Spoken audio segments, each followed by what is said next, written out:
certifies. Karmelo is free right now, and everybody else, they can say, man, we got some questions today. And you know, it's like off network, so we got some damn answers. Why is this man right here disrupting, threatening, and got his camera phone recording in the red flag? We got some receipts on that. Why is this man right here focused, tied into, exploiting the Karmelo Anthony situation? We got some answers with that right there. And there's going to be a whole lot of Tether alerts. There's going to be a whole lot of certified work. And there's going to be a whole lot of regulating. FBA Friday, every day, all day. #1 activist, Free Huey.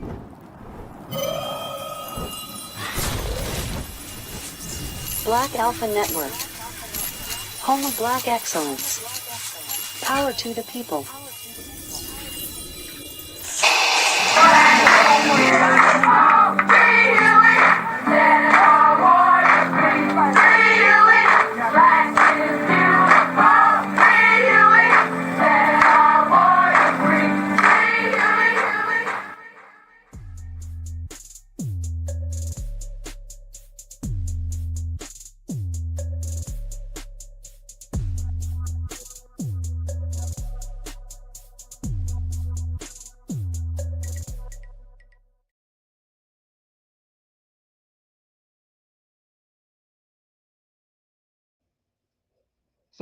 Certified all the time. Let me know, can y'all hear me? How we sound right now? Let's run this back. Let's get this right.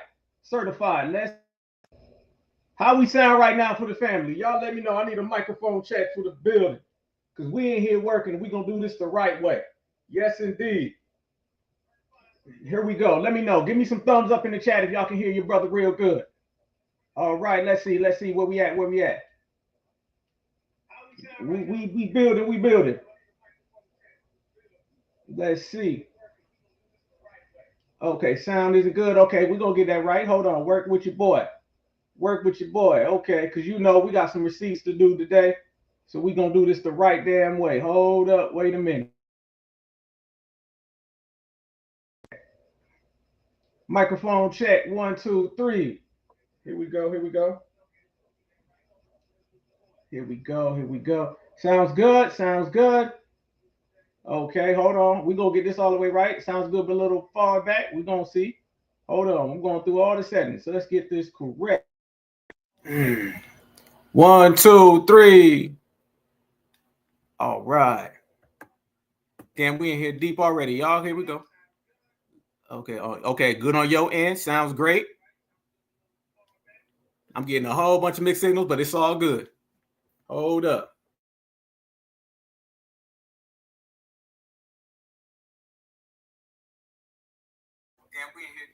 All right, let's go to work. Sounds good. All right, G check, checkmate. Certified salute. We in here right now. Y'all see, had to go ahead and go up in another studio right now because we getting the whole other studio made up right now. So y'all work with your boy, but we in here grinding. I see everybody said we in here good. Okay, we good now. Nice and loud, thumbs up. Yes, indeed. All right, let's go to work, family. Here we go. Certified salute. Matter of fact, let me see this real quick. Since we in here, you know what I'm saying, and we in here extra special, let's go ahead and restart this, okay? Certified Free Huey.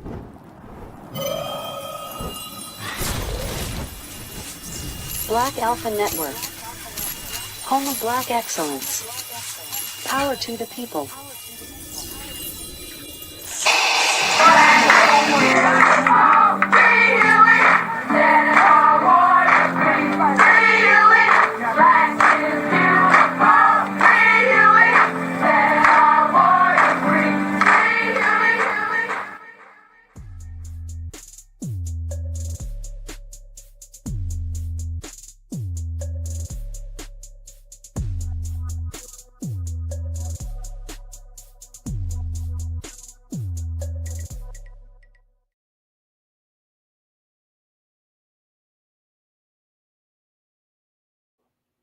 D-Zam, back like I never left. 2 times. So you know it's going to be double certified. Family, y'all tell me right now, why this man right here disrupting and threatening the Karmelo Anthony family? Somebody let me know something. Why this man right here all up in their business? Somebody let me know something. But we're going to let them know right now, Karmelo is free, so they're going to have to stay mad. That's what it is. So Certified Black Society, FBA Friday, they can't hold us down, and we going to do some real goddamn regulating.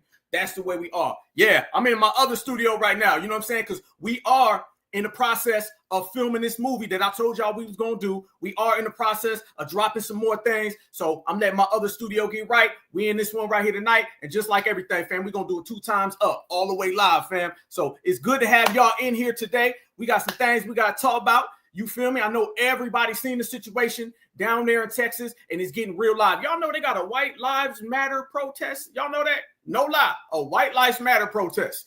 And we're going to start seeing some things, because what we came to find out, I see you, Brooklyn.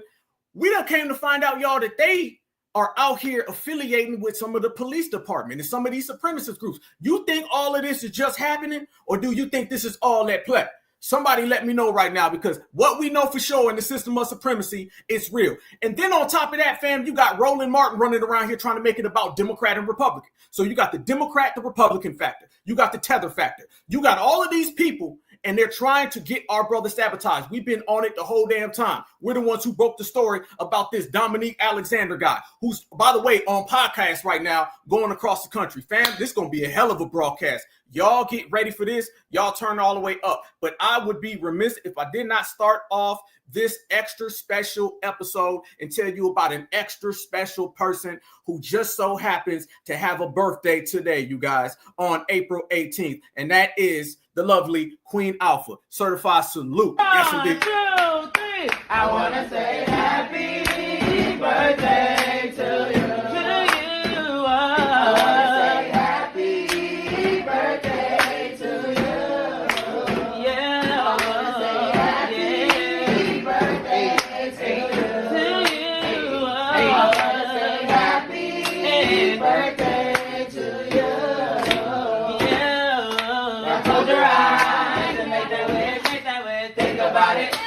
Blow out your candle, close your eyes, and make that wish, think about it, hey! Blow out your candle, close your eyes, and make that wish, think about it, and blow out your candle, close your eyes, and make that wish. Let's go! 1, 2, 3, 4.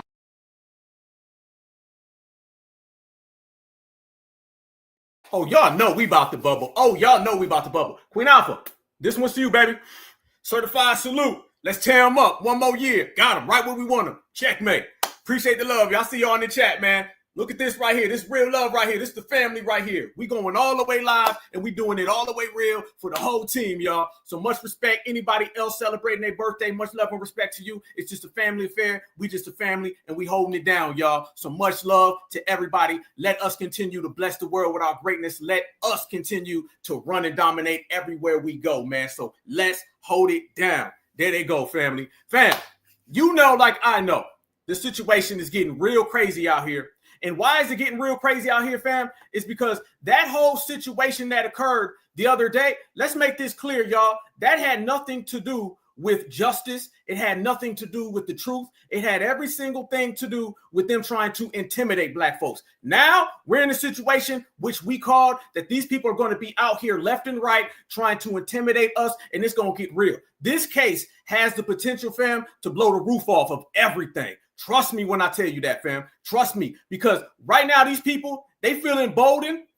But on top of that, these people really think that they're going to come at our community sideways and disrespectful. Ain't going to happen. But I want everybody to know one thing for certain. Like we said last week, we ain't scared. We don't hide. We don't run. We out here ready for whatever and however it go down. So we're going to talk about the secret supremacy aspect at play. We're going to talk about the police at play. We're going to talk about the Democrats trying to hijack this situation. The Tethers are lurking around. You name anybody and everybody who's had some type of issue with certified foundational Black Americans, and I promise you, you're going to see these people in on this situation. It's been us in the FBA grassroots who've been really holding it down, who've been the real ones pushing the front line. And we're not going to let anybody else come in board. But I do want to point this out to everybody like we stated before, and we're going to state that one more time.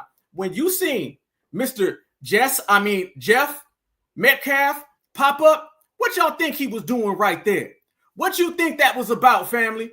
Let's talk about it. Yeah, he was recording. You let this man barge on in, and then he shakes hands with all the police officers, receives an escort. Now they saying he's being swatted. Family, this is about to go down. This is going to be one of the biggest stories, fam, because the whole world is watching, and you got these people running around talking about W Lives Matter, every last thing they can do. And they don't understand that you dealing with a different generation, a generation who ain't playing none of those games. They don't believe us. Let them find out. Let's go to work, certifieds. It's on now.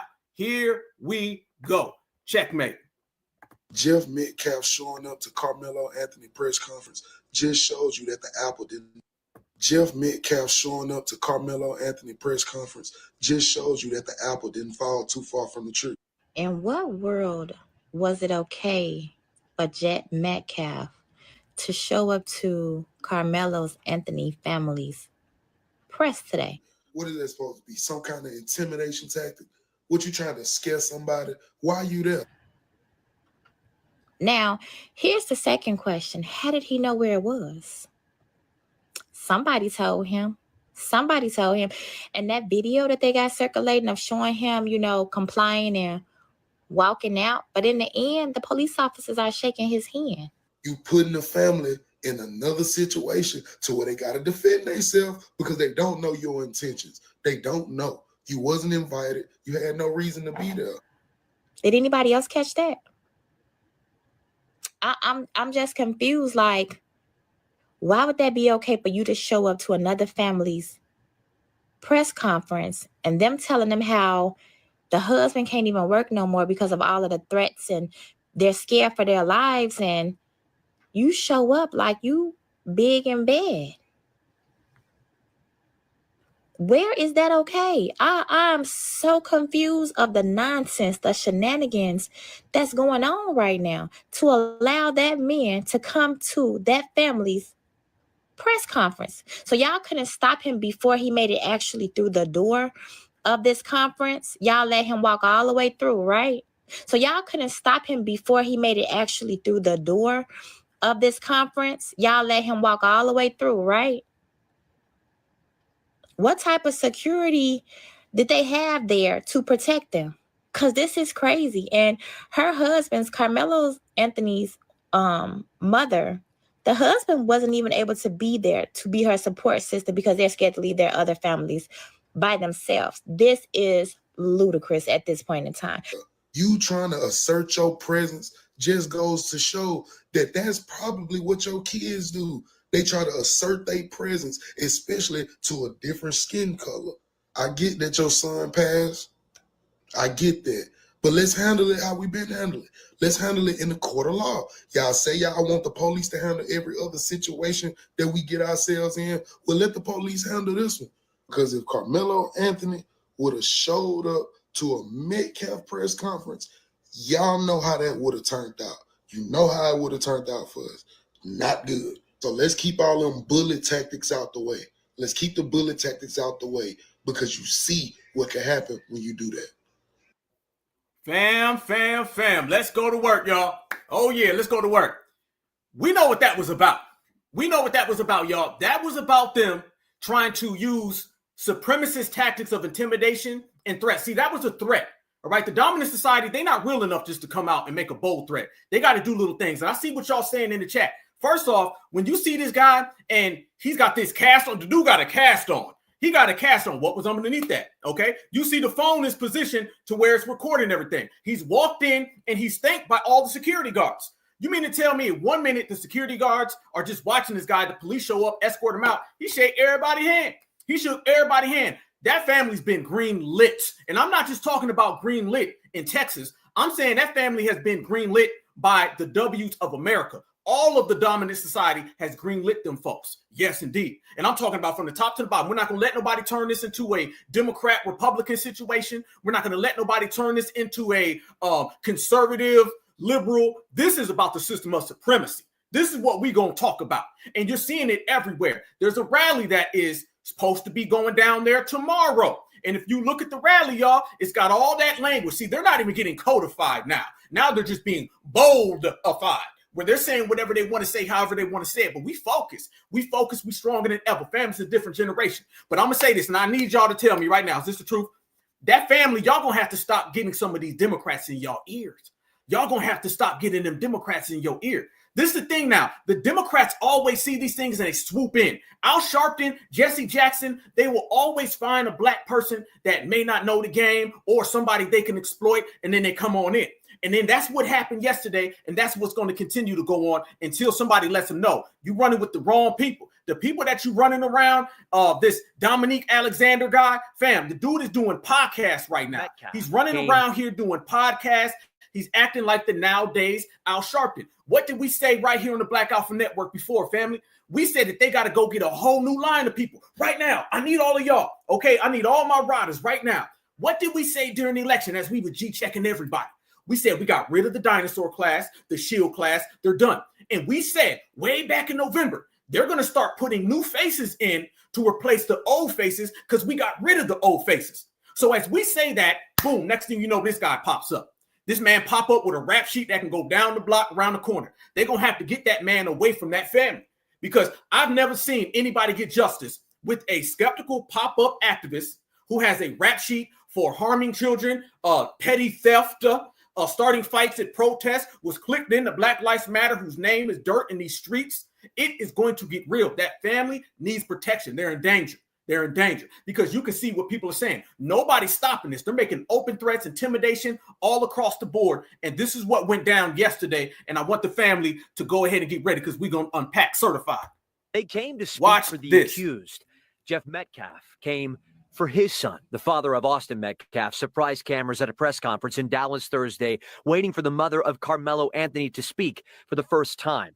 Anthony, 17, now charged with murder, out on bond after telling police he stabbed Metcalf in self-defense. Metcalf's father asked to leave the press conference, and then it began like this. The father being at this press conference.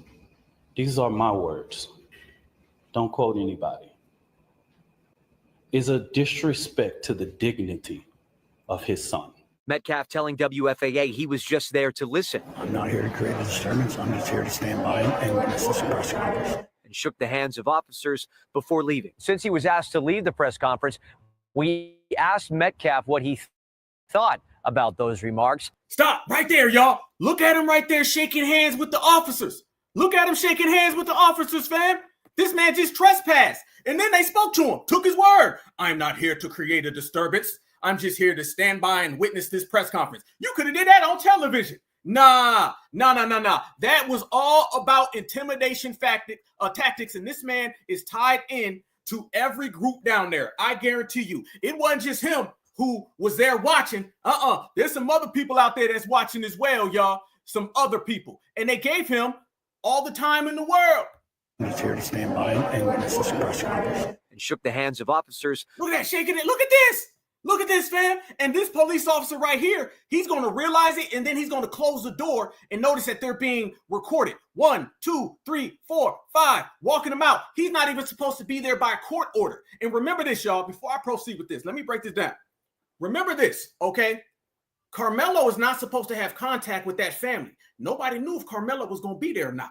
So when he pops up out of nowhere, and he starts having this conversation, people are looking at it. That could have easily got our brother in a rap, in a jam. You understand what I'm saying? I believe that man is clicked in with all of these groups that are popping up doing all these rallies and protests. If you've seen somebody on the internet making some type of threats, I believe that is why. That's what I personally believe, and that is what we suspect. Let's continue, y'all. Before leaving. Since he was asked to leave the press conference, we asked Metcalf what he thought about those remarks. Thursday night, he told us he's not talking to any media right now. Our family has been under attack. Anthony's mother, Kayla Hayes, did eventually speak. The claims that were used about the public donation to buy a home or anything else are completely false. Emotionally denying her family has used any money from a Give, Send, Go fund that's collected over $450,000. The internet has suggested otherwise and has flooded Hayes' family with threats, she says. My 13-year-old daughter is afraid to sleep in her own bedroom. At the presser, it was also revealed that Frisco ISD has moved to expel Anthony weeks before he was supposed to graduate. An accusation of murder on school property results in an automatic expulsion per the district's code of conduct. Anthony could appeal, and an advocate suggested that may happen. Thank you, and God bless you. The room empty. The presser ended. But the temperature around this case didn't drop.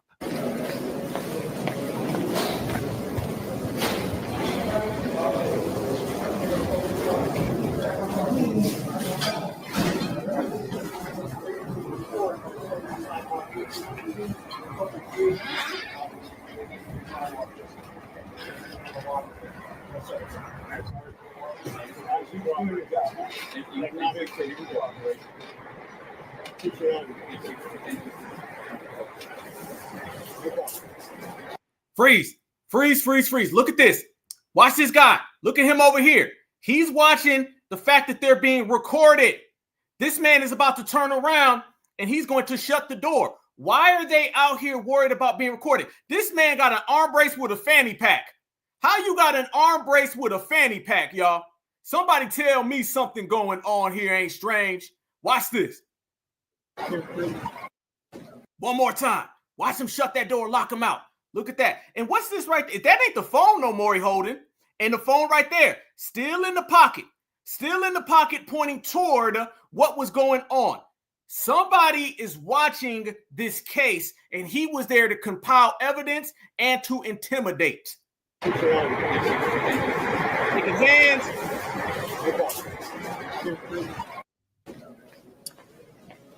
If you take a look at your screen now, what you are looking at is video of Jeff Metcalf being escorted out of the co-working space where the Next Gen Action Network's office is by Dallas Police. You see that there. Jeff Metcalf, the gentleman who was wearing the sunglasses and the blue shirt, who's being escorted out, is the father of Austin Metcalf, who was the teenager who was stabbed and killed with tracking 2 weeks. He is being asked to be escorted out of a press conference that is being held where the parents of the child who was accused of killing Metcalf's child are expected to.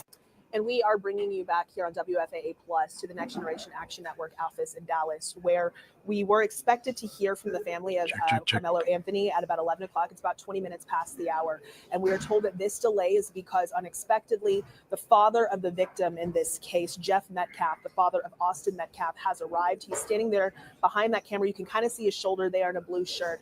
We are told that Mr. Metcalf was asked to leave. He has refused to leave. He is still standing there. We're told that Dallas police have been called. If you are unfamiliar with this case, or if you just need to be caught up on it, you know, it's been almost exactly 2 weeks. Yesterday marked 2 weeks since one student was accused of stabbing and killing another student, both Frisco ISD students, at a track meet. The student who passed away was Austin Metcalf, and the student who was accused of killing him is Karmelo Anthony. They came to speak. There you go. Here we are. Now let's go to work. Oh, so much to unpack in that situation, y'all. So much to unpack. Okay. How many of y'all feel that there was some type of recording and some type of cahoots between him, the father, and the police department? I believe so. I believe the security. Texas is a little different, all right? Texas is a little different. I used to hear people say it would take an act of Congress to stop some of the power that they have down in Texas. And I'm talking about the local officials. And you're starting to see a lot of people come out now, and they're saying the same exact thing that we already knew they were going to say. I believe that that was all being recorded. I believe that there were clear threats and intimidation. And then right after that, when people start to call it out, then he ended up saying that his home was being swatted. I don't believe that. I don't believe that at all. And if that did occur, y'all, I believe that occurred under the guise of them trying to just simply take all of the smoke and put it on to black folks now. Because no, in this system, one thing they love to do, they love to play villain and victim at the same damn time. The same time. Somebody made a point in the chat. I think those glasses could have perhaps been recorded. I believe that. Come on. You take your phone and you're just sitting there like this. You got your arm in the thing, got a fanny pack on. This man had his phone, he had a fanny pack, and he had a damn cast on his arm. That wasn't even a regular cast. And by the way, to have a cast on your hand, I seen him texting and everything. So what's really wrong with this man? All right. I don't believe it. I don't buy it. And I think that there's clearly some type of foul play going on in this whole damn situation. Ain't nobody buying it, y'all. Look at this right here, though. You know that you had to see these people popping up, coming out of nowhere. Here goes the Dominique Alexander guy who's been popping around. Watch him and the way he starts talking. And I'm telling y'all, he's trying to make this some type of Democrat versus Republican so he can score points with the Democratic Party. That's what he's trying to do right here. Watch his words, watch his lingo, and y'all know we've been on this dude's bumper since the beginning. The father being at this press conference. These are my words. don't quote anybody, is a disrespect to the dignity of his son. Next Generation Action Network from the beginning has respected the loss of life. No matter our opinion of it, we have kept our opinion close. We have not attacked.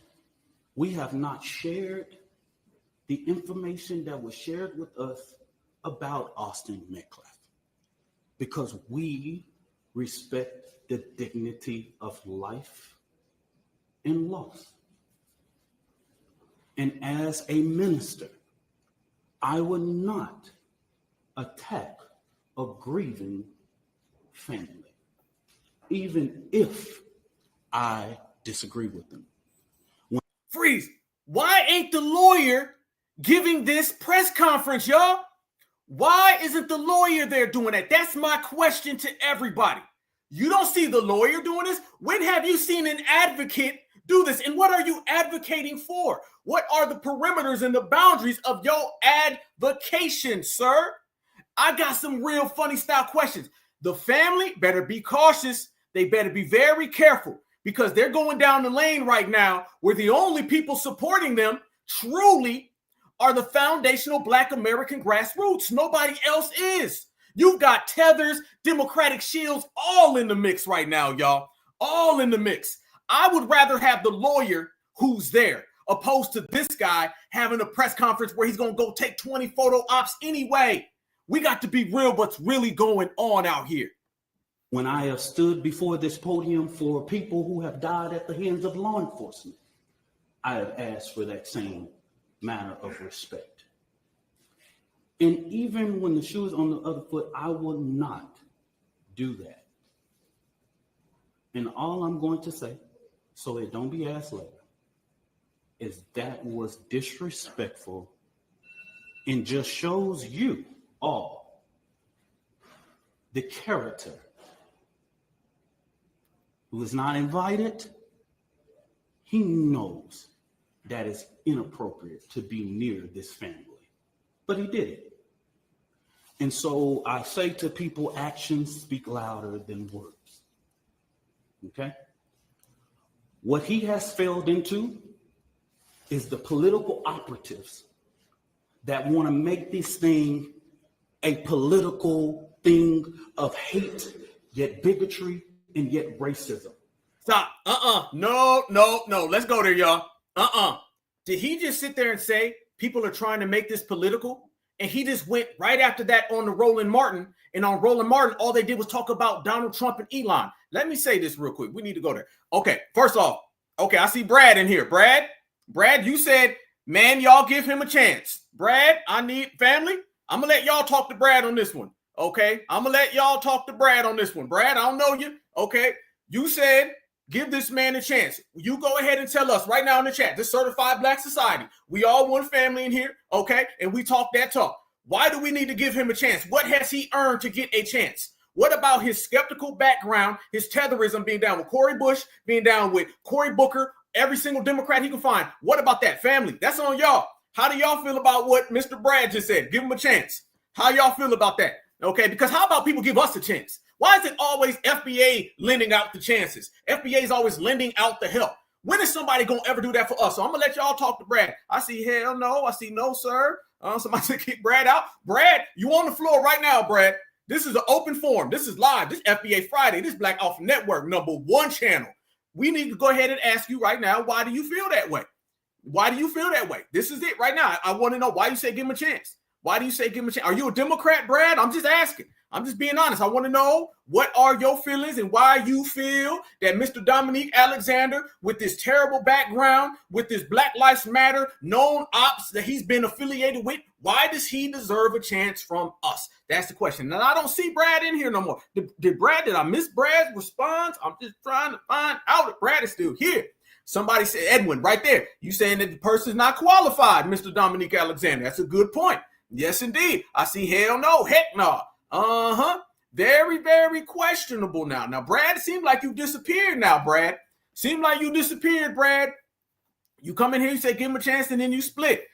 Shay said, Brad, what are you thinking? We want to know. Oh, this FBA, this Black Alpha Network. Y'all know on the Black Alpha Network, we just going to say how it go. We going to say how it go. We are not people out here who are lending out chances. We're not people who are out here just bending over backwards to accommodate. Why we always got to accommodate somebody else? And don't nobody ever accommodate us. We can't get accommodated for a goddamn hate crime bill. They tell us that we don't deserve one specifically. We ain't earned one. So we're out here trying to accommodate everybody else. Nah, that ain't how it works. Brad was an op. Okay, Brad was an op. There you go. See, this is it. Okay. I told you guys. They're listening, family. I told y'all. They be listening, y'all. If y'all seen my DMs from the last week, I'm telling you right now, these people are getting on code against us. They're getting very bold against us. They're drawing every line in the sand that's already been there because they don't like the fact that we ain't running, we ain't hiding, we ain't scared. Everything's different. FBA done came in and tore the whole goddamn game up. That's what we are. I think Brad was an op. That's what I believe. I think Brad came in here and was trying to sway us to go somewhere else with it and certifies us. Look like y'all done ran Brad up out of here, okay? Okay. Let me ask this question. Brad, if you're still here, I got a question for you. I want to know, is this you, Brad? I want to know right now. You said give him a chance. Family, y'all let me know. Is this Brad that just told FBA we need to be nice and we need to keep our doors open? Y'all let me know. Brad, is this you right here? For Austin Metcalf. He was killed at school at a track meet, stabbed right in the heart by a cold-blooded kid. He should be spending the rest of his life in prison where he belongs. He brought a to school. It doesn't matter if it's Texas. It's not self-defense. Just like you don't bring a to school, you don't bring a to school. That's and I hope the guy who killed Austin Metcalf's family cries for the rest of their life when the dude's sitting behind bars. I'm going to be baking a cake being all happy when he's behind bars. Rest in peace, Austin Metcalf. They're trying to start a race war with this one, man. Culture. White people are always being told we lack culture, blah, blah, blah. We are culture. I do not call a fake gangster called Tupac culture. I don't call Tupac? What the hell Tupac got to do with this? You see what we saying, y'all? They mad at everything us. They want some smoke with everything us. They don't like our energy right now. This man, I don't like Tupac and Snoop Doggy Dogg. Is this Brad? I want to know, is this Brad's people right here? Because this is what they're telling us we need to be nice to, y'all. Any of y'all want to be nice or y'all want to kick up some dust? I already know the answer. Let's kick up some damn dust then. Do not call a fake gangster called Tupac culture. I don't call NWA culture, even though Ice Cube's cool. I do not call jumping on top of cars, burning cities down, twerking in front of a bunch of little kids. I just do not call that culture. Now, the people over there in Africa, now that's culture. But see, white people ain't going to fall for the race war thing. It's not because we're superior or anything like that. It's because we're not ignorant. And most of our families have told us not to look at color. I remember when I grew up in the ghetto, bro, I wasn't allowed to play with some of the kids because I was white. Look at this, fam. They're going into victim mode. They think they the victim. Y'all the means to us. And when I put my meth pipe down, they said they didn't even like meth. What the hell is going on? This man said he ain't never see color. But then he said he couldn't play with certain kids. I bet your meth grandma was telling you that, though. There are no systems that screw only black people. It's probably looking up to assaulters. There are no systems that screw only black people. It's probably looking up to assaulters, unalivers, fake gangsters. In my opinion, anyone who donated to Karmelo's GoFundMe, you all got played by that boy's father. He couldn't use the funds to bail his son out of jail. So rumor has it he's going to go buy a house. Listen, this is for all the black people on this app. Not this app, on other apps. My neighbors, the people at the grocery store, the people at my son's work, the people at the ball fields, and my granddaughter and my grandson. I love you. And I have my whole life. Can we be friends? Man, what the? Y'all want to be friends with this? How many of y'all want to sign up for her friends list? She asking y'all. I love you. And I have my whole life. Can we be friends? There you goddamn go, y'all. There you go. That's where the ops is trying to turn FBA. The ops is trying to take us in that direction. Brad done dipped on out of here. I'm telling y'all, they watching every step, fam. FBA, it's all about us. Because see, that's the underlying thing right here, okay? The Democrats and the Tethers and the Brads and the Trailer Park Trevors and the meth head Melissas, like we just saw right there. Can we be friends? Hell no. These people are really mad at FBA, okay? It's really about foundational Black Americans. I'm going to tell you why it's about foundational Black Americans. It's about foundational Black Americans because everybody knows we've been the ones out here evoking all the change. We've been the ones out here really changing the game.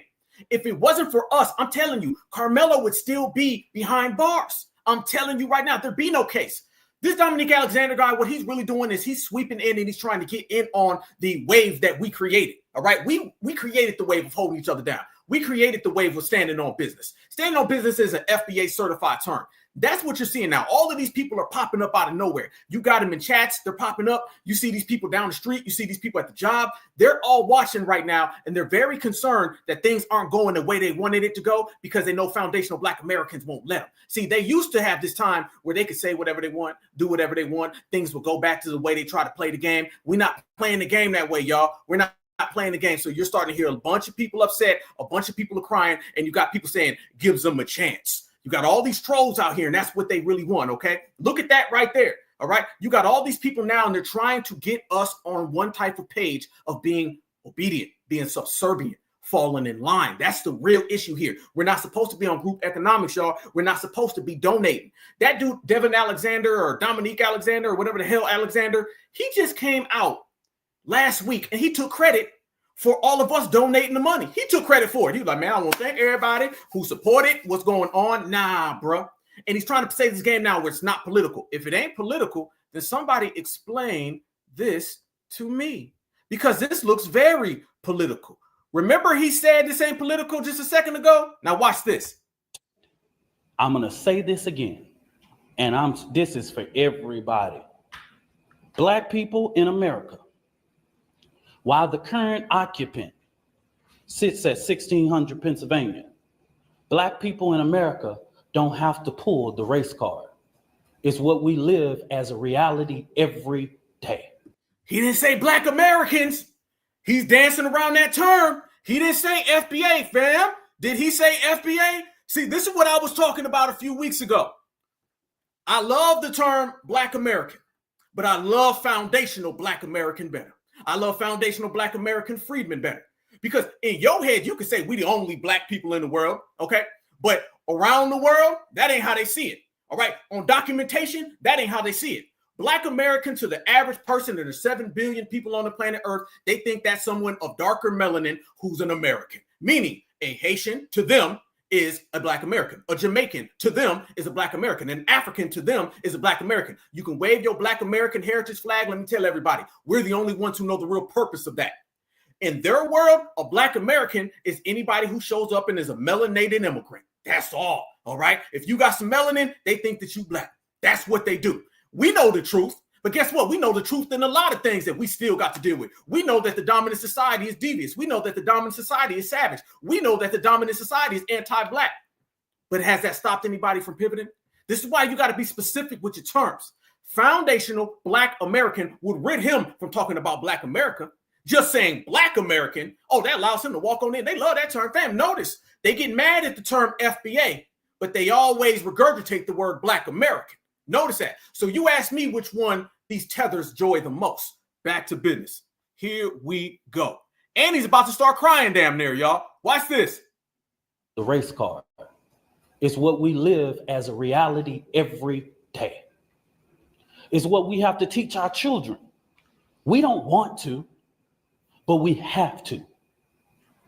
We don't like to, but if we want to sleep at night, we got to. I ain't pulling no race card. I live it. He almost broke down crying. This is the energy we don't need. This is the damn energy we have got rid of. Look at this, y'all. Look at the optics, fam. Look at the goddamn optics, y'all. Certified. We ain't here Friday night, y'all. Look at the parents in the back grieving, and look at the advocate saying, I don't have to pay. I live with every day.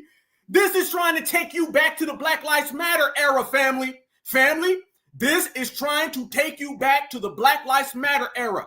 FBA ain't scared up. FBA ain't running. We don't have to do all this just to sleep at night. I sleep damn good. I slept so goddamn good. My wife had to wake me up this morning and say, hey, you got a show. Come on now. Wake up. I was like, oh, damn. Okay. Woo. I was dreaming. I was out there having a great goddamn dream. We ain't scared. We ain't losing sleep. But apparently, Mr. Dominique Alexander is. Listen to his voice start to crackalate. Listen to his voice start to shake and tremble and vibrate. That's what a tether will do. FBA, we don't have that. We got the majority spirit. And that spirit is not to be broken. We got to. I ain't pulling no race card. I live it. I'm a black man in America. A black man in America. According to America, so is Mr. Fufu. So is Mr. Joloff. According to that country's government that they come here to, they're black as well. So look at this, fam. The man literally started to breaking down.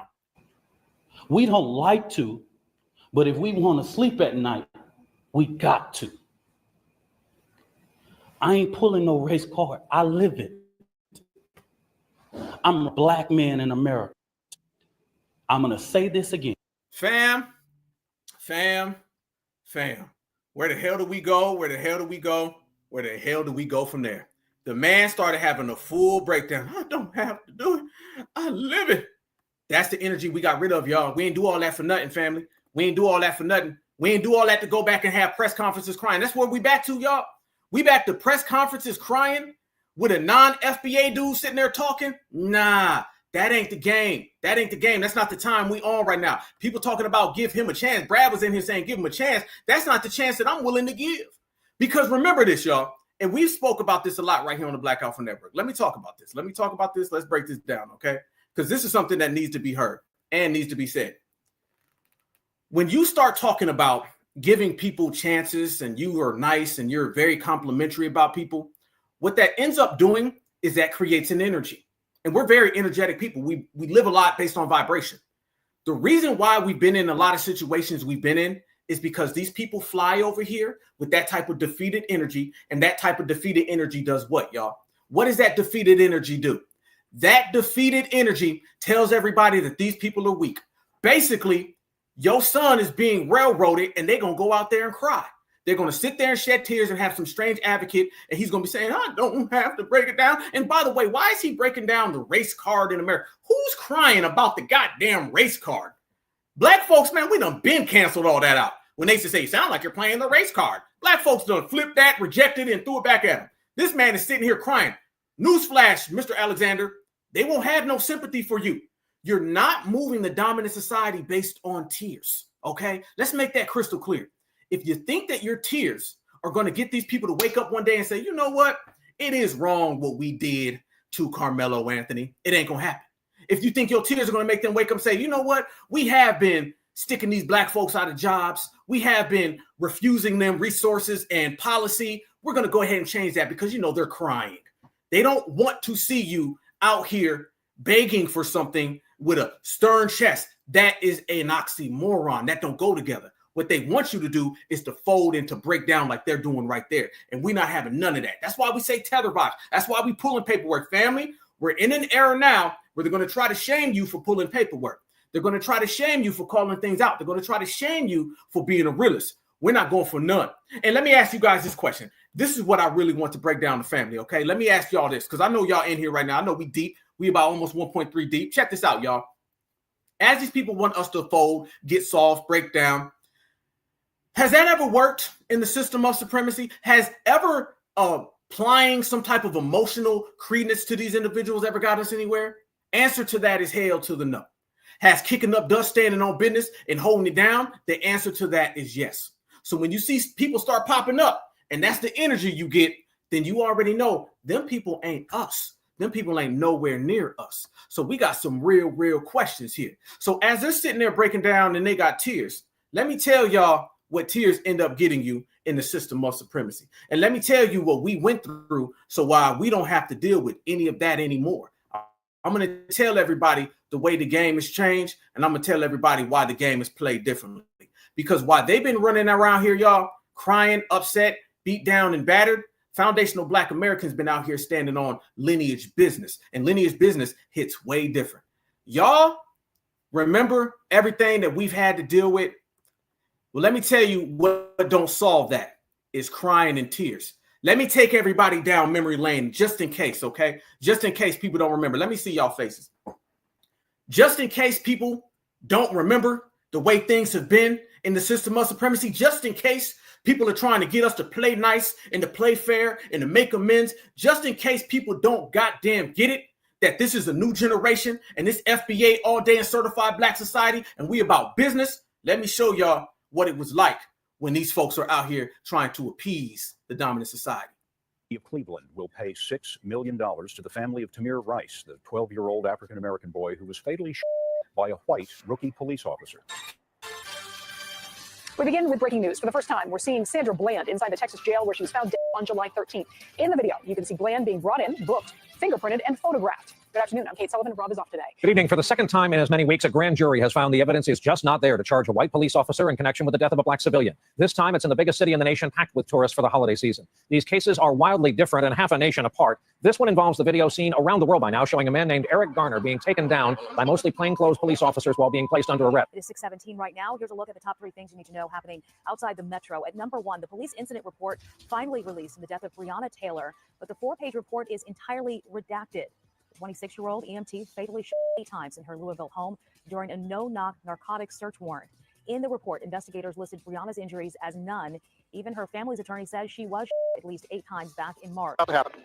Less than a week after the killing of Terrence Crutcher, the district attorney deciding to charge Tulsa officer Betty Shelby. In the matter of the death of Terrence Crutcher. News in Jacksonville, Florida, where there are multiple fatalities following a standoff between a gunman and police at a Dollar General store. CBS's Michael George is tracking developments. Michael. Scott, good evening. Law enforcement officials say the shooter is a white male in his 20s who was motivated by hate. All 3 victims in the shooting were Black. The shooting happened at a Dollar General store in the northwest part of the city in the middle of the day. Good morning, Willie and Savannah. What began as a routine traffic stop turned Wednesday. Family members confirm that 32-year-old Philando Castile has died. A local father remembers his son murdered 9 years ago today. Jordan Davis was 17 when he was shot and killed at a Bay Meadows gas station during an argument over loud music. Like the Arbery case, Davis's case also garnered national attention. And we begin this Monday night in Baltimore, where there is an intense focus on several videos now captured of the same arrest. The suspect being put into the back of a police van. That suspect, Freddie Gray, would end up with a severed spine. The case against Officer Joseph Weekly, who was charged in the death of little Ayanna Jones, was dropped here this morning inside of a courtroom at the Frank Murphy Hall of Justice. After 2 mistrials, Judge Cynthia Hathaway has ruled there will not be a 3rd trial in the shooting death of 7-year-old Ayanna Jones. Someone needs a scapegoat for what's happening here today, and what's happening here is justice, then put it on me. Then put it on me. Then put it on me. Freeze. Who the hell was that lady? You noticed that, fam? Did you see that judge right there? And the judge was saying, if y'all need a scapegoat, put it on me. I'll be the scapegoat. You see why everybody now is mad at Angela Tucker for actually applying the law properly and giving some justice to Karmelo? Is because they wanted a judge to go up there and do this right here. Look at this. Look at this, fam. This judge straight up said, oh, it's all good. Blame me for it. So you mean to tell me somebody from the dominant society commits a crime and the black-faced judge says, I'll take the blame for it? That's why we pull paperwork. That's why we do some G-checking, because you never know. Inside of a courtroom at the Frank Murphy Hall of Justice. After 2 mistrials, Judge Cynthia Hathaway has ruled there will not be a 3rd trial in the shooting death of 7-year-old Ayanna Jones. So if someone needs a scapegoat for what's happening here today, and what's happening here is justice, then put it on me. Then put it on me. Then put it on me. All charges against Officer Joseph Weekly now officially dropped. Details on the night Alton Sterling died after he was shot by 2 police officers in Baton Rouge. We are getting a look at both officers involved, Blaine Salamone and Howie Lake II. Both men now on paid administrative leave. Not released the name of the officer who shot Corinne Gaines. They've cited an unprecedented amount of threats against their officers. Sheriff's deputy who shot and killed Sonia Massey could soon be released with conditions. All of this as he awaits trial. The child who killed Noah Bush has now been released from confinement. Noah disappeared on May 15th in Jessup, and he was found dead the next day in a construction pit full of water. The Wayne County Sheriff's Office initially ruled the death accidental, but months later, a 10 and 11-year-old were charged. Both were sentenced to around 2 years of confinement. However, the 11-year-old has been released after serving fewer than 7. Daniel Kinney, the former Marine charged in the chokehold death of Jordan Neely on a New York City subway last year, was found not guilty of criminally negligent homicide by a Manhattan jury on Monday. Breaking news, Aaron Dean, a police officer who shot and killed 28-year-old Tatiana Jefferson in her home in Fort Worth, Texas, was arrested tonight and charged with. At 2:25 a.m. on Sunday morning, a resident of Fort Worth, Texas, called a non-emergency police hotline after noticing that his neighbor's door had been left open. Within minutes of that call, the man's neighbor, 28-year-old Tatiana Jefferson, was shot and killed in her own home. Not killed, and we're sick of it. I'm John Elligo with the New York Times out here in Queens, where today a judge acquitted all 3 detectives charged in the shooting death of Sean Bell. The verdict was handed down by Judge Arthur J. Cooperman, who heard the case without a jury. Judge Cooperman cited inconsistencies in the testimony of the prosecution witnesses. He also cited the fact that police should be given some leeway in doing their jobs and in their decision to use deadly physical force. Outside the courtroom, there was a cluster of people. They were very clearly upset by the verdict. There you go, y'all. That's the difference. See, that's where they're trying to pull us back to. Don't listen to the Democrats who run around here say they're trying to pull us back to slavery. They're trying to pull us back to segregation. The whole goddamn system wants you back where you are praying and you are begging, and they let these people go. So be very cautious when someone shows up at a press conference and is full of tears and they talking about something. I'm a black man in America and I don't have to play the race card. Nah, family. That's the energy that we get rid of. Look at that. How many times, fam? We could have sat there and added a whole nother 20, 30, 40 people. But we ain't got that much time. It would have been a 10, 12, 15-minute video just to show how many situations have occurred. All the same places, all the same faces. It ain't nothing. It's like clockwork, y'all. It's like clockwork, and that's the way that they're trying to play us, but we are not to be played. We moving differently. We moving separate. So when you seen that interview and they started having these conversations and you seen the tears flowing, I automatically knew. I said, nah, here we go, y'all. I said, here we go. This is when they're going to try to pull us back, and this is where they're trying to take it. You knew the play. And notice, like we said before, y'all, the man comes out there and he starts talking about Donald Trump. Donald Trump. He said, while the man in office at the White House, fam, let me tell all the Democrats this. Supremacy is not exclusive to the conservative party. We're going to make that clear. Let me pull this back up real quick, fam. One more time. Watch him throw this on Donald Trump, you guys. Watch this. Watch the game. I'm going to say this again, and this is for everybody.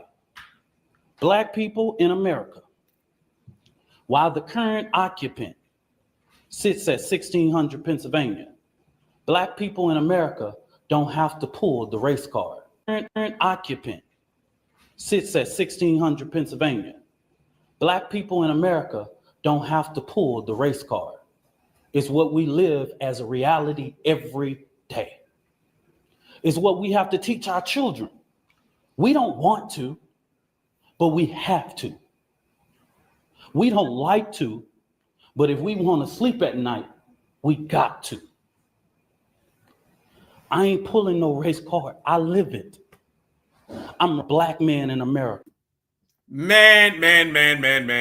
I don't know where to go from there, fam. I don't know where to go from there. That's what you're talking about. So you seen how he automatically tried to politicize it. He tried to pull the little political game. You knew that's what they was going to do, y'all. You knew that that's where this was heading the whole time. You know a Democrat has to pop in and try to steal the energy. That's what Black Lives Matter did. Pop in, steal the energy, and run away. That's what they want deep down inside, okay? Deep down inside, that's what they want to do. And when we start talking about them trying to steal the energy and trying to take away from this situation and turn it into something, you've got a lot of people out there trying to play spokespeople for the foundational Black American family. But you knew, fam, you knew that was coming, didn't you? Fam, there's a whole lot of Tether, there's a whole lot of non-FBA, and there's a whole lot of grifter in there. See, Roland Martin didn't say anything about this whole case until Mr. Dominique Alexander popped in. Notice that, y'all? Soon as he pops in, then you start seeing Roland Martin pop up. Roland been silent on this the whole time. Why has Roland been silent? Roland's been silent because he could not turn this into a Democrat versus a Republican situation. And now that right there is who they got on the case, everybody. Right there. That is who is on the front line of the Karmelo Anthony situation. While we've been the ones out there doing all of the bidding, we've been doing all the protesting, we've been the ones standing next to the brother. This is what you end up getting. Roland Martin now, he decides he wants to show up, get involved. And why would Roland show up to this? The guy who loves being a Democrat more than he loves his mama. Roland showed up to this situation so he can try to get some points on the Republicans. That's why Roland showed up. Roland would not be there if this was just a simple situation. No, he wouldn't. He'd be calling black folks fool, calling black folks Simple Simon and everything in the book. Now Roland's here. Now I want y'all to watch this video. I'm about to show you. Watch Roland sit down with Dominique Alexander, two tethers, talking about a situation that's going on with real certified black Americans, and they're trying to put that off on Donald Trump and Elon. Fam, this ain't nothing but a y'all go vote blue. Vote blue. The Democrats couldn't resist, could they? The Democrats, y'all couldn't resist seeing a black child who's in danger, a black family who's been greenlit by the dominant society, so y'all can swoop in and say, y'all look at Trump's America. No, this is America. And I'm tired of seeing people trying to ignore the fact that liberals are racist as well. This game that you living in, where only the conservatives and Republicans are racist and all the Democrats and all the liberals are the good ones, that's done. We ain't on that time no more. But that's where Roland is trying to spin us back to. Watch this right here, you guys. This shows you exactly what we've been saying. Two people talking about a situation where we've been riding and they've been trying to get in on it. Roland ain't said a damn thing until he saw a Democratic angle that he can push. Watch this right here. Fair use, fair use. Court agrees to hear. Look at him sweating. Look at Roland sweating. The time will come when you know. Nah, Roland. Nah, take that back, homeboy. Take that back. Roland out there sweating, y'all. Let me leave Roland alone. Challenge to the 14th Amendment. Trump says, the 14th Amendment was only supposed to be about slavery. Black folks, don't be fooled. He don't give a damn about us. There, look, fam. There you go. He's still pushing the 14th Amendment is for Julio. He's still pushing the 14th Amendment is for Mr. Fufu. Roland is still trying to tell y'all, fam, every last one of y'all right now, Roland is still trying to tell you that the 14th Amendment is not about black Americans, the descendants of slaves. He's trying to still push that lie and then flip around and speak on Karmelo Anthony. These people are not qualified. Never, not at all. Proceed. And still, white conservatives are angry and upset that now they are attacking the family because the father of the young man who died showed up at a news conference the Anthony family held today, and they are attacking the Anthony family for saying that he should not have been there. We'll talk to a Dallas activist who is working with the family on this very issue. It is very contentious. And fam, look at that. Immediately, he went right to the conservatives. Let me ask y'all, I'm asking y'all a question in the chat. Is white supremacy only relegated to conservatives and Republicans? Or is it about the whole dominant society? I'm asking that to everybody in the chat right now. Is supremacy only utilized by Republicans? Or does it apply to Democrats and Republicans? Roland now wants to show up so he can score some political points.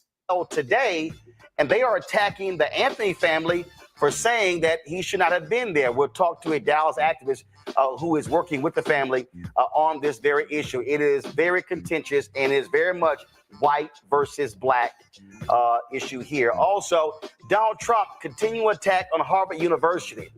Not only they want to now defund them and remove their exempt status, they were trying to actually force a federal audit to audit the opinions and the viewpoints of faculty, staff, and students.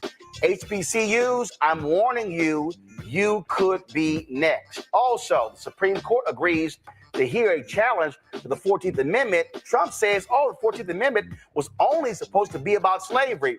Black folks, Don't be fooled. He don't give a damn about us. And still, why are black conservatives so quiet of these attacks on black people? Cleveland Pastor Darrell. Family, he's been quiet. Look how he's saying how the conservatives, everything he sees is conservative, conservative, conservative. Roland, you ain't said nothing for a month. And now you want to pop up when you can dump it on a conservative. Roland Martin doesn't give a damn about Karmelo Anthony. He couldn't care less if Karmelo Anthony spent the rest of his life in jail. Roland only cares about dumping this on Donald Trump so he can still fool black people to vote for the Democratic Party. That's what he's doing. Scott tweeted about Trump calling him this morning and a great call they had. Well, I sent Pastor Scott a few tweets and I texted to him saying, why don't you bring these issues up in your call with Trump? I'm still waiting to hear back. Lots to break down. It's time to bring the funk on Roland Martin Unfiltered on the Black Sun Network. Let's go. Here we go, y'all. Soon as he said all that conservative talk, voila. Did you know that you... Voila, as soon as he gets all that conservative talk out the way, then the next thing you know, he starts running that BS game, and you can see it right here. Watch this. This case, his name is Karmelo Anthony. They are demanding that he get everything thrown at him for what took place in the death of Aaron Metcalf. So let me unpack what happened here. Guys, roll a video. So understand, so 17-year-old Karmelo Anthony, this is him being released from jail, okay? He's been released from jail. A black judge lowered the bond. Well, that black judge has been getting death threats as a result of that. That's Judge Angela Tucker. She's been getting massive death threats.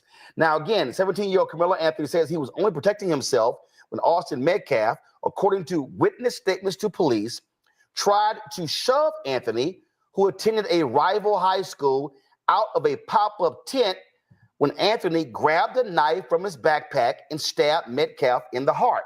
Now, Anthony is now out on bond. Now, where you been, Roland? Listen how he's talking. And then apparently, there was an altercation.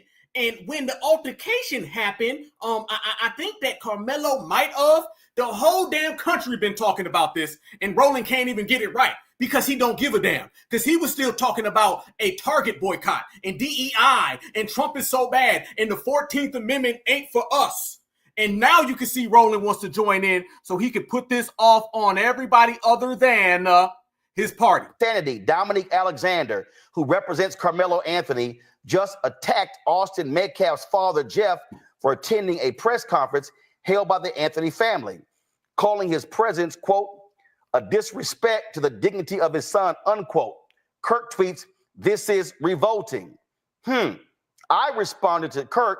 I said, I'm curious. If the Metcalf family held a news conference and Karmelo Anthony's dad showed up at that news conference, would you be saying the same thing? Joining us right now is the activist in Dallas, Dominique Alexander. Dominique, glad to have you back on Roland Martin Unfiltered. It's been some time. So first of all, you have Charlie Kirk saying you represent the family. You're not a lawyer, correct? Not at all. So, Not at all. So explain for the public your role in this case. So the Next Generation Action Network, of course, is founded here in Dallas, Texas, in the Dallas-Fort Worth Metroplex since 2014. We are the advocacy arm. Our organization is an advocacy-led organization. We are not the attorneys. The attorney for this case is Mike Howard. We do the advocacy around making sure that people are aware of the situation and supporting and how to support this family and to ensure that this family's rights are not violated. And the things that are legal matters are handled by the lawyers. What's crazy here is, so check this out. Here's a tweet right here. This person said, I did a Twitter search for Karmelo Anthony till up to 2 days ago after the incident. I could only find one post from a black account defending him, but there are countless posts from whites making it a race issue. Whites racialize everything, then cry when black people take sides. And then this is a scroll of tweets that this person actually pulled. And when this story first happened, they called Karmelo Anthony a thug. It was all sorts of names. Who's they, Roland? Who's they? Is it some of them liberals that you like as well? Is it the liberals and the Republicans because they're all a part of the same supremacist family tree? Who? Put some names on it, Roland, because what I've been seeing is a hell of a lot of liberals. They've been out here going after Karmelo. They've been out here saying, well, you know, we got to be real. What could it be? We both the same. See, we got to be honest about what's really popping. Roland is trying to play this game where it's just one side because then he could still serve his party. The man is acting like it's an election. And somebody made a good point. Absolutely, family. Where the attorney at? How come all the press is being held by this Dominique Alexander guy who can't even talk? This man can't even speak right. He can't even talk about anything and articulate himself. So why is the attorney hush, but yet this man is doing all the press conferences? You would think in a legal situation in which this is, he said, everything is handled in a legal situation by the lawyers. This whole case is a legal situation. So where you at, homie? You're sitting back while everybody else is collecting this. This case is turning very democratic, y'all. It's turning very democratic. And I'm going to tell y'all right now, that is never a good sign at all. They were saying that Aaron Metcalf was this football star. He was this bright young man, talented, high grade point average, all of that. But Karmelo Anthony is not a thug. Karmelo Anthony is a high grade point average student as well. And so Anthony was being treated as a savage and Metcalf was being treated as the golden, a perfect student, the golden child, if you will. No, Roland, not Roland. Hold on. No. First off, Roland, remember, Black Americans don't deserve an anti-Black American hate crime bill. All right, so don't sit there and talk that talk, Roland, and then flip it and be like, well, you know, it's one thing and it's another. Nah, Roland said that we don't deserve an anti-Black American hate crime bill because we don't deserve anything specific. Now he wants to talk to us about how we treat it. You see what we're talking about these tethers, fam? That's how they move and that's how they operate. It's always something other than doing things for foundational Black Americans. And watch how this man can't even articulate his answers in return. Y'all watch this. Watch this right here. Yes.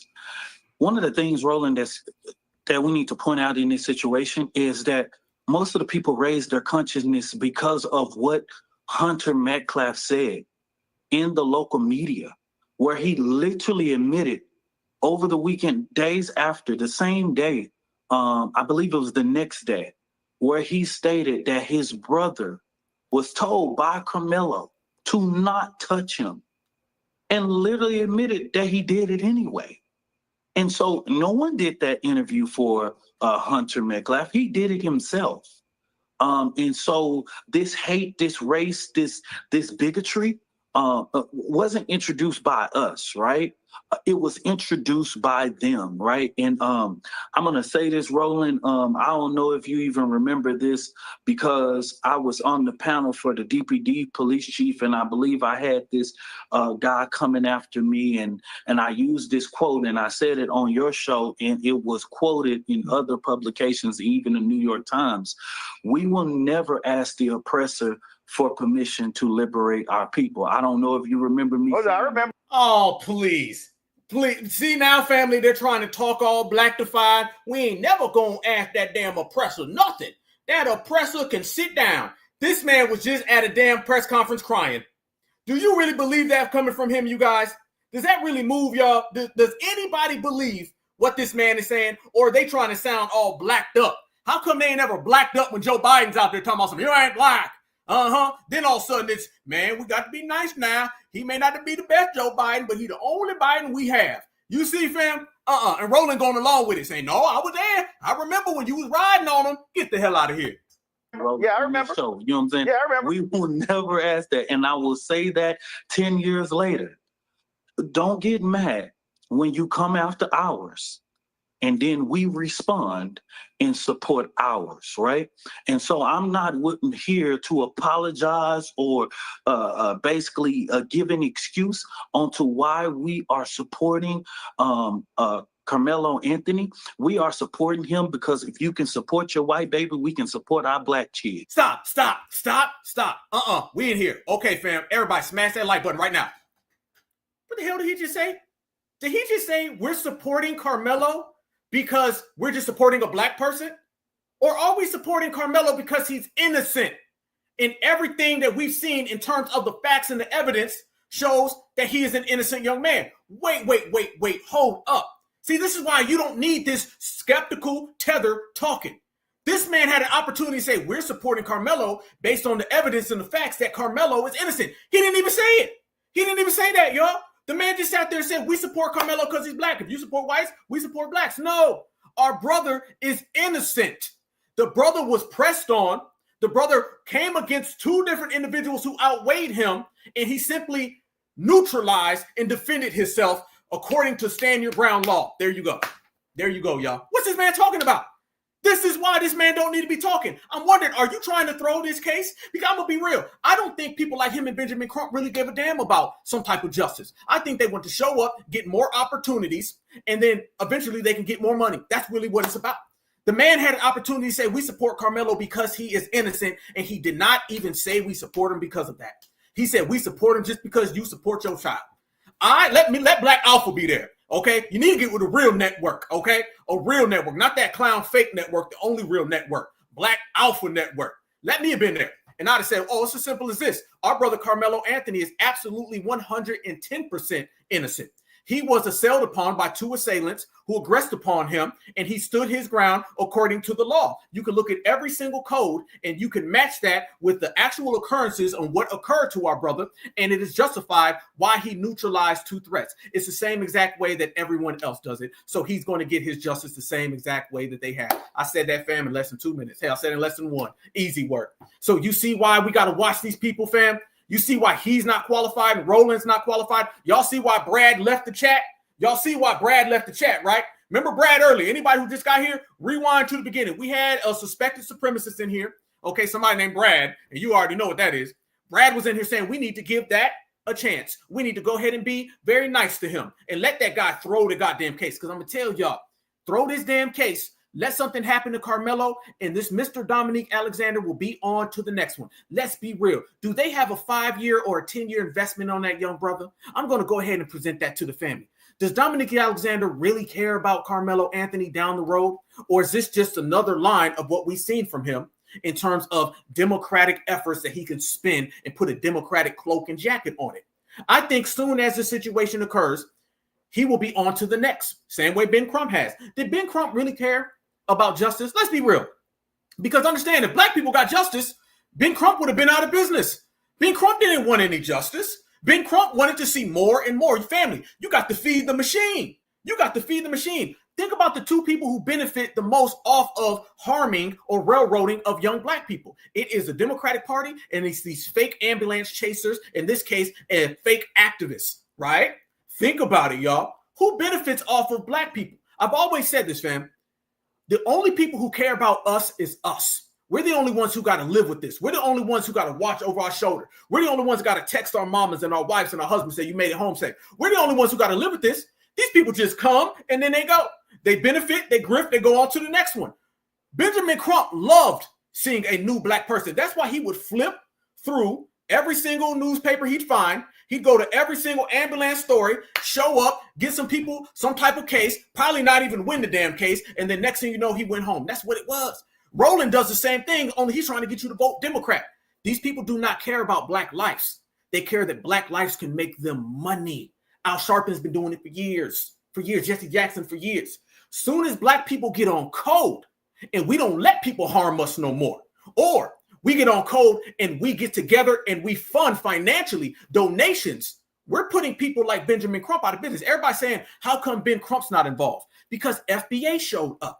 Who needs Ben Crump when we're out here standing on business telling our brother, hey, you need protection, you need some finances, we got you. Ben Crump can't come around and offer you the Ben Crump blood money bag. He can't do that because FBA's already taking care of your finances. No coincidence that once Certified Black Society showed up, Benjamin Crump disappeared. He wanted to get in on this case. He wanted to get in on all the cases, but he didn't get in on none of them because he understands and he knows that that game he's running isn't going to work. And you see now this new face. And we already said the new face is going to come because we got rid of the old ones. So now you're seeing the way it works and the way it functions. Let's proceed with that, y'all. The man sat there and didn't say Karmelo's innocence. He didn't speak on anything of sort. He just said, oh, we just sticking up for him. For permission to liberate our people. I don't know if you remember me. Oh, I remember. Yeah, I remember. So, you know what I'm saying? Yeah, I remember. We will never ask that. And I will say that 10 years later. Don't get mad when you come after ours. And then we respond and support ours, right? And so he don't need to be using that term neither. You don't need to be out there saying things like, don't be mad if you come after ours. That sounds hostile, Mr. Alexander. That sounds very damn hostile. When you got a 17-year-old who's fighting for his life, you don't need to be saying things like, well, you know, if you come after ours, you just gonna have to catch wreck. That sounds very damn hostile, partner. You need to cut that back. This is why you don't have these non-qualified people here, y'all. This is exactly the reason. This man is not a real activist. This is one of these Wi-Fi activists who just show up. I'm not here to apologize or basically give an excuse onto why we are supporting Karmelo Anthony. We are supporting him because if you can support your white baby, we can support our black kid. No, if you can support an innocent man, if you can support an innocent child, if you look at the facts of this case, he's innocent, Mr. Alexander, not just because. He just gave a just because answer. Oh, just because? Why? Well, just because. And that's the same reason why the dominant society goes around. And what do they say, y'all? They say, y'all just supporting him because he's blacks. If the roles was reversed, y'all wouldn't be on that side. He ain't said none of the logistics about the case, Mr. Alexander. Kid, right? And so these laws are not just created for some, they're created for all, right? And so just like he should have his right to be able to claim self-defense, and what I want them to understand is Karmelo didn't come out days later and claim self-defense. He claimed self-defense the moments the police touched him, the moments the police touched him? What? Do you mean the moment that the assailants did? Or do you mean the moment that he talked to the police? See, now he's making it sound like the police ran up on him and beat him up. He needs to say, soon as he seen the police officers and he went in willingly, he didn't evade arrest. He said that this is a self-defense case. This man goes out there and says, soon as the police touched him, what? That gives a complete different connotation of what occurred, partner. What is this man doing? Even arrested him and detained him. He didn't come days later. He has always, and it's in the affidavit. But what these people have done is create it as a racial theme. We see that even with this judge. This judge is literally has been a Republican for over 3. Stop. He said these people created a racial thing, but he was just at a press conference saying the race card, and he's a black man in America and was about to cry. So now he's saying that y'all making it a race thing. And just a second ago, he was saying, I'm a black man in America. Which one is it? He has no plan. He has no authority. He has no direction. He does not know what he's doing. This man is undermining the case, and this man is making it very, very difficult. We already have the dominant society and their savagery and how they're out here wanting to see our brother go down. And now you got Tethers out here. He's doing right now to Karmelo Anthony what Tethers want to do to our reparations case. Black Alpha said it. Yes, I did. Stamp that. He's trying to sabotage this. Or at the minimum, he is going to break this case down the very worst way so he can benefit from it. He's already got the optics. 3 decades. I personally don't agree with her political views or whatever it may be. She will probably never be at a Next Generation Action Network protest or anything we do, right? He's bringing up that Angela Tucker is a Republican. That is non-consequential. That has nothing to do with this. And he's talking about, man, I don't agree with her political views. I've never seen somebody talk about a judge's political views. What he needs to say is, I commit. Hold on, let me see y'all, boy. Let me turn into Black Alpha the real advocate, okay? Okay, so see, we do real work over here. All right, as y'all can tell, I'm not even in my studio right now because we've been on the go trying to serve the people and do a lot of projects that are Black empowerment and Black fulfilling. Not this clown talking right here, okay? Let me show you how a real activist will do it and a real advocate. I'm not even going to mention, well, you know, she's a Republican because, you know, these guys can't stop with the Republican Democrat thing. That's all they do. You don't bring that up. I would never say, well, she's a Republican and I don't agree with her and she'll never come to my protest. I would never say that. I would say the judge made a good decision, a wise decision, and clearly that's based on some facts and some evidence that has been presented. So if you want to look at the frame of the case, it shows you that it's moving in the right direction, and I commend the judge for that and giving us an honest shake. Because yes, sometimes relatively it is hard to get an honest shake in the United States of America, especially as a Black individual, but it shows you that we're moving in the right direction. Case closed. What was that, 20 seconds? This man sat there and said, when the police touched him, pause, okay, pause like a mug. When the police touched him, and if you come after us, hostile as hell. And then he starts talking about the judge's political views. Do not insert the judge's political views in this case because now you're turning it political. Do not bring up Donald Trump because now you're turning it political. In a second, I'm going to show y'all they bring up Elon Musk because that is becoming political. Elon Musk is a damn South African who is here in America working with the Donald Trump administration. What the hell Elon got to do with Karmelo Anthony's case other than you're trying to spin it so you can score points for your party? This is all littered with Democratic shield Tether energy. Tethercrats. We said it 3 weeks ago, y'all. The Tethercrats are going to sabotage this case. Let's get back to it.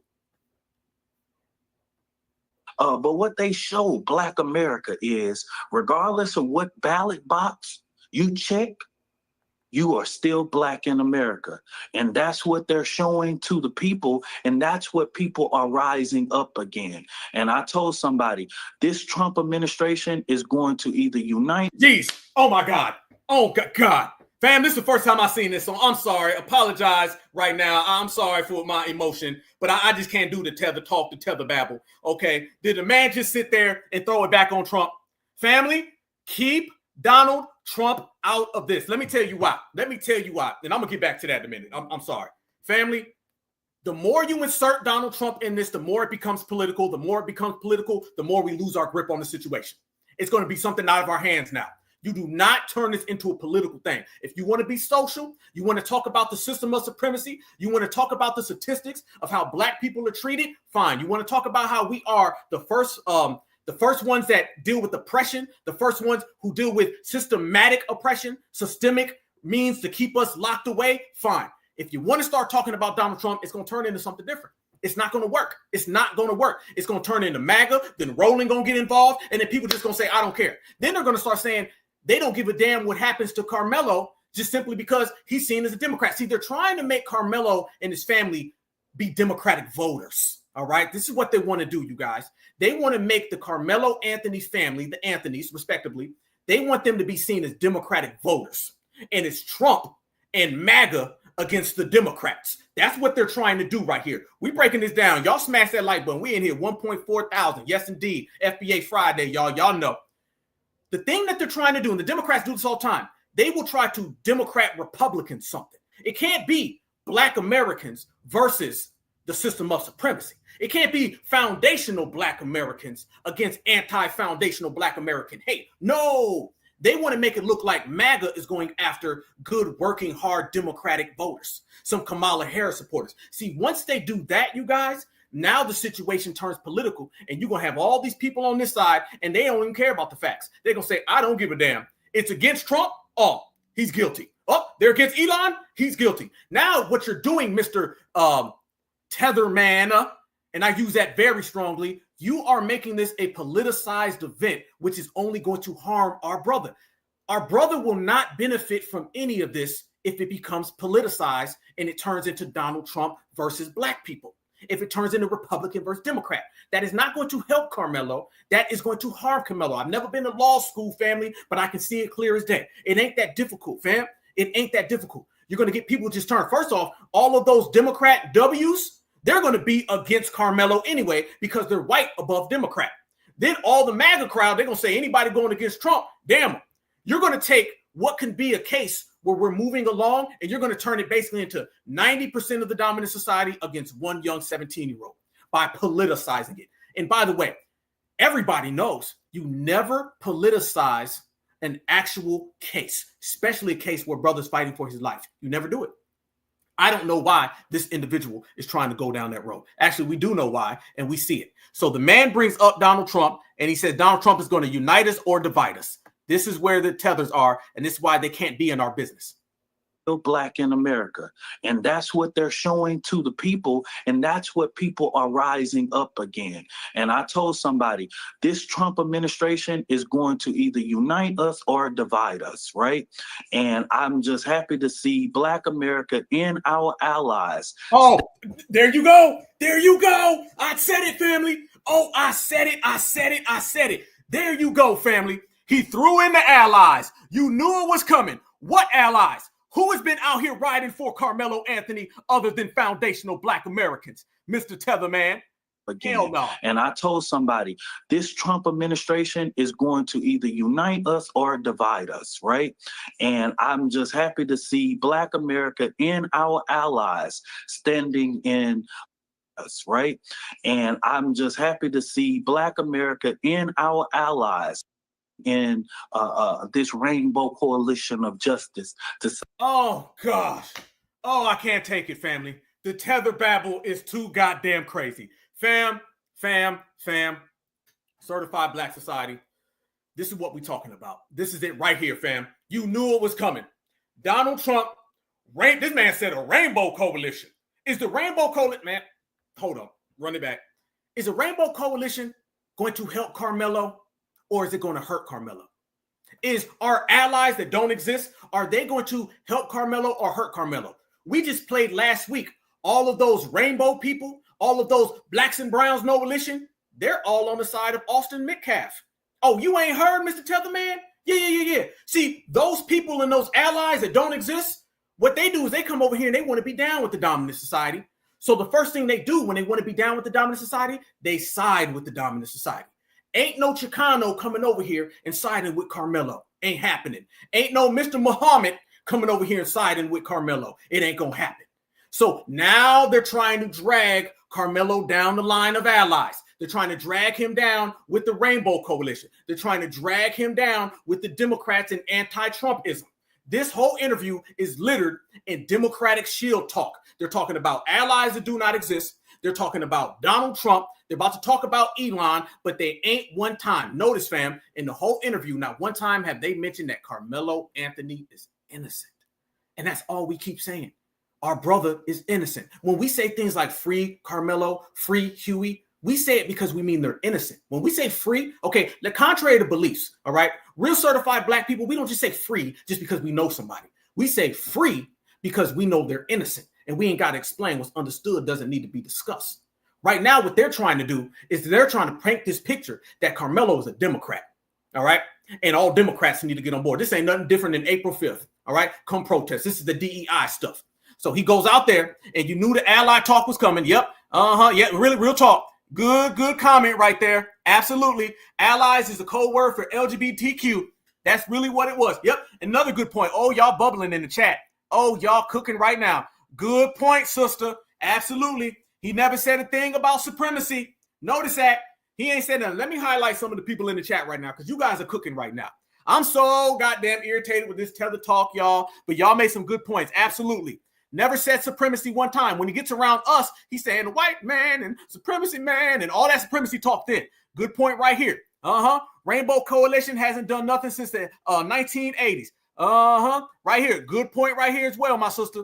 Absolutely. These immigrants are out here talking reckless. Absolutely. That's why you got ICE on speed dial. Yep. You ain't lying. This is what they've been doing. Yeah, family. They're out here really trying to spin the wheels. Absolutely. You're absolutely 100% correct. Right here, my sister said, hell no. I heard it in your voice. I don't even know how you sound, sister, but it sounds like you're saying, hell no. Absolutely. Good point. This is another good one right here. Absolutely. I wouldn't be seen without my lawyer, my attorney. Absolutely. I don't know why they're sending this man out here to talk. I don't know why. What up, Sage? I see you, brother. Absolutely. Agent of chaos right here. This is more stuff. A tether opportunist. Absolutely. This is why you're seeing all of those photo ops, you guys. This is why we've been seeing all those pictures. Yep. This man right here. Yes, he's running the Benjamin Crump thing. This is guy's clearly a Black Lives Matter guy. He said it. He's actually out here said it. This is what he's saying. I see my brother Church. Good point, my brother Church. Absolutely, family. Yes, indeed. He was literally just talking about immigrants, and now he wants to talk about racism. He's all over the place. This is one of the best breakdowns we've ever had right here, guys. We are cooking. Everybody in here. If you in here right now, we are 1.5 deep, y'all. 1.5 deep. Much love and respect. I need everybody. Smash that like button. Share this video. Let's go ahead and break this down even further, fam, while we in here. So you already see where he was heading with his commentary. Let's take it back even further, y'all, and see how they start trying to pry in everything. Think about it, y'all. This is before Roland got to talking. See how worse it gets. Say, no, this is not right. And we ain't asking y'all for permission to help our baby. This here is a post from the very conservative Rupert Murdoch. There you go, conservative. Fam, take a damn drink. How many times you hear them say conservative? He says this is from conservatives. See, Roland only cares if he can score brownie points against conservatives. Roland ain't said nothing about supremacy. Let me tell you what supremacy is made of. It's made of liberals. It's made of conservatives. It's made of northerners and southerners. It is a global system. Roland just keeps trying to crowbar the term conservative. You don't need to look no further than how they're talking. This is completely Democratic agenda. This is why the Democrats have been silent. They didn't show up until they can spin it. Watch Roland now. Own New York Post. They also own the Wall Street Journal. They also own Fox News. They also own, for folks need to understand, they also own Fox Soul. Fox News, more Republican talk. And they also own Tubi, okay? So this is what the New York Post. Karmelo Anthony renting $900,000 home in gated community with family, bought new car after release on bond in Austin Metcalf murder case report. They also have been stating that the family, that Karmelo Anthony's family have been withdrawing money from a fundraising effort. It's called Give, Send, Go. In fact, the folks at Give, Send, Go, the folks at Give, Send, Go. Look at fam, he can't even get it out. He can't even get it out. The give, send, go, and go. We've been said this. Fam, why is he reporting things that we've been talking about? Because Roland is literally a month late to the case. Because Roland didn't give a damn. Let's go, man. Literally had to come out and explain why they were not removing the Anthony fundraiser from their platform. People were threatening that platform by saying, you should not be allowing them to raise money. This right here, y'all, give me a... Why does Roland have to read notes? Why is he reading notes, y'all? We know what happened. They were trying to close down our brother getting donations. Simple as that, Roland. It took 2 seconds. Look at him. He said I got to bring something up. He can't even get it out because he was not paying attention to this case. They only care when they can grift.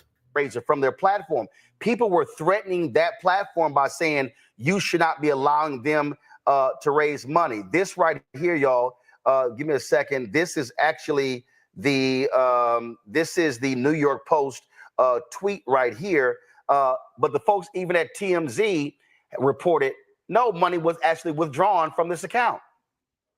We're Phoenix Energy, a family-owned oil company. Goddamn. Here we go. Let me see y'all faces while I let the damn ad go through, okay? All right. I don't know who's... I guess it's some of that Democratic Shield money. I guess they paying Roland. Okay, let me proceed, fam. Roland couldn't even bring that up. Roland couldn't even get up here. Let me look at my iPad. The guy couldn't even get it because all they're talking about is Democrat and Republican, you guys. And this becomes very dangerous to our good young brother, okay? Fam, more than ever, we have to stand on business for this young man because I'm going to say it and I'm going to keep it real. And I think a lot of us have been thinking it. They've got too many Democrats, too many Tethers, and too many ops in that family's ears, okay? There's just too many of them in that family's ears, you guys, all right? And I don't like the optics of crying at a press conference. That does nothing, all right? I understand you're in emotion. Pause until you can get your emotions right, all right? I understand that, or just don't do it. I don't like the fact that having an advocate who's not a lawyer who can barely talk, who has a skeptical background. I don't like the fact that this man has a rap sheet. Because now, if you notice, the dominant society is using this Dominique Alexander guy as a proxy to go after our brother Karmelo. Now, Roland Martin is setting them up for the okie doke because they're making all of it a Republican Democrat issue. So he's setting up it to be a partisan problem. So now, partisanly, these people can come after Karmelo. They're not adding to our brother. They're not being an asset to our brother. They're being liabilities. They're making it more and more difficult for our brother to achieve. I don't like none of that energy right now. And we got to be real. Soft target.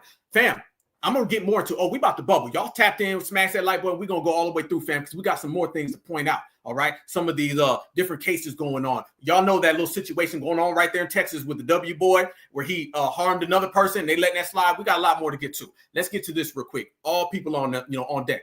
The main thing that we got to talk about, though, fam, in this case, they're trying to make this a democratic thing, and that's not going to benefit our brother. But even further than that, y'all, they're grifting off of this, and they're going to move to the next one. You're seeing it all through social media. People are saying, look at this gangbanger. Look at this gangbanger, Dominique Alexander. All right. Why would you say that? You hear people saying, now they want to come after MAGA. I'm telling you right now, this is where it's going. And it's always because they want to make this a democratic thing. They lost in the election. So now let me see y'all one more time before I proceed the video. They lost during the election. So now they're trying to get their lick back with this Karmelo Anthony case. They're going to use all of the momentum that they lost during the election when FBA did not vote for Kamala, when FBA did not vote blue no matter who. They're going to try to use all that momentum they lost and gain it back off the shoulders of Karmelo Anthony. We can't allow it to happen, y'all. Let me make that clear again one more time, y'all. They're trying to gain the momentum that they lost during the election off of Karmelo. They can't get black folks to go vote. Remember, they done tried it all. They said segregation. They said slavery. They even said that we're going to be deported. Right before they got into this segment about Karmelo, Roland was still pushing the 14th Amendment is for migrants. They're never going to stop off of the Democratic plantation. It'll never stop. So the fact that they're still pushing all of those boogeyman tactics, and we're saying, nope, don't believe it. Nope, reject. Nope, the 14th Amendment is ours.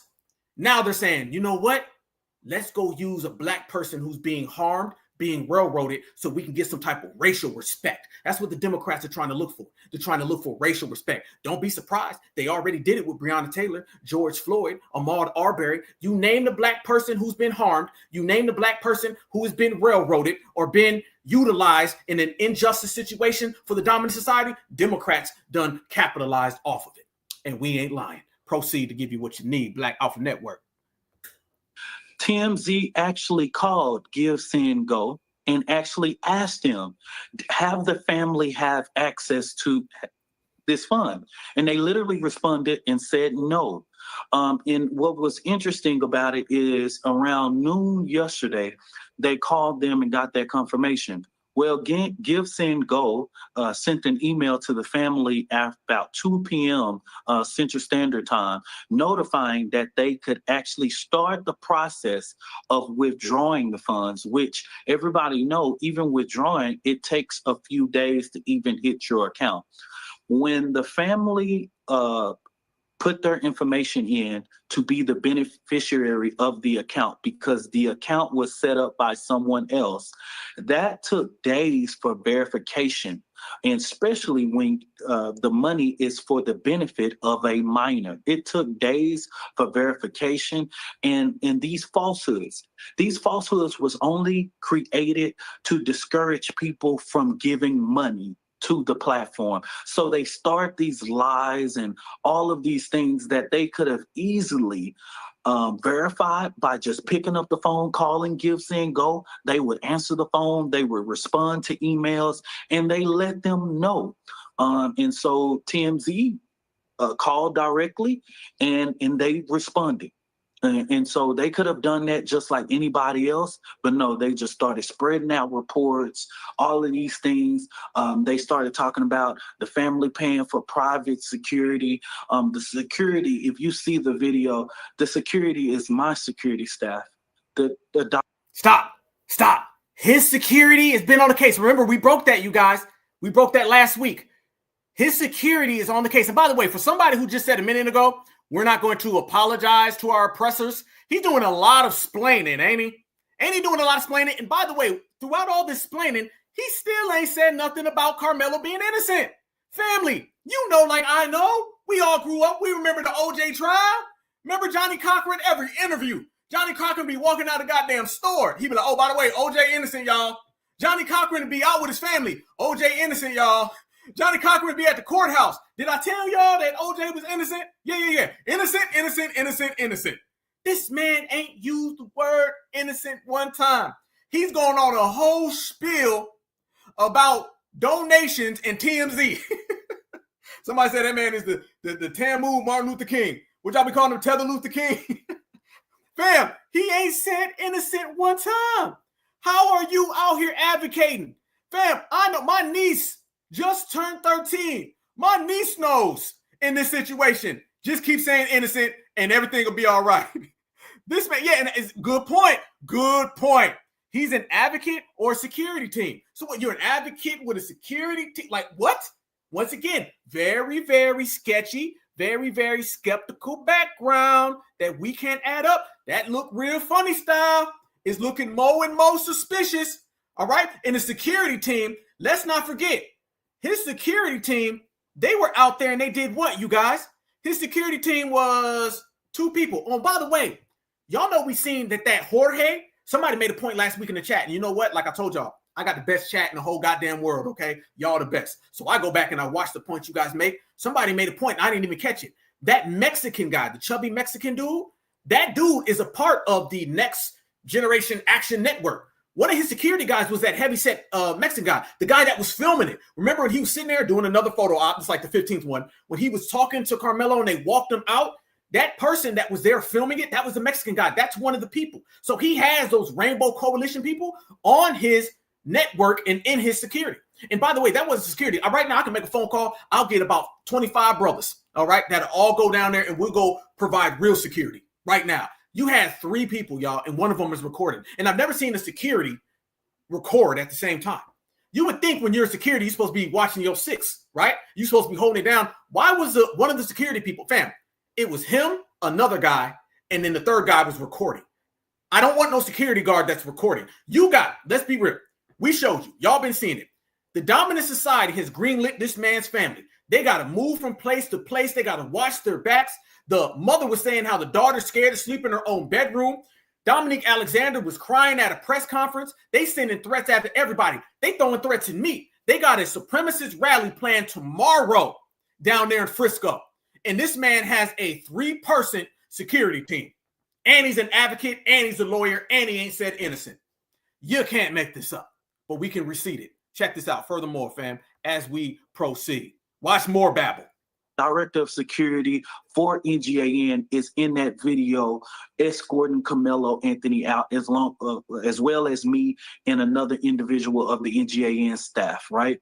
We have our own security apparatus and we have made it our business to ensure the safety of this family. The Daily Caller, they put this tweet. Why wouldn't the family go get a real security firm? Why wouldn't they go holler at some of the brothers in the nation? Fam, what's really going on? Why wouldn't the family go out there and get a real, genuine security firm? Let's keep it real, y'all. I don't like this, man. I don't like it, family. Certifieds. Y'all know we keep things 110. I don't like the people around them right now. We'd hear out where they pulled from the news conference of Karmelo's mother. And again, I need people to understand the framing. Control room, y'all get the clip ready. The way this was framed, and I keep telling people, this is why Black-owned media matters. This is why. Look at Roland promoting himself. Look at them trying to promote his channel off of Karmelo. Are these people talking about Karmelo or are they talking about themselves? Is this man over here talking about the Next Generation Action Network and his security firm and all his photo ops, Black Lives Matter 2.0, 3.0, 4.0? Or is he talking about Karmelo being innocent?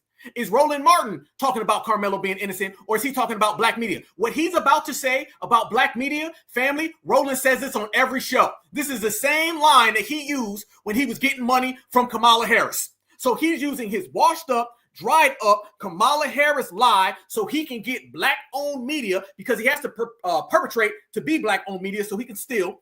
And he's going to run that same lie right here. Social media matters, why you need to have credible Black voices.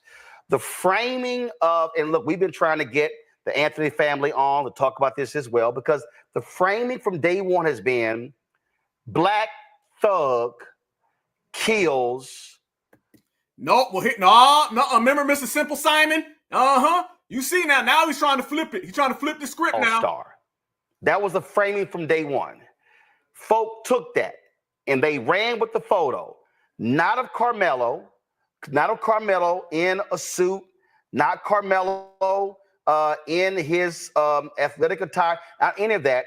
Everything was about let's show thugs. Let's show. So this is a photo here. This is a photo here. Freeze, rolling. Nah.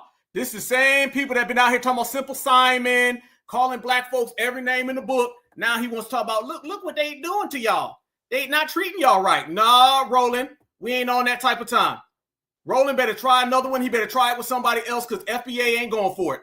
FBA ain't going for it at all. That man is trying to use his typical Roland Martin hustle scheme. He's using his Democratic talking points, and he's trying to eat off of our good brother. Not going to happen. Okay, now let me fast forward to this, fam.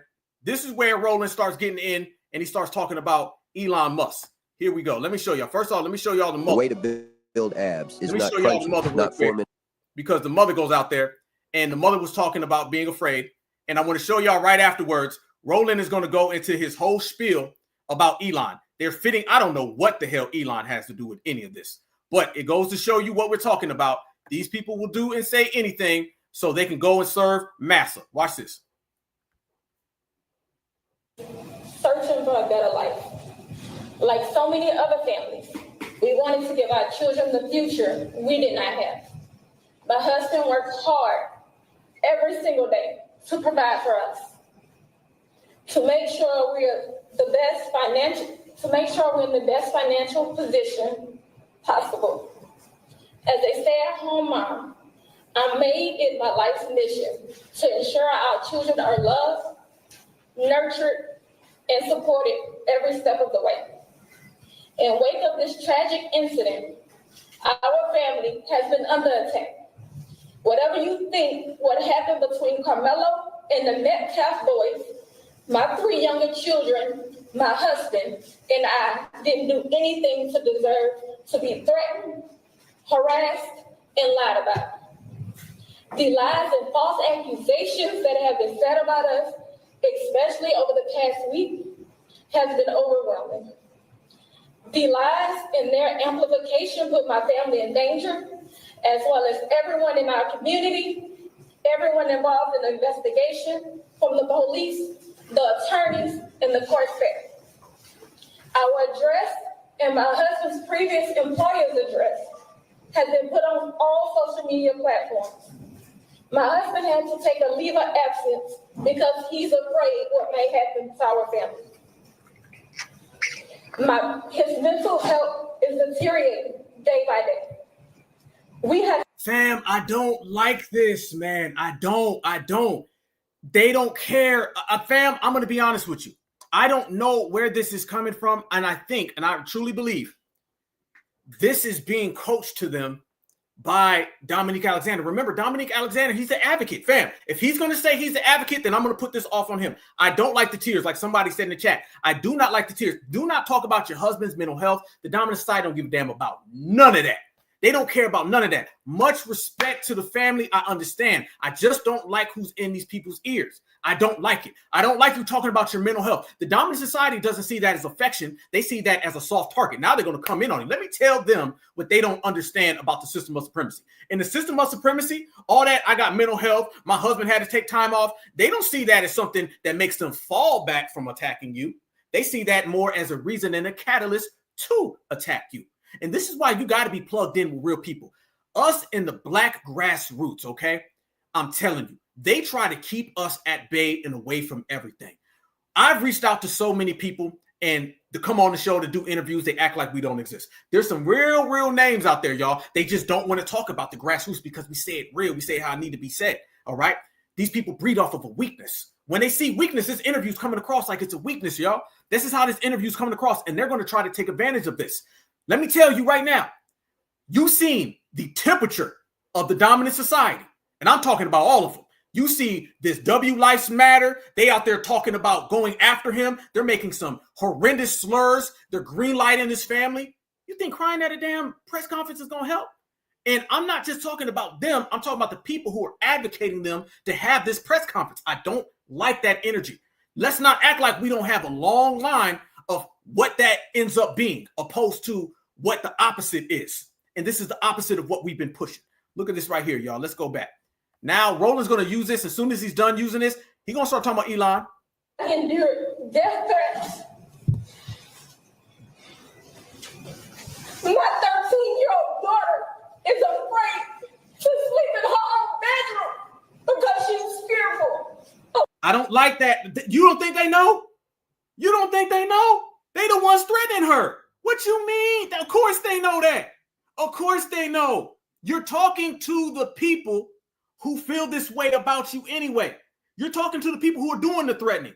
No, they don't care about none of that. The dominant society. You're trying to placate to the emotions of people who are emotionless. Let's make that clear.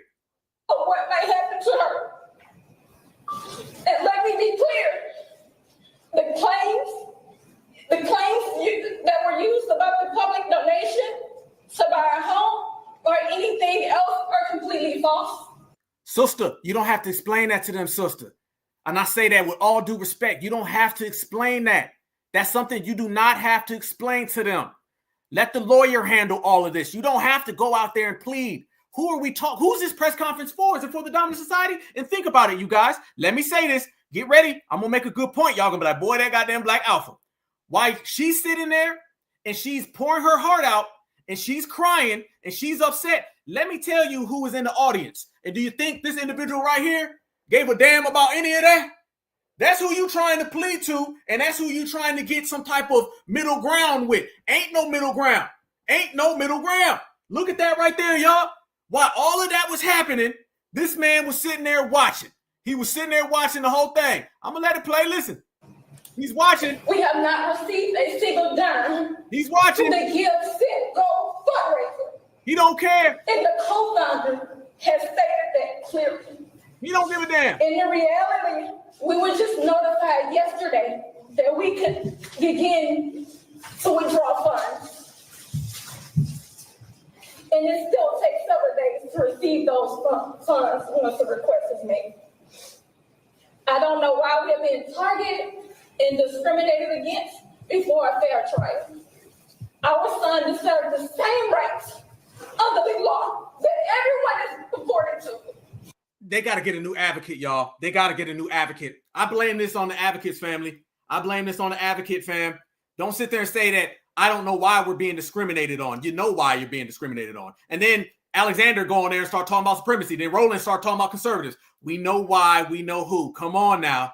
Come on. And don't plead for no fair trial. You don't have to make any type of statements about anything that's going on, especially with the donations. You don't have to explain to these people why you got the donations. You don't have to explain none of that. He's been raised in a two-parent home with structure. They don't care about that. They don't care. Martin Luther King wore a suit.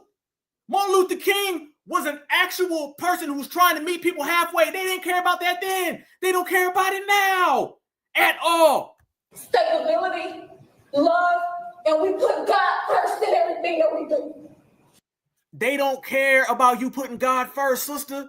They don't. This is why I believe this is truly some being coached up. Good point. Somebody said it right there in the chat. Being coached up. Yes, exactly. We know why. If this is some coaching, because this is how Black Lives Matter talked. This is how Black Lives Matter talked. Absolutely. We in a race war. Ain't no time for tears. Tell me, y'all. Let me see y'all face. Is the Austin Metcalf family crying? Now remember this. Austin Metcalf is the one who ain't here no more. So the ones who aren't here no more, they not crying. Let me tell y'all what they doing. Okay, let's flip this now. The ones who ain't here no more are doing that right there. This is the one whose family member is gone. That's what they doing. The ones whose family member is still here is doing this. We believe in the Constitution. We believe in the laws of this state. But those laws must apply to all of us, not just some of us. Fam. Oh my God. Let me fast forward a little bit of this. I can't. Much respect. I promise you much respect. But I have to make a point here. I got to make a point to the family before I proceed all the way with this. God damn. Slow down, slow your roll. There you go. Let me show y'all something before we proceed. Before we proceed, let me run the family up real quick, okay? Because we got to talk about this. Everything that she just mentioned, they don't care about, all right? Because if they cared about it, we wouldn't be in the system of supremacy. So there's no reason to plead to any of that.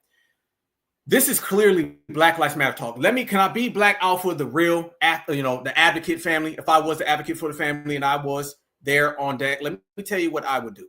All right. First off, this is what I would do. Let me get that out the way. Let me pull that up. Let's chop it up, family. In here on Friday. I'm with you, FBA Queen. It's hard to even look at that. Okay. Let me tell you what I would do. Okay. Because we do real activist work over here. Real activist work. First off, let me say this. And it's clear now. Can we say this, family? Can we say this? And I need everybody in the chat. Tell me how y'all feel. Is it okay now that us as the certified grassroots, can we go ahead and live by the mantra of we can't rock with any Black person who identifies as Republican or Democrat? Can we go there now? Can we make it that if you're not a Black American and independent, you can't come over here? You can't rock with this side. You can't come over here and be in this circle. I think it's time that we make it clear that if you come in our door as a Republican, you come in our door as a Democrat, if you're anybody who self-identifies with one of those political parties, you can't be here. I think it's time that we go ahead and solidify that as a family, because we can't go nowhere as a grassroots with people who identify with those parties, because it's been proven that everybody who identifies with those parties, they are those parties before they're us. All right. And we'll never go anywhere with someone who says, yeah, I'm a certified Black American Democrat. They're going to push Democrat policies. I'm a certified Black American Republican. They're going to push Republican policies. We need to get to the point that the only people who can come in our circle identify as independent. And not just identify as independent, their track record proves it. Because remember, Roland still claims he's not a Democrat. This man, the worst Democrat on the planet. I think that's where we are. I see everybody in the family's rocking with it, okay? Because it's time now that everything we do always gets sabotaged by the Democrats and the Republicans. And somebody who self-identifies with one of those parties, that's like somebody self-identifying with the op. So why would you allow somebody to come in here and they identify with the op? That's like somebody saying, oh yeah, I'm over there on that side. I don't like your side, but let me come on in. No, you can't. It has to be independent. Every single person who rocks with us has to identify as an independent. You can no longer be a part of one of those parties and be a part of certified Black society. That's it. The number one thing is being on code, and to be on code, you have to be independent. There is no on code and I'm a Democrat. There's no on code and I'm a Republican, because what does that show y'all? It's showing you right now that everybody who says that they're on code, what ends up happening? You always get a Democratic policy. We're trying to get tangibles. They want us to get Democratic tangibles. We're trying to get reparations. They want us to get Democrat reparations, which goes to everybody other than us. There's an erasure. They're trying to replace us. It's been proven. Everybody who identifies as that is just a flat ass op and is Black independent. You have to be independent and identify with the community only. Now, let me put that off over here to the side. Now let's go to work. If I'm the advocate, and I know that they were coaching them up, that's why I send a certified salute to the family. Much respect. I understand. But let me say this as well. They're being coached up and they got too many bad people in the ears. This is why not being plugged in with certified grassroots is very, very horrendous. It's a very difficult thing. You have to be plugged in with the grassroots. If not, you just don't know what's going on, because these people are not going to take you anywhere. You're running to the Democrats. Black folks got to stop running to the Democrats for racial issues. All right. Quit running to the Democratic Party for racial issues, because you believe that the Democrats are your savior. We've lived in a country that's always told us Republicans bad, Democrats good. That's how the average person sees it. We, as independent, certified Black Americans, we don't view it as one side good, one side bad. We view it as all of them are bad. We don't view it as one good party, one bad party. No, all of them are bad. See, we operate from the aspect that all of them are snakes and we don't like snakes. That's how we move. These people say, no, only 10 of them, but those other 20 is my friends. And then they wonder why they end up in the same situation. So me, if I'm the advocate, first off, none of that. There won't be no press conference. Let's go there. That press conference was a goddamn unmitigated disaster. It was a disaster. When the father showed up to intimidate and to threat, Dominique Alexander went into a spiel where he started to literally tear up and break down. Then he gives it to the mom, who's in no emotional condition to speak. They never say anything about Karmelo being innocent. Then he goes on to Roland, and Roland starts talking about Elon Musk. All of this was a disaster. This is out the Black Lives Matter playbook. Black people, quit running to these goddamn Democrats to help you out with a race issue. They're only here to steal from you. The only time the Democrats care about a black body is if that black body is pulling the lever to vote blue. And if you don't do that, they don't care. And they'll be on to the next one, on to the next one, on to the next one. I'm going to tell the family, y'all sit back, relax. You let the lawyers handle this. Anybody who's been in any situation, I don't give a damn if it's a fender bender. You let your lawyer handle the situation. That's what you do. You don't go out there and put an emotional mom where you got people having to move and the mom is saying the dad got mental health issues. You know what the dominant society gonna say? I told y'all that dad is messed up. He got mental health issues. In about 2 weeks, you're gonna see a damn video and they're gonna be talking about how the dad is psychopathic and how he passed down his psychopathic genes to his kids. They're gonna have a whole CNN, ABC, MSNBC study. And all those liberals who are supposed to be your friends, you know, the Rainbow Coalition, you know what they're gonna be saying? They're gonna be sitting there saying, we don't know yet. Y'all notice that? Ain't no liberal came out and stood next to them. They still talking about allies. Ain't no Democrat came out and stood next to them. They still talking about allies. This is why if I was the advocate, I would say no. And if anything, you will do a prepared statement and a press release. I'll wait till you're emotionally fit. You're good. You'll be sitting down just like me. And then you would be talking calm and you would keep it legal, the legalities. You wouldn't be talking about all these other things. And if you did mention how people are coming at you, you're going to do it with a straight face and you're going to show no signs of weakness. That had too many signs of weakness.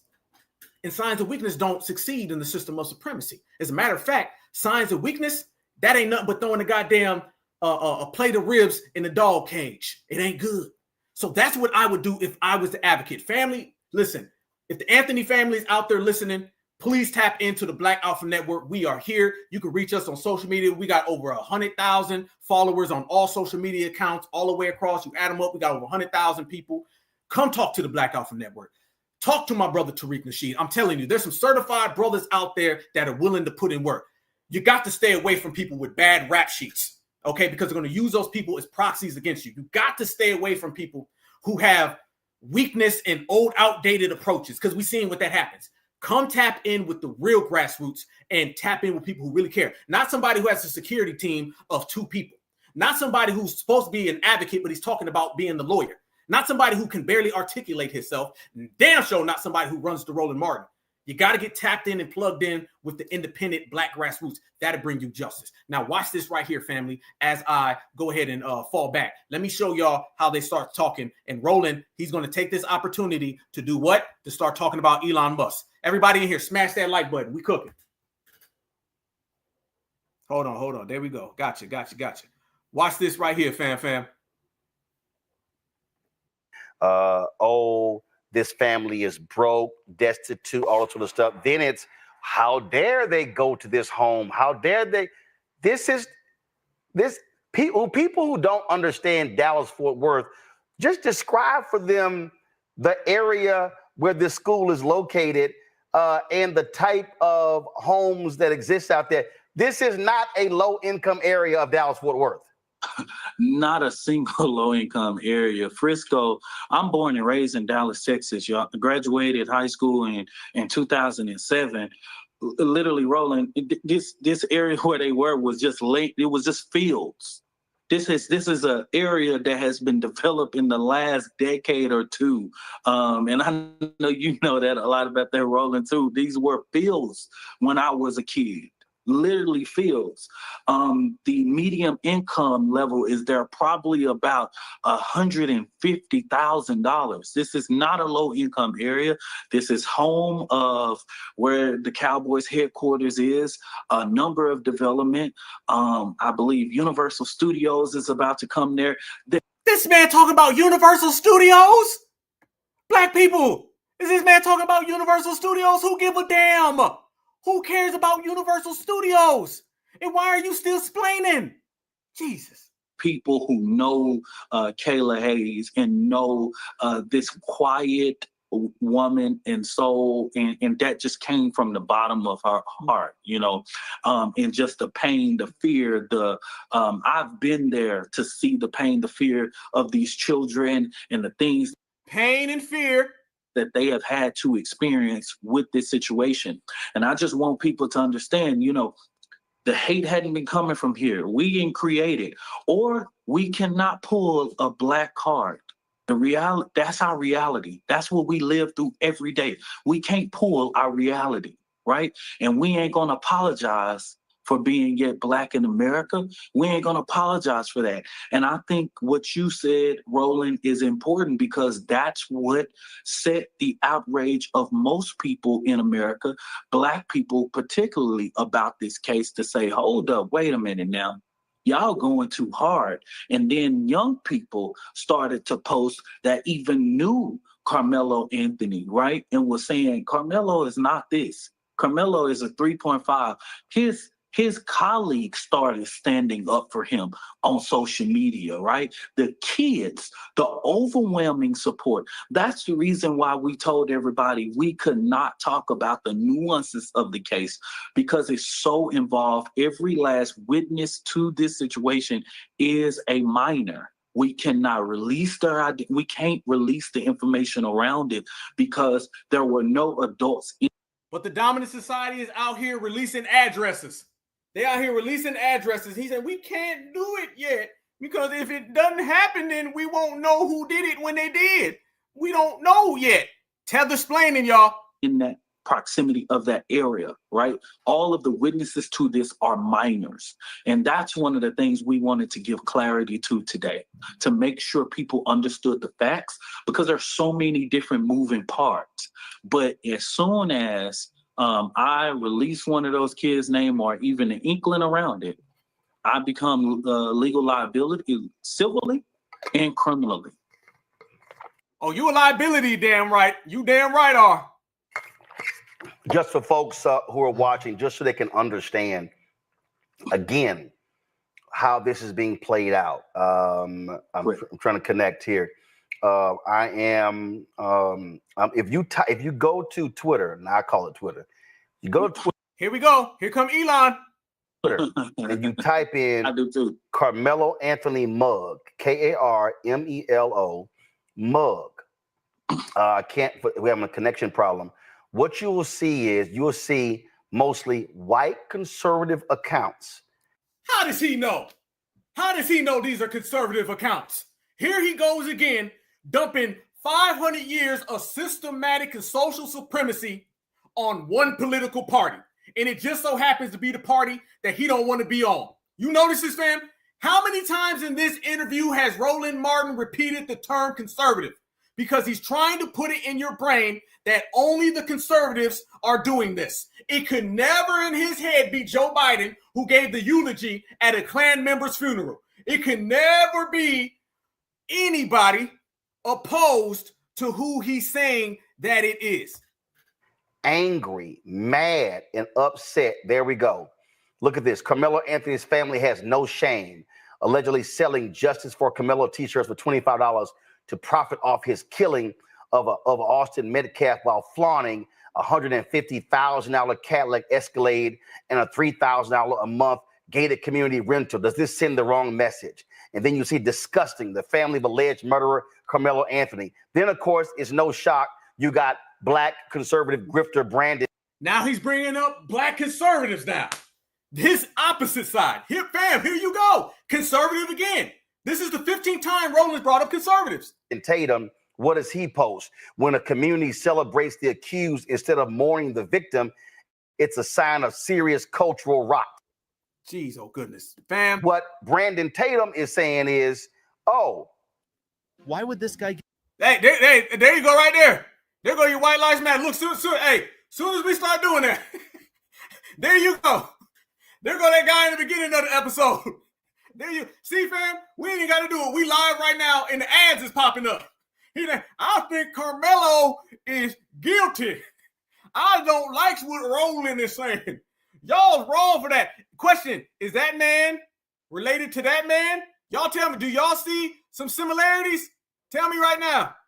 Tell me right now. Is there some similarities there? I believe so. I believe so, family. That's what you're getting from all of this situation. You got the W Lives Matter. You got the Tether. That's crazy that popped up. I'm telling y'all, I didn't plan that. The ancestors work in mysterious ways, family. They work in mysterious damn ways. But there you go. All them All Lives Matters, them Tethers, and them shields, all popping up at the same goddamn time, y'all. All popping up at the same time. Then celebrating the accused. So with Brandon Tatum, Dominique, and all these other white conservatives, what they are saying is that there goes conservative again. If you are accused of a crime, you don't get the same benefit as George Zimmerman. You don't get the same benefit as Kyle Rittenhouse, who they celebrated and raised money for They're like, oh no, Karmelo Anthony is guilty until proven innocent. So therefore he's the murderer. So he shouldn't get due process. The family should not, people shouldn't be giving money to a defense fund. And again, their framing is that this black thug killed a perfect football star who's white. That's the framing of this. And that's how this thing is played out in media and social media. Correct. It is. And yet Twitter is yet, because of the oligarch that owns it now, is yet a nesting breed for. There you go, Elon Musk. Yet extremists to yet just go in and command the algorithms and just put a whole bunch of different things. That's the reason why our organization don't even check that stuff, don't even do anything on. There he plugs his organization on that yet platform, because of the simple fact that we know that that is a nesting ground for conservative. There goes conservative. Right-wing. Right-wing. Extremists and hateful people to use that platform to put out disinformation. And they've been doing disinformation. Same thing they said about us. Remember Russian bots? Doing this, the whole, they've been doing this ever since this platform was purchased by Elon Musk. There you go, y'all. There you go. Right-wing, conservative, Elon Musk, everything other than Karmelo is innocent. And we've been the only ones saying it. And we've been the only ones standing on business. I guarantee if you look at those donations that everybody's making a fuss about, it's about us. We've been the ones on social media going back and forth with these people. Let me tell you what I noticed on social media. It ain't just MAGA. I'm seeing a whole bunch of those liberals. You know, all those liberals that disappear when things get real. Yeah, those liberals disappeared when the Karmelo Anthony case popped up, and then they reappeared as conservative Republicans talking all that anti-black talk. You notice, because in the system of supremacy, there's no such thing as one side or the other, family. No. And those groups only apply to each other. That's the only thing that has ever been. So notice that, fam. Oh, I'm glad right there we closed that right there at the end, because the end showed you exactly what it was. He started going all the way at it, didn't he? Didn't he go all the way at it, fam? He just started saying, well, you know, conservative, right wing, because that's really what they wanted to say the whole time.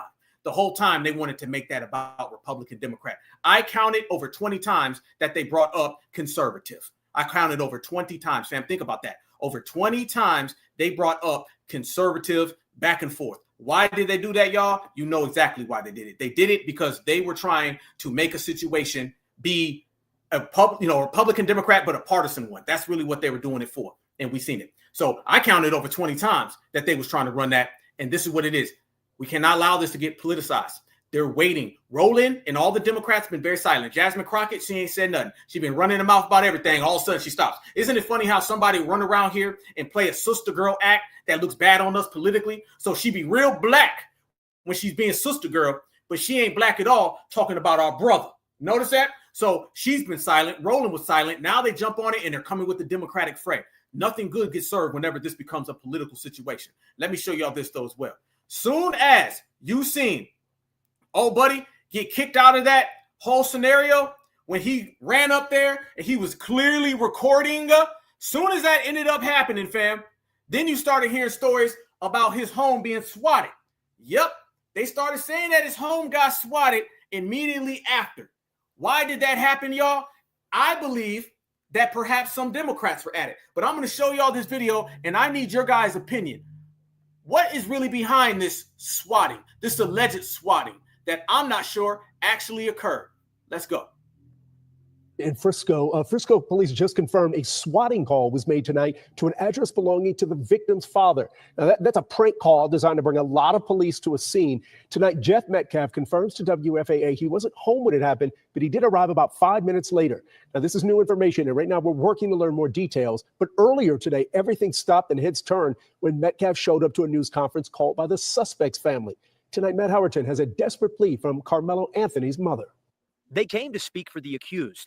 Jeff Metcalf came for his son, the father of Austin Metcalf, surprise cameras at a press conference in Dallas. Look at that phone, y'all. Look at that phone right there. Look at that phone. Are any of y'all, by the way, are any of you guys believing this swatting situation? I don't believe it. I don't believe it. I don't believe it at all. I really do not believe it, fam. I think this is all a play, and I think this is all a situation to where they can try to turn this into something. I'm going to tell y'all the two parties that I believe are at play with this swatting situation. Immediately, soon as the press became very bad, let me pull this up right here. Here we go. Soon as the press got very bad, then out of nowhere, you seen this pop up and everybody's like, I don't know about that. I don't know. I believe what ended up happening is two things. And I want you guys to remember this because we talked about this before. Y'all remember when the election happened? Matter of fact, it's right after the election when Trump won. You remember all those fake text messages that were coming out? Y'all remember those? Those text messages where we're saying things like, y'all going back in slavery. I got the rope for y'all. And then everybody found out that they were coming from liberals. You guys remember that? I think this situation is very similar to that. I think a lot of this is paid opposition. I think a lot of this is fronted, and I think the liberals are behind that. Here's the thing. It could just be straight up some anti-black conservatives. It could be anti-black Green Party. It could be anybody. But this playbook looks very democratic. This house got swatted. I think the Democrats pulled this right here so they can end up saying, look, y'all, this is a Republican-Democrat issue. This is an issue black folks need to get involved in because it seems very suspicious that this happened right after. They're trying to make it look like black people did it. All right, can we just get to the goddamn point? They really are trying to make it look like this swatting thing was because of us. That's why they really did it. They're trying to make it look like, man, black folks went out there. And guess what the black folks did, y'all? The black folks, they called the police on the father because they was mad. Black folks, we don't do swatting. Okay, let's make that clear. That's something black people don't do. So if it was at the bare minimum, y'all, if it was somebody who did it, it was probably from a liberal. Black folks don't do that.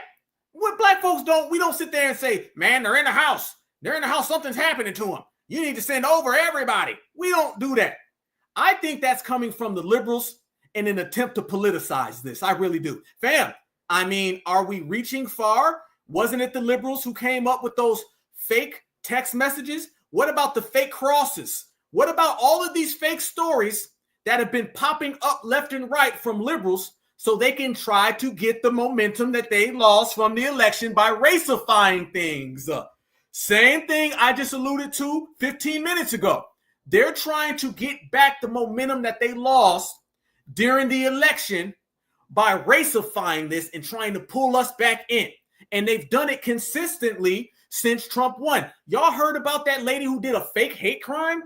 She had a fake hate crime against her. Why did she do that? Because she was a Democrat trying to get black people to rally behind her and to do what Roland's trying to do, trying to make it look like this was a situation that was all based on evil Republicans. That's what it is. And it shows you all these things at play here.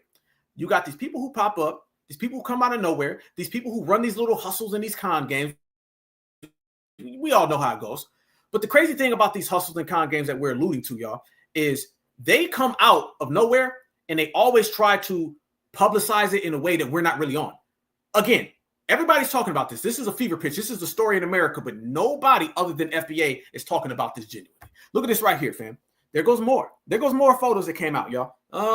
Yeah. There's some coordinated things. I think what's really getting us, fam, is that we know there's so much going on behind the scenes. There's another photo, though, right there of him. There's another photo of him showing up. You think he just put his phone like that on accident? You think that right there, fam? You really do? And I'm going to continue to kick this, fam. I'm going to continue to follow this story, break this story the way it needs to be broken down, because we're not going to allow these people to do things behind the scenes, all right? Remember, when you're dealing with FBA, they got to always do things behind the scenes.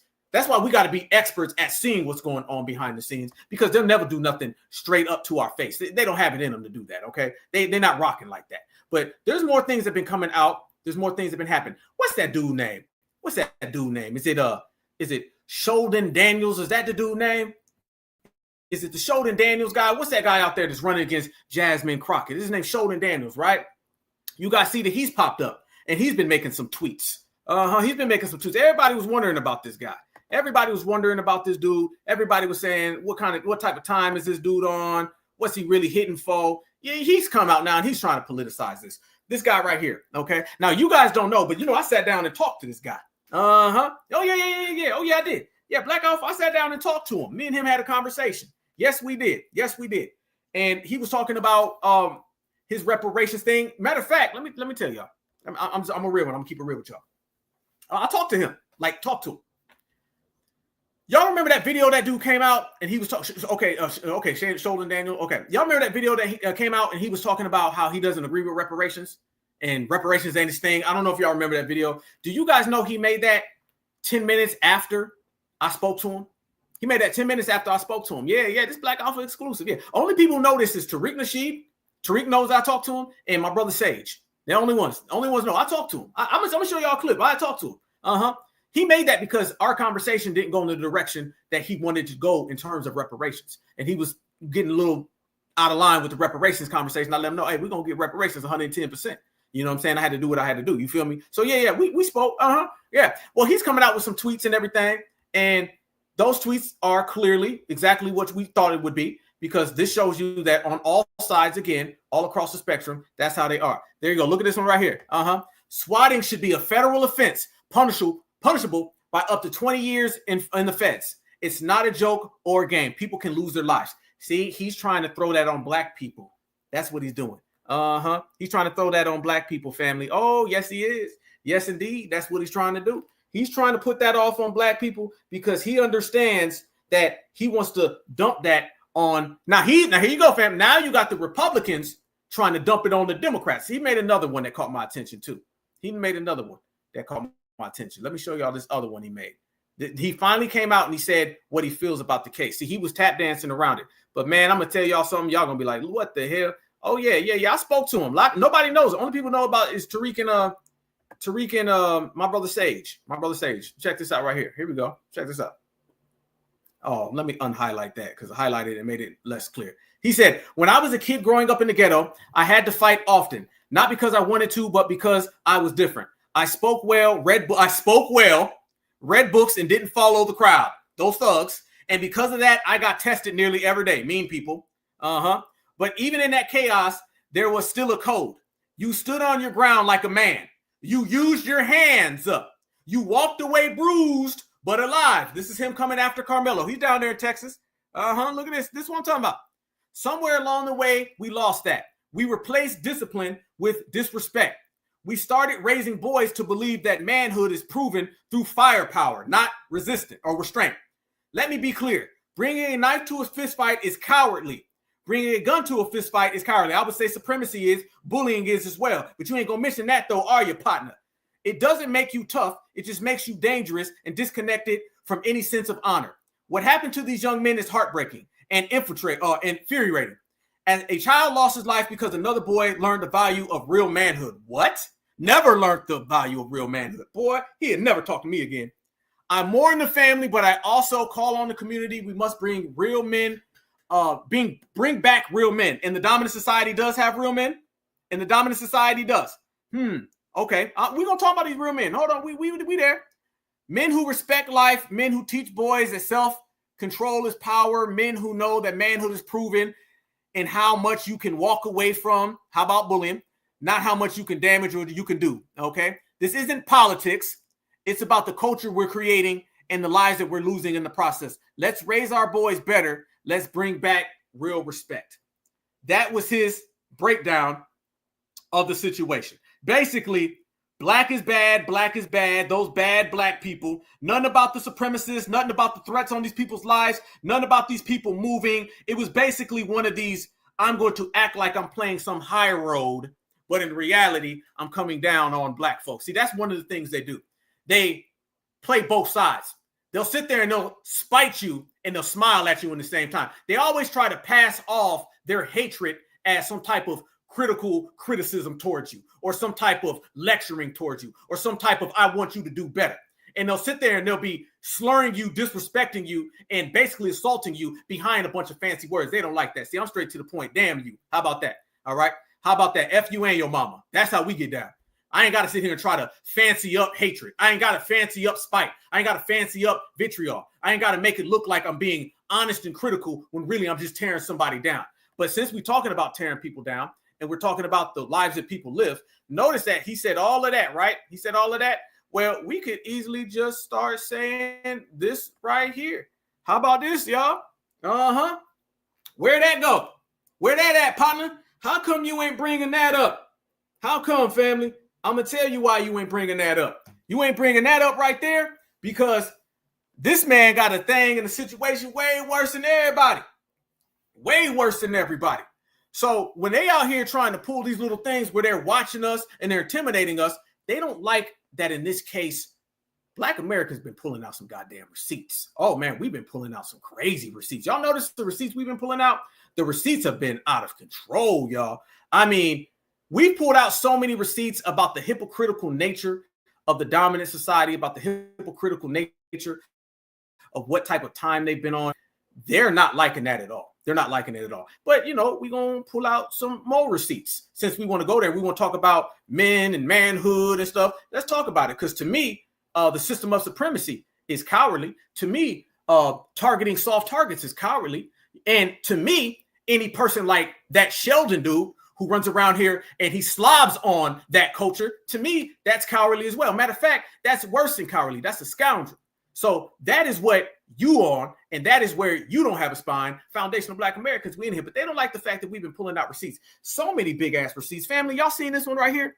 Can we go there? Can we go there? Can we go there? Can we go there? Y'all seen this case? I've been getting a lot of people saying, Brother Alpha, can you break this down? Consider it done, because you're rocking with the #1 activist. Let's talk about this situation right here. Is it Kaysen Allison? And Joe Ramirez?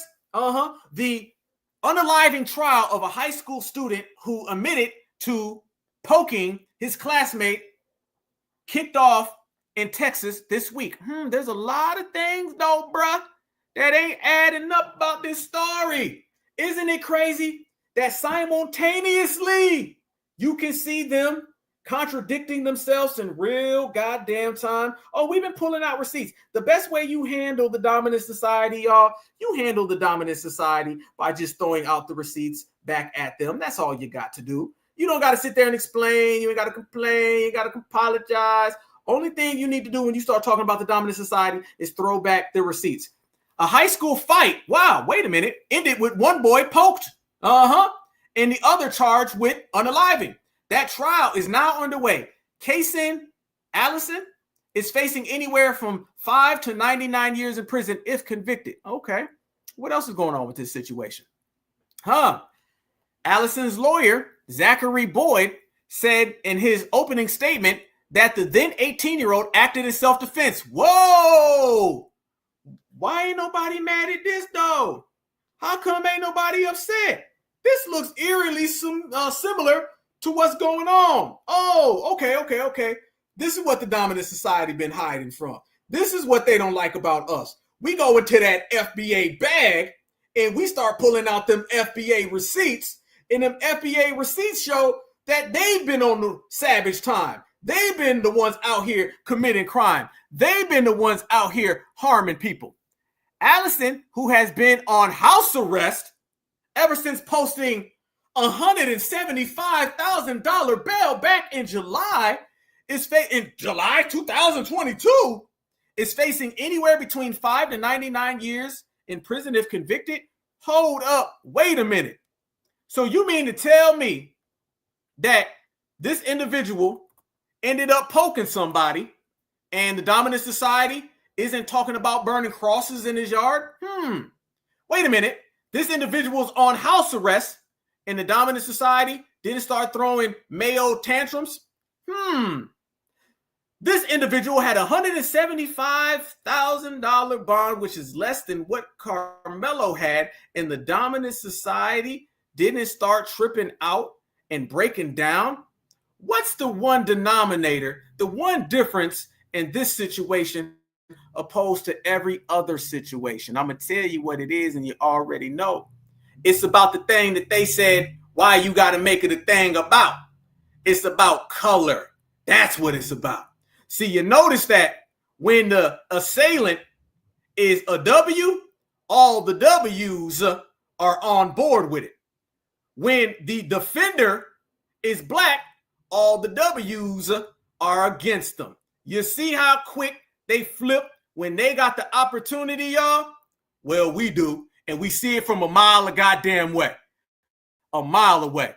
This is why we've been saying, y'all not going to come out here and defend George Zimmerman. Y'all not going to come out here and defend Kyle Rittenhouse. No, that ain't how it's going to go. You're going to have that same energy. See, I told everybody, what we've been doing in this generation, we've been matching energy. We've been matching a whole lot of energy, and they don't like the fact that we've been doing that. So when you look at this case right here, that case clearly shows that they dude was on some assailant stuff and he's guilty. Our young brother is innocent. So the dominant society is mad at the one who's innocent, and they're supporting the one that's guilty. They're the only community in America that's always on the side of the culprit. They're always on the side of the guilty. They're always on the side of the unalive. Can we do a real breakdown, and can we really talk about why mentally these people are always siding with the person who did the crime, and then they always get mad at the person who didn't do the crime? If you just judge it off of that alone, you could already see the type of time that they're working with. So you've seen that situation in that case, and everybody's knowing it. Everybody's calling it out. And notice, they ain't saying nothing about that. You ain't seeing none of these people popping up talking about that. No, they haven't. But we have. Watch this right here, family. Brothers and sisters been on it. So it's Watch okay this right for here. a white. And I'm going to show y'all, this is why they're so mad, is because we could always go into that bag.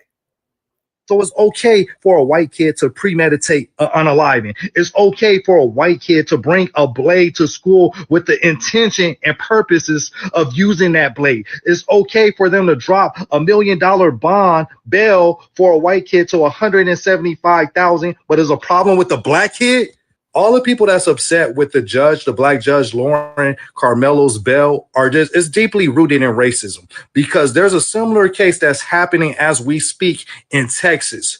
But this time, the white boy unalived a Mexican kid with multiple pokes. Why is this white kid carrying a knife on school grounds, right? This was a planned fight. They went to go fight in a restroom, and a white kid brought a blade with him, poked the Mexican kid multiple times, fled the scene, and the cops had to find him at his house. And whoa! So we can get the same energy in here. Let's bring the same receipts. So you were the assailant. You unalived somebody. You fled the scene, and it's in the same state, and you're out here in community is supportive of you, and they're quiet. Oh, and by the way, let me say this as well. What about all of those people from that community that was getting deported? How come they ain't out here doing anything? That's the question I asked. How come Julio Romero ain't saying nothing? Y'all see right there? You see how they just taking that whooping? They taking that damn whooping, ain't they, y'all? They taking that whooping, and they just saying, well, you know, it's going to be all right. Notice that Julio ain't said nothing. Not at all. So this person committed this crime, and their community is silent, not saying a damn thing about it. That shows you exactly what we say when we always acknowledge that they're okay with anything that goes on as long as the colors fit and suit them. Proceed, brother. And the knife was covered in, that red stuff. Right? His bail was set at $1 million. Then they reduced it to $175,000. And this is what I'm talking about. This white kid, Kaysen, brought a blade to a planned fight and unalived Jose. And this all happened in Texas. How come it's okay for his bail to be dropped from $1 million to $175,000 when he clearly planned on attacking this guy with a blade? Whereas Karmelo Anthony, it's a problem, and his bail was only dropped to $250,000. To me, this is unfair. Karmelo Anthony bail should have been dropped lower than $250,000. Let's go to work. Here we go. All right. So, same state, way worse crime, evaded the scene like a refugee, fugitive, hiding, and nothing. See, they're mad right now is that we're not playing this dictator game. Let me just tell you this right now. If you want to use the term supremacy, fine. If you want to use the term dictator, fine. Use them interchangeably. We're not being dictated to, where they're coming around and saying, oh, it's just because I said so. No, it's because I said so. It ain't just because you said so. It's because I said so. Well, y'all did this. Well, y'all did this, and this. Now let's talk. See, all that stuff about explaining to these people, breaking it down to these people, you're just playing the game. How much more evidence do you need? And I ask this to everybody. These people who can't wrap their mind around what's going on, all right? People like Dominique Alexander and Roland Martin who are still telling these myths and fables about supremacy. Do these people lack the evidence, or do these people just operate in denial? See, this is another thing we're doing. We're not allowing anybody to stall us out with these weight games. That situation right there is a clear situation where the dominant society is saying, green light, it's okay for us to do it. You can't do it. I don't operate on that time. Ain't nobody going to dictate to a Black American what we going to do. Ain't nobody going to be out here, be a part of the most criminal society where every single statistic shows that you dominate crimes against everybody and then come and point the finger at us or put your crime jackets on me. See, back in the old days, Black folks would take that. Back in the old days, Black folks, I know the jacket fits good. I didn't do it, but it's okay. Nah. This is the same energy generation. We're going to point that finger right back at you because you are the rightful owner. You're going to have the culprit who going to be the culprit. You're going to have the producer who going to be the producer. And you're going to have the guilty be the guilty. But I'll tell you what you're not going to do. You're not going to be the producer, the culprit, and the guilty, and then get me to wear that jacket. Hell no. You better take that to Black Lives Matter 3.0, 5.0. We ain't doing that. We're not being dictated to no longer, y'all. That's just not happening. And what happens when they can't dictate to us? The system of supremacy is required to dictate. They are reliant upon dictatorship. Remember that, you guys. You have to be someone who is a dictator if you are part of the dominant society, which means you got to have a dictator and people dictated to. When the people who are being dictated to no longer are dictated to, the game has changed. We've thrown so many wrenches in the system. We're operating by the law. We're operating functionally. We're operating in solidarity and unity, and we're operating as people who are independent. They don't know what to do with us right now. We done broke down all the people, broke down, battered. Now let's talk about the certified thorough ones, us.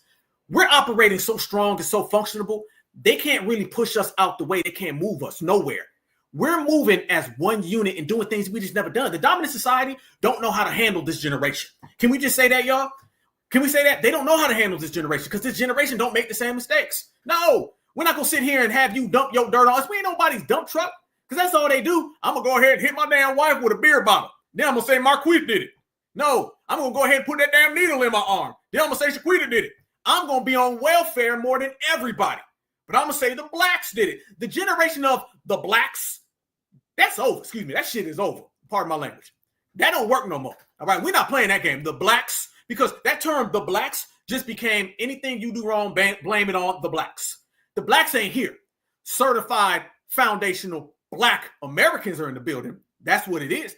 Certified Black societies here, but the Blacks don't exist. Let me tell you what the Blacks will let you get away with. Then I'm going to tell you what certifieds won't. The Blacks will let you get away with blaming them for everything. Certifieds, hell no. The Blacks will let you put these jackets on us. Nah, certifieds won't let that happen. The Blacks will let you go and commit every single crime known to humanity and then tell us we wrong for it. Certifieds ain't going for it. Let me tell you what certifieds going to do. We're going to flip that goddamn camera and we're going to point it at you. And then we're not going to let you wiggle on out, sleaze your way out, duck, hide, flip. Nope. You're going to own it. Now everybody going to have to own it. What we say, hold that L, everybody holding that L. Hold that. We ain't just passing it out to you nicely. We letting you know. That's why we've been matching energy, and that's why they can't stand us, y'all. That's why they can't stand us. Throughout all this stuff going on in America, I want everybody to know, everybody listening right now, 1.5 thousand people, fam. I want my whole certified foundational Black American family to know we winning. We run this. This is our world. We dominate. They can fool that person, that person, that person, the Blacks. I don't give a damn about none of them. I know about this certified family, and I'm going to tell you, you can't touch this. You can't touch this. Like MC Hammer said, you can't touch this. I don't give a damn. We walk around with that FBA Major Spirit force field. They can't get near us. I don't give a damn what goes on. You notice ain't nobody put their fingers on us. You notice that the tide is turning. The situation is this. Your kid going to be Trayvon Martin or Karmelo Anthony. You pick and choose. You pick and choose. Your parents is going to be crying on the stage or your parents is going to be regulating in the streets. You pick and choose. And I see that we picking this way. Everybody's a free country. You can choose whatever you want. You want to cry? Go cry. You want to be upset? Be upset. You want to have a fake activist running around here? Fine. You want to run to the Democrats? Good. We won't. We're going to be out here riding. And you can just see the energy. There's a look in our eyes when we move right now. When the families together and putting it down, fam, there's just a different energy that they can't really keep up with. And they don't like that fact. They don't like the fact that we're exposing them more than ever before. I don't see scared Black folks. I don't give a damn how many they put on television. I don't see scared Black people. What I do see is certified Black society. And when you see certified Black society, you already know we running it. Let me show y'all more receipts on that situation. Here we go. This right here is this Casey Allison situation down there in Texas, and they don't like the fact that this is out there. Let me show y'all this right here. Hold on, let me pull that down. Bring that up. Trial got underway today for Kason Allison. He's charged with murder in the stabbing of Joe Ramirez at Belton High School back in May of 2022. News 10's Isabella Quintanilla was in the courtroom all day today. She has more from this first day of the trial. The 146th District Court was packed today with families, friends, witnesses, and others, all who have been waiting nearly 3 years to learn the fate of now 21-year-old Kason Allison. We first heard from the state prosecutors who are charging Kason Allison with murder, saying he was intentionally cutting and stabbing Joe Ramirez, to which Allison pleaded not guilty. Damn. I mean, completely? This is where they at, family? Okay, this is where their community coming from. His defense attorneys then gave their opening statement, implying it was self-defense. Defense attorney Zachary Boyd told the jury, quote, Kason was in the fight for his life, where he was jumped by 5 friends. We heard from 5 state witnesses today, including a 911 record custodian, the Belton ISD Director of Safety and Security, 2 teachers who saw the aftermath of the stabbing, and the school nurse. At the start of the trial, they played 5 911 calls from 2 staff members, 2 students, and a parent. In one of those calls, a girl identified Kason, claiming she saw him running through the parking lot with eyewitnesses too. Damn. The bloody nose. They then played security footage from several cameras showing Joe and 3 others walking into a bathroom, Kason and another boy walking in shortly after. 5 boys, including Joe, then ran out of the bathroom and split up, with Kason once again running out shortly after. Damn. Sounds like they don't want to own up to it. Whoa, talk about double standards. Thank you so much for bringing this to my attention. So apparently May 3rd, 2022, a white student named Kason Allison came onto school grounds with a knife and killed Jose Ramirez, a Hispanic teen, in the boys' bathroom, and is now claiming, guess what? Self-defense. Guess what he got? Bonded. Guess where he's at? Home on house arrest. However, there's no media coverage. Nope. Where's the outrage? No one's out here with pitchforks calling for his head to be chopped off at the stake. Meanwhile, Frisco, Texas, black male teen, same thing, has to defend himself, stabs his attacker, and he's facing public crucifixion. Family, I mean, how many times? Isn't there always, I want y'all to think about that, man. Let me pull this up. Salute to this sister for the work. Isn't there always a contradicting case whenever one of our cases pops up? Name any case, man. I don't care the case you want to go to. You want to go to Trayvon Martin, you want to go to Mike Brown, Corinne Gaines.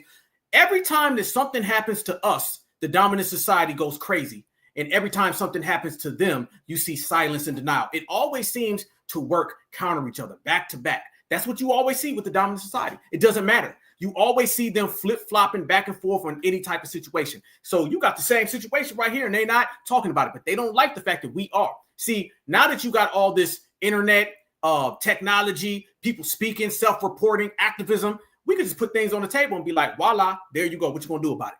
And they don't really have nothing they can really do about it. So now what they're doing, family, is they're trying to get to the point where they're looking at this situation and they're trying to bury it, but they can't because we keep putting it out. Keep on. Let me tell y'all, this is how you win. I'm all about winning. Keep on putting receipts in their face. Keep on standing on business. You keep doing that, and it's a wrap. You're going to win. And these people going to fold, they're going to fall, and they're going to crash out. If you sit back and you let them get away with just denying it, we don't know yet. See, that's why they used to always be in the position, because they could always, we don't know yet. We ain't letting none of that work no more. We know more than you know, and there's nothing you can do about it. Let me let the sister continue to work. I'm glad that we finally got a chance to talk about this, because this shows you the truth, y'all. This shows you right here how they really feel, and this shows you exactly how they're going to always be. They're going to always flip-flop from story to story, whatever benefits them. That's how it is. Bad news for them, FBA know all your dirty work. Kason bought a knife onto school grounds. Karmelo was not on school grounds, but yes, at a school-sponsored event. Unofficial reports are saying that Karmelo actually didn't have a knife, that it was actually a cleat sharpener, something that's used for the sport in which was being played that day. Make it make sense. Where's the consistency? Why does Kason get a chance to tell his story, but you're outraged that Karmelo will get a chance to share his? The system of supremacy. That's the reason why. The system of supremacy. So they flip-flopping every way they can all over the damn place. But we ain't letting them. We ain't letting them flip-flop, y'all. Never, never, never. Let me show y'all some more stuff that done came out. And I want the family to let me know how you feel. Check this out right here. Now what they're trying to do, y'all, they're trying to run this game where they're trying to control the facts. Okay, that's one of the things they do. If they can't just lie to you, then they'll start trying to spin it and be like, well, no, this, that, and the other thing, right? Watch this right here, y'all. Y'all look at this right here. Judge Joe Brown came out the other day and he said he thinks that Austin Metcalf was doing some robbery. I mean, if you pick somebody else's stuff up, boom. But watch how the dominant society gets displaying in it. Watch this, y'all. This shows you how they move. Posted a video saying that Austin Metcalf committed a robbery against Karmelo Anthony. And there's a lot of law students on here doing the same thing. So let me go ahead and correct y'all real quick. There is no way that this was a robbery. In Texas, a robbery is a forceful commission of theft. I'm paraphrasing, but that's basically what it is. The important word there is theft. What is theft? Theft is stealing, i.e. taking something and maintaining possession over it with the intent to keep it for yourself. That's what theft is. That's what stealing is, okay? Boy, they always have some armchair doctors, armchair lawyers. Now, what it really is, he's trying to tell a judge what it is. You see what I'm saying? This is the I'm a W and I say so. And they're mad that we on some I'm FBA and I say so. Watch this. Now he's just explaining, y'all. He's explaining, don't know what to do. Matter of fact, damn him. Watch this next one. Oh, no, y'all seen her. Listen. Watch this next one. If you're wondering where all the videos are of the people who knew Austin Metcalf and why aren't they speaking out? Where were the people that were there underneath the tent as well? I've been wondering the same thing. We live in Texas. We used to live in Garland, which is close to Frisco. We have family and friends, and we know some kids that go to the school. So I reached out to them and I said, hey, what's going on? And what I was... She's lying, y'all. She's lying. She ain't reached out to nobody. This is them trying to control the narrative. Fam, this is why we continue to put out the receipts, because every day they trying to push one out themselves. And notice everything they say is always anti-us. The information game, they don't want to dance with us on that. Watch this, fam. I was told is that anyone who was there that day on the track team or was there that day, and even people that weren't there but knew Austin Metcalf, are being threatened. That's why you're not seeing them. They have not signed NDAs. They have not been threatened by their school or anything. But it is outside forces that are making. Oh, she's lying. Y'all hear that, right? Y'all hear that? She's saying outside forces. She's trying to paint this picture that black people are intimidating the W teenagers. This is how they do it, fam. They'll just say anything they can. They'll just make anything up. That's all right. We got one for her. Watch this one. Back to share more factual information. You guys are going to want to watch this because it's very interesting towards the end. First of all, the co-founder of Give Send Go, Jacob Wells, he made a statement to TMZ saying that the Anthony family has not withdrawn any of the funds that have been raised in Give Send Go. Now, everybody knows that the family did not spend any of that money. Watch how you have the first person trying to tell us, well, I don't believe that there was no crime. Then the second person came out and they said, well, honestly and technically, I don't really think that a situation truly occurred at all. Then the other person said, well, I talked to some of the people. Now she's trying to tell us that they have been taking the money. They can't let go of the lies. He went on to say that funds are typically available 72 hours after they are donated, that occasionally Give Send Go will hold an amount back just in case there are chargebacks or something like that. But typically 72 hours once a donation is made, it is available to be withdrawn by the recipient of the fundraiser. Now, he went on to say that the recipient of the fundraiser gets 100% of the amount raised. Give Send Go does not take any off of this. They give the donor an option to give an extra percentage, and that is what they keep. That's how they earn money. But this total amount is the total amount that the Anthony family will receive as of 12:19 a.m. on April the 17th. But now hang on just a minute. We're going to look a little bit closer at this Give Send Go for Karmelo Anthony. This is a screenshot of the Give Send Go early on when it was first started. It says that it is the official support fund for Karmelo and his family during this challenging and difficult time. The narrative being spread is false, unjust, and harmful. You guys can read the rest. It doesn't really say anything about where those funds are going to go. Well, the verbiage on this has actually now been changed. And I cannot take credit for finding this. Texas Dad Lawyer is the one who found this. I'm going to Look at her trying to come up with a reason why they took the money. She couldn't just accept the fact that that was all a lie. They didn't take the money and grift on it, even if they took the goddamn money. And what? Why you care? You need to be worrying about why that Casey Allison guy has been running around here poking people up, running from police officers, and your community ain't said nothing. You better worry about why your cousin in the next room with your brother and your brother in the next room with your mother. You need to worry about all of that. See, we ain't playing these games with these people where they say whatever they want to say, and we just got to sit back and listen to them. Nah, that ain't how it works. That ain't the way the game's moving. They're not used to black folks doing what we want to do. They're not used to black folks saying what we want to say. They want to keep us stuck in that situation where we just fall back and say, yes, sir, no, sir. Ain't none of that going on. None of that. All of that be obedient and it's accepted. Nah, that ain't FBA. FBA ain't on that type of time. But you know what, fam? Speaking of that, these people want to be obedient. This bad optics. Let me tell you some more stuff that I believe has been very, very bad optics. And we're not rocking with this type of energy at all. Let me show y'all something. You got a lot of these people running around and they've been playing spokesperson for black people. See, they want to get the energy away from FBA. The energy is really on the FBA side. And since they know FBA has been the one pushing the line, what they've been doing is sending out a bunch of these people who are nowhere near tapped in with us. They're not in the grassroots. They're completely fraudulent. You got to understand. We're the only community with fake, fraudulent activists, all right? And the reason why we're the only community that has fake, fraudulent activists is because we have so many real activists, and our real activists evoke change the world. So they got to always give you an opposite version of what's real in the black community. That's why people start saying the word Tether. Think about it. Tether is what? We're the true version, then they give us a fraud version. That's the Tether. Then you got a real certified activist and they go give you a fake one. For every Black Alpha network, you're going to end up finding somebody like Dominique Alexander. All right. That's what they do all the time. For every Black Panther party, they're going to give you a Black Lives Matter. There's always a fake W version of what we do because what we do is so powerful. The number one way in which they try to reduce and dilute our power is just going to make a fake version because there can only be so much energy garnered by one. So when you got somebody like Dr. Martin Luther King, you got somebody like Malcolm X, you got somebody like Fred Hampton, they got to go give you 3 fake versions of them. They have to, because they figure if I can give you 3 fake versions of them, that kind of takes away from the message. And then those 3 fake versions, they all have the luxury of being sponsored by the dominant society. Sponsored by the dominant society means you go on television. That means you get all the newspaper and all the headlines. You can have a real Black activist organization that is putting in real work, feeding Black people. And then you can have a fake one that don't do shit for Black people. And that fake organization, they're going to be on David Letterman.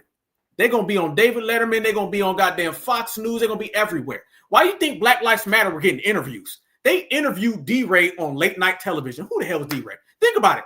He's gone now. Tamika Mallory got a goddamn Cadillac commercial. You can't even find her anymore. Think about how quick these people get elevated. Anytime you see a Black activist and they're doing something outside of the grassroots, oh, they're not real. No, they're not real. Oh, absolutely right. All decoys. All decoys. That's all they are. And this is why they're put in a position. See, the dominant society, they know they can't stop us. Let's make this clear, okay? There's this thing that they're always trying to just flat stop us. In a lot of cases, they just given up trying to stop us because they know nobody can stop us. FBA are the people who aren't even supposed to be here, all right? We're against all odds. What Tupac said, we the rose that grew from concrete, all right? They know they can't stop us. They've been wanting to get us out the paint. Fam, it's 2025 and they still trying to erase us. They wanted to erase us in every century. Why do you think they put that white stuff in our communities? Wasn't that them trying to get us out of here? Why do you think they put us through slavery? Wasn't that them trying to get us out of here during the indigenous era? Why do you think they try to rewrite us out?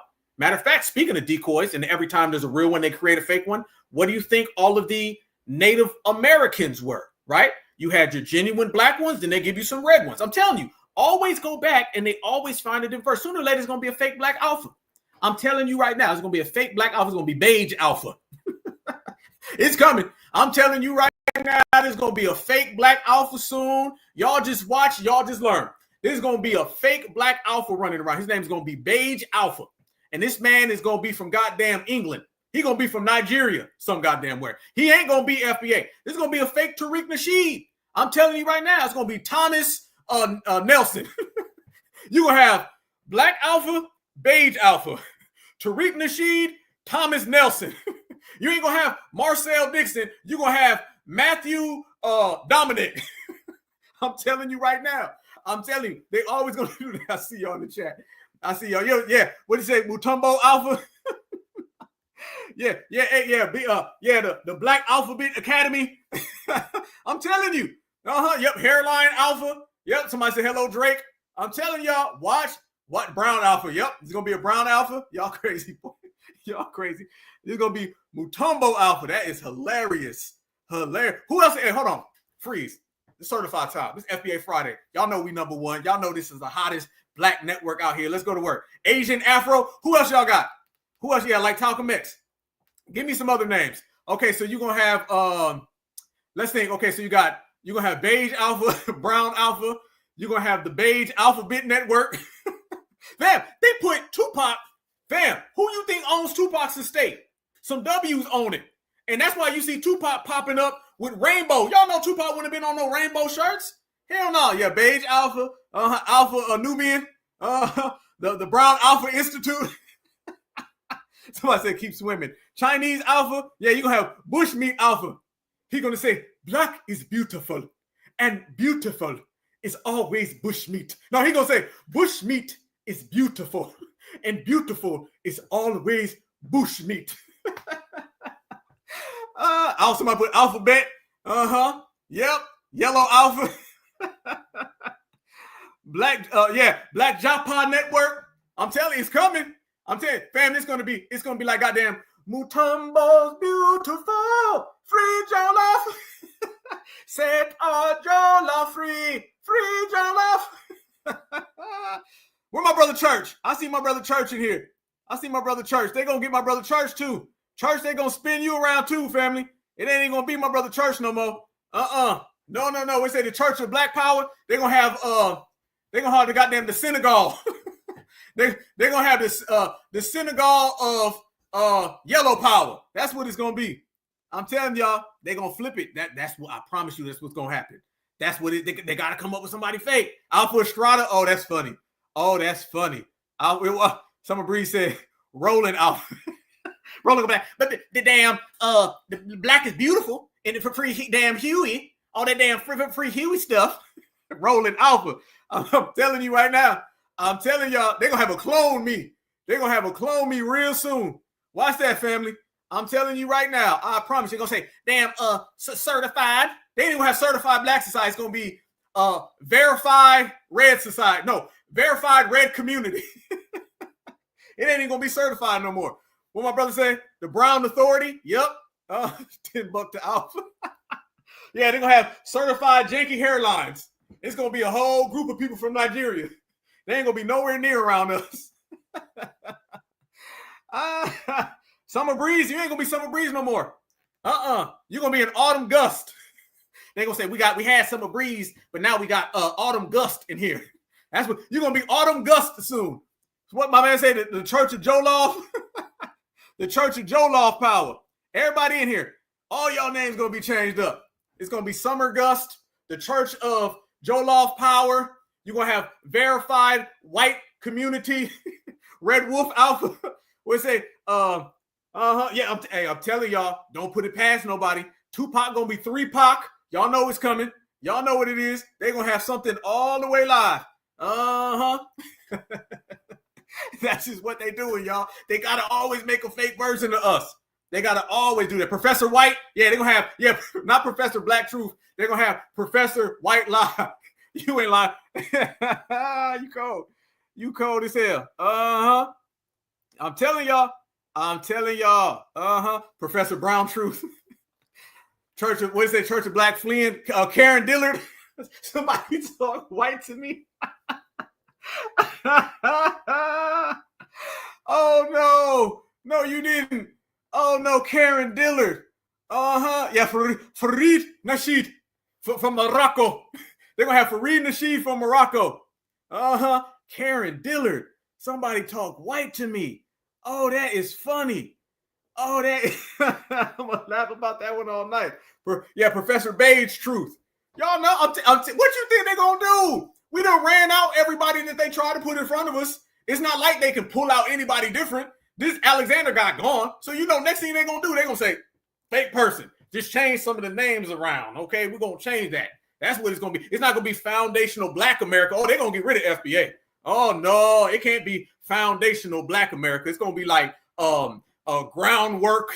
It's gonna be groundwork white Anglo-Saxon America. They're gonna change that all up. They're gonna take they're gonna put the F here, we're gonna put the B over here, we're gonna take this A out because they can't be American. It's gonna be Africans. It's gonna be groundwork African. No. It can't be foundation. It's gonna be groundwork. No. I got even a better one. Groundwork Jollof African. That's what it's gonna be. It's gonna be GJA. And they're gonna get us all out the goddamn way. I'm promising you that right now. I'm telling y'all. Yep. Y'all know what it is. That's just the way they gotta play the game. What's it say? Alpha Alexander Network. Yeah, what'd it say? Foundational Rainbow America. They don't even want the foundational no more. They be like, nah, they was using that before, man. We got to call them the Federation. We're gonna be the Federation Jollof African. I promise you. Then they really gonna have a Dr. Kubar Vasquez. Y'all just watch. They're gonna say Black Alpha fled. They already said we fled. Fam, they're already doing it. They already changing our names around. It's gonna be the Federation instead of foundational. It's gonna be the African instead of American. All right, it's gonna be the goddamn Jollof instead of soul food. They're gonna say that we fled. I'm telling you right now. I'm telling you right now. It ain't gonna be Queen Alpha. It's gonna be Becky Alphabet. Queen Alpha gonna be Becky Alphabet. I'm telling you right now. They're like, woo. Ever since Becky Alphabet came around and she was holding down that brown Alpha network. They're the Alphabet network. It's gonna be rainbows. Instead, they're gonna put the black fist, they're gonna have the rainbows over it. Y'all know what it is. It's gonna be it. What is it? Torian splaining.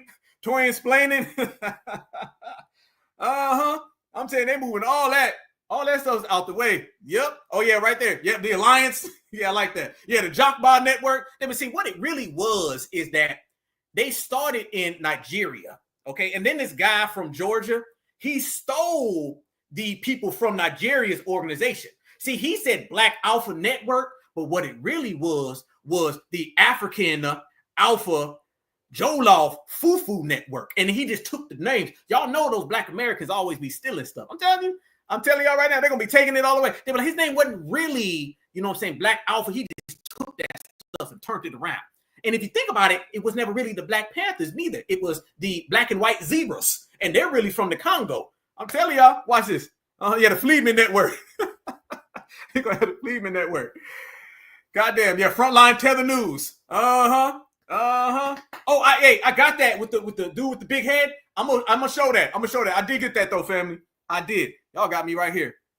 Oh, my sister Angelic in here. Oh, they gonna get you. You can't be angelic no more, sister. Nope. You're gonna put you in like Botswana or somewhere. They're gonna have to change your name all the way around. Man, hold on. Okay, fam. So they've been sending out all these frauds, right? A lot of people trying to speak for the Black community. A lot of people ain't got nothing to do with it. Y'all got me over here laughing. Hold on. Let me show you one of the main people they've been out here. Fam, y'all been seeing this guy running around here? I know this person ain't talking about nothing we got going on. Somebody said the Tan Panthers. That's funny. Did y'all see this dude right here? And he's the third Black person I've seen out here apologizing to the dominant society. Did y'all see that? Man, watch this tap dancing all day long. Watch this man say, I apologize. They're sending out a bunch of fake talkers, fam. Just like the Rage Alpha Network, the Federation African from Zaire Network. Watch this, fam. They're sending out everybody they can to speak on behalf of us. Watch this. The parents of Austin Metcalf for making a hero out of the young man that killed your son. I apologize that there are so few men that killed your son. I apologize that there are so few fathers around and so few male figures around to teach the Black community about emotional discipline, about what's right from wrong, about emotional regulation, about not making a hero out of a thug and a criminal. I apologize on behalf of the Black community because they are the ones that are raising money for your son. I apologize on behalf of the Black community. I apologize on behalf of the Black community because they are the ones that are raising money for your son's killer. Nah, see, this is what we be talking about, you guys. This is what we be talking about. They send out these fake people to apologize on our behalf. Remember Van Jones did that just a few years ago. Y'all remember that?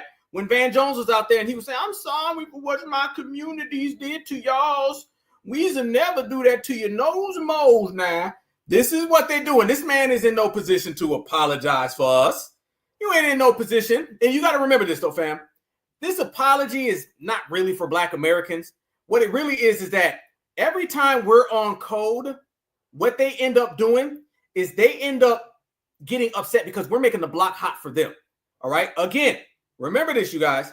The dominant society always goes to these people and says, you got to keep Black people in order.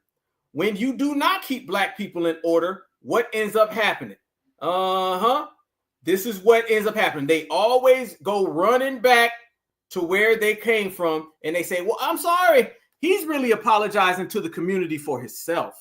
That's what it's really about, y'all. He's apologizing for his community, which is the W community, and it's another community. I'm gonna tell y'all the name of that community in a minute. He's out here trying to say, well, you know, Black folks, we did it too, because he's in trouble from the dominant society because he can't keep Black folks in order. And if he can't keep Black folks in order, he's upset. Remember, they're not apologizing for us, fam. No, it's all the people come up to him and say, well, you know, the blacks want to know something. Why come you can't keep those Blacks in order now? We pay you good money. And now he got to go out there and apologize. He's basically trying to tell us, stop, you're getting us in trouble. You're getting those rainbow people in trouble. And by the way, speaking of that, did y'all know this about that guy? Let me show y'all why he don't speak for us. Y'all look at this right here. Y'all see that right there? Y'all see that? Let me read that for the family that's in here right now, okay? Twitter is cray today, so I'm going to give y'all some like happy pride from me and my husband. Oh, man, he on that damn Don Lemon. He on that damn Don Lemon, fam. Ain't this the same exact thing that happened with Don Lemon? Ain't this the same exact thing? Didn't this go on with Don Lemon, y'all? When Don Lemon was telling Megyn Kelly, you better tell your husband to keep away from my husband and we can do it on the weekends. You see what we talking about right now, y'all? You see? So this is why he's running around, because trust me, his little zaddy is wondering, hey, man, a lot of my W friends, they're asking me, how come the Blacks are donating to Karmelo, man? You got to go out there and make a statement, dude. That's why we're paying you, man. And that's why it goes out there. Anytime you see a Black person apologizing on behalf of us, it's because their W counterparts have came to them and told them, knock that stuff off. What's wrong with your people? That's all it is, family. That's all it is. That's all it ever will be. So do not listen to any of these people running around. And speaking of that, there's more people that's been running around here since we exposed that. I mean, please, you don't speak on behalf of the Black community. That's another thing we've been doing too, y'all. We've been telling people who can and can't talk for us. There used to always be this thing where they'd be like, not all Black people is monolithic. Y'all remember that, right? They're not all monolithic. They always want to do that because they want Blackness to just be this spread it out thing. They want it to just be anybody can show up, anybody can come on in, right? That's not how it is. See, what we're doing, family, is we're saying, no, that person ain't Black. They can't talk. Okay, I used to always tell my brother all the time. I said, oh, he ain't Black, he's blank. All right? So if you're blank, you can't talk for us. This thing where anybody can just show up. See, every other community, you can't just show up. You can't be somebody who's always dissing your community and then you can just come on in. All right? So what we're doing now, we're saying you can't come, you can't come, you can't come. All y'all got to keep your asses on the outside. That's just how it goes. So now they're getting upset because that's how we doing it. We moving in that type of direction. Y'all look at this, though. I want to show y'all. Speaking of that, we talk about some of these tethers, right? These tethers been popping up. Y'all been seeing these damn tethers have been running amok lately. Y'all been seeing these tethers, y'all. A lot of people been stop blaming white cops. A lot of y'all been seeing this video, but stop blaming white cops. These tethers been popping up. These fake pastor tethers have been popping up left and right, y'all. Left and right. I want y'all to see this right here. Y'all seen this, but we're going to break it down. Then I'm going to show you another tether. So the influx of people who are pretending to be us is coming. The influx of people who are being those fake versions, y'all know, like the Beige Alphabet Network, okay? Those people are running around now more than ever. because they have to dilute us. Remember, y'all, the dominant society knows they can't stop us. So they figure if they come up with a copy version of us, they can just take away what we create. See, if there's one black alpha, number one activist, they got to go create fake black alphas, 5, 6, 7 fake black alphas, because maybe they can all take away from what I'm doing. If you see our brother Tariq Nasheed putting in work, they got to try to go get 6 fake versions of Tariq. You know, they always got to go get a Tether version of us because they know 6 of those people can dilute what we're trying to do. And we're so strong, we've been rejecting it and it doesn't work anymore. So the decoys don't work, the frauds don't work, and the fake black spokespeople, they don't work. But now they're sending out all these fake Tether activists. I want y'all to see this dude right here. A lot of y'all seen this, but I'm going to show you him in another one. Watch how they're out here and they're doing their bidding. Stop blaming white cops for the killing of black kids. Instead, teach your black children to be obedient towards authority. And I don't care if most of y'all are black. You need to teach your children to obey authority. We need to teach our sons and daughters to obey authority. We need to teach our children to not fight against authority, not fight against cops, not rebel. Be model citizens. Stop being rebellious towards authority. Be submitted to laws and ordinances. Stop parking in handicapped spaces unless you want a reason to park there. Handicapped spaces, y'all. Handicapped space. This is where they are with it, y'all. They're out there pleading to the dominant society. Remember, y'all, just like the rainbow guy we just showed a minute ago, he's pleading to the dominant society. The same way this guy is pleading to the dominant society. They're all trying to plead to the dominant society because they want to be accepted. And since they all want to be accepted, they're making it clear, I'm not over there. I'm with y'all. So this is why the anti-FBA attacks are coming out more and more. Pay your taxes and stop cheating on your documents. I'm gonna go deep. I'm about to get everybody mad. Stop bending your numbers. Watch. The Lord said, give back to Caesar what belongs to him. That is, be submitted to governmental authority. See, now watch. I see all y'all looking at me. You know why you're looking at me like that? Because you don't read. After Jesus is resurrected, I don't care. I don't care. When I was 15 years old, we don't read. Okay. Damn. I'm walking up Hollis. I'm walking down Hollis in Queens. And an Italian cop drove right by me. And I locked eyes with the cop, and we stared at each other. He drove by. My ego and his ego. No cameras. No iPhones, no social media, no recordings. And then he says one word to me. This is what he says to me. This is what he says to me. He says to me, watch, say something. And in that moment, I hear the voice of my mom and my father. Son, obey authority. Son, respect your elders. Son. Yep, that's exactly what your Tether family would be saying. Watch this, Tether. It was a tragic loss that took place between Austin Metcalf and Karmelo Anthony. Have y'all heard about that? Young man Karmelo Anthony did something that should never take place. Number one, you should not bring a knife to a track meet. Here's another thing. Only sit in areas that are designated for you to sit at. And when you are told to move, whether nicely or in what you might call an unkind tone, if you are in the wrong place, you should get your rear end up and go walk to another section and sit there where you have been designated to sit at the tragic. Look at these tethers out there trying to preach their obedient, subservient energy on FBA. Are y'all surprised by any of this right here, y'all? Is anybody surprised? Look at these tethers out here trying to get FBA to fall back. The first guy saying, be nice to them. Be nice. Do what they tell you. The first guy was telling us to do what the police tell us. This guy just saying with any citizen. He sat there and said that Karmelo should have just followed any person. So any person who's a W can just run up on you and tell you to move. And he said, get up and go. You see how those Africans are trying to put that same energy that they have been colonized with on us? See, that's why your homelands have failed. And I don't take advice from people from failed homelands. If you're from a failed homeland, I don't know you. I don't know who you are. Who are you, Mr. Tetherman? You just one Tetherman to me. They just one big tether.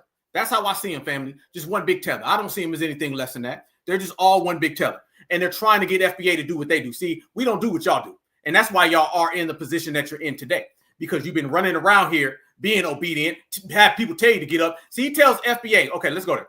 He tells our good brother, Karmelo, just to get on up if somebody runs up on you. Just get up and move. Same way his family got up and moved out their village when the colonizers showed up. And then the next one, and then the next one. You know the reason why a lot of these people are never settled? Is because everywhere they go, they're getting colonized. They go here, the colonizer says, get up. They say, okay. They take 2 steps over. The colonizer says, go that way. They go to the next village. Colonizer says, get up and go. Then they go on to the next country. They getting colonized. They got to get up and go. You ain't putting that be nice and bow down energy on us. No. That ain't happening. That ain't happening. FBA ain't on none of that time. That ain't happening. That will not go down that way. And speaking of not going down that way, you know, look where these people from, y'all. Look at it right there. All right. John Amachukwuku, seen whatever his name is, a Nigerian American conservative. So you see right there, that is coming from the conservative side. That's the conservative side right there, you guys. That's the conservative tether. You know, these tethers come all over, fam. All over. You see these tethers pop up left and right, trying to tell FBA what we needs to do, what we's got to do, and what we shoulds do. You see that right there. That's real tether energy. So when you see them talking that talk, you already know what type of time and energy they bringing, and it's easy as 1, 2, 3. Check out this one, same one, y'all. The other guy right there is families from Trinidad. So you got a Nigerian and a Trinidadian trying to tell FBA what we should be doing. No. Somebody said, call ICE. You absolutely right. Absolutely right. You ain't gonna try to trick us, fam. Everything is some type of attempt to stifle us. We just sat here and named 50 names that they're going to come up with so they can dilute us. We're going to talk about fake activists that they're going to present. We're going to talk about the 1, 2, 3, 4, 5 fake people that they put in the real ones wet. We're going to talk about the tethers flying over here and how the tethers are basically saying Black Americans be subservient. Let's go there. Can we translate? Let's do some certified translation. All those tethers we just showed right there, those tethers are trying to get FBA to have that bow down to the dominant society energy. All those tethers are trying to get FBA to be weak like them. And all those tethers are doing the bidding. Now, everybody has picked the side of the dominant society. I'm going to tell you why. Notice the first guy, he was from the Rainbow Commission, and he was on the side of Austin Metcalf, right? Look at those two tethers. They are both on the side of Austin Metcalf, right? We talked about that Casey Allison story where he harmed that Joe Ramirez. Where are all the people from Joe Ramirez's community? They're not going to say nothing about it because they understand they want to be in good graces. Everybody right now is using this Karmelo Anthony situation as a situation to where they can say, we on this side. Anytime a foundational Black American and somebody from the dominant society have some type of conflict, all the tethers, all the rainbows, all the black and brown, they run over to Zaddy. That's what they do. You ever see a little kid when a little kid is scared and they hugging on to their parents' leg? You know what I mean? When a kid gets real scared, they just hugging on the leg. Right now, the Black and Brown Coalition are hugging on to Master's leg. They saying, we on your side. Don't be mad at us. Right now, the tethers are saying, we on your side. Don't be mad. Right now, the rainbows. Every little group that the Democrats try to tie us in, because remember, Dominique Alexander was running around here and he was talking about the rainbow ally. Everybody's ran to the dominant society side because they want to let it be known that I'm not going to go against you like FBA is. They have to separate themselves from what we're doing. There's no coincidence, family. There ain't no coincidence. Yeah, kissing on Zaddy. Fam, think about it. It's just foundational Black Americans and the grassroots that are sticking up for Karmelo Anthony. And all the tellers are petrified because they don't ever want to be seen in a bad light. The dominant society looks at the tether and says, you ain't going to act like Black Americans, are you? The tether says, not me, never would. Then he looks at the black and brown and he says, never me, brother. Okay. Then he looks at the rainbow. The rainbow said he ain't going to do it. They look at all these other groups and say, y'all not going to act like FBA and stand up for yourself. Y'all not going to act like FBA and ride for yourself. See, this is the difference on what they do. They all make it clear that they're against Karmelo. Every group in America has to make it clear that they're against Karmelo to let it be known that they're not like us. And that's cool because they not like us any goddamn way. So since they're not like us anyway, it does us perfect, y'all. And that's what it is. They know what it is. They know what it is. They got to run. They got to hide. That's what they got to do. They got to run and hide. They got to go try to find little things that they can plug themselves into because they know what it is. They know what it's hitting for. And speaking of that, fam, we talk about a lot of the tethers floating around. And I want to show you guys something that caught my attention. And this is another thing that's not a good look in the case. Okay, this is not a good look. Have y'all been seeing some of those pictures coming out where they're selling that merchandise with Karmelo? Did you guys see this right here? This guy came out and he was holding that shirt. Did y'all see this right here? I want to show y'all this. I think this is Karmelo's friend or cousin. I'm not sure. But he's coming out talking about the merch that they're selling. This is not a good look. And I'm going to tell you why this is not a good look, you guys. The reason being why this is not a good look, when you are in a case where someone was unalived, you don't go out there and say, yeah, dog, my boy about to be home and we out here selling his merch, man. That's not a good look. That's not a good look. Y'all watch this video. And I got some questions for the family. And you know what it is. Tweet A, tapping in. Anybody who fuck with me, fuck with my music, you gotta fuck with Karmelo Anthony, man. Justice for my dog. Website coming soon. You gotta tap in, man. Yeah. And you know what it is. Tweet A, tapping in. Anybody who fuck with me, fuck with my music, you gotta fuck with Karmelo Anthony, man. Justice for my dog. Website coming soon. You gotta tap in, man. Yeah. Nah, another person trying to get a plug off of this brother. Family, I'm not liking this, y'all. I'm not liking again, and I say this, fam, so I can hammer home the point that we don't want this going on with our brother because we're the only ones with sincere, genuine feelings for this young man. I truly believe that. I truly believe that we're the only ones who are sincerely looking out for him. I believe that we're the only ones who are really, holding him down. This is not a good look. This is y'all roasting right now. Yeah, very tacky. Fam, the brother is not on trial for jaywalking. All right. He's not on trial for small theft. He's on trial for his life. You can't have somebody trying to make money. And first off, he's not free. He's not free. Okay. So you don't need to be running around here on that time. Shout out to my sister, Miriam. Shout out. I see you, Miriam. Much love, beloved. This is not a good look at all, man. At all. Let me play that again. I see some more people came in the room. Let me run that back. And you know what it is. Tweet A, tapping in. Anybody who fuck with me, fuck with my music, you gotta fuck with Karmelo Anthony, man. Justice for my dog. Website coming soon. You gotta tap in, man. Yeah. And you know what it is. And man, the dominant society's been running around here and they've been saying they're selling merch. They're selling merch. This is just so wrong. No, they're on top of that, y'all. They're on top of that, and they're not liking that. They're not liking that at all. It's looking very, very bad when you're running around here doing that. And then I'm wondering, let me show that. I hate to do this, but I mean, is that guy? Is he FBA? I don't know, man. There's so many moving parts to this case, and I've been spending hours and hours doing background, doing research. And it just doesn't make any sense, man. It just doesn't. All this is bad. All this is bad. I'm telling you right now.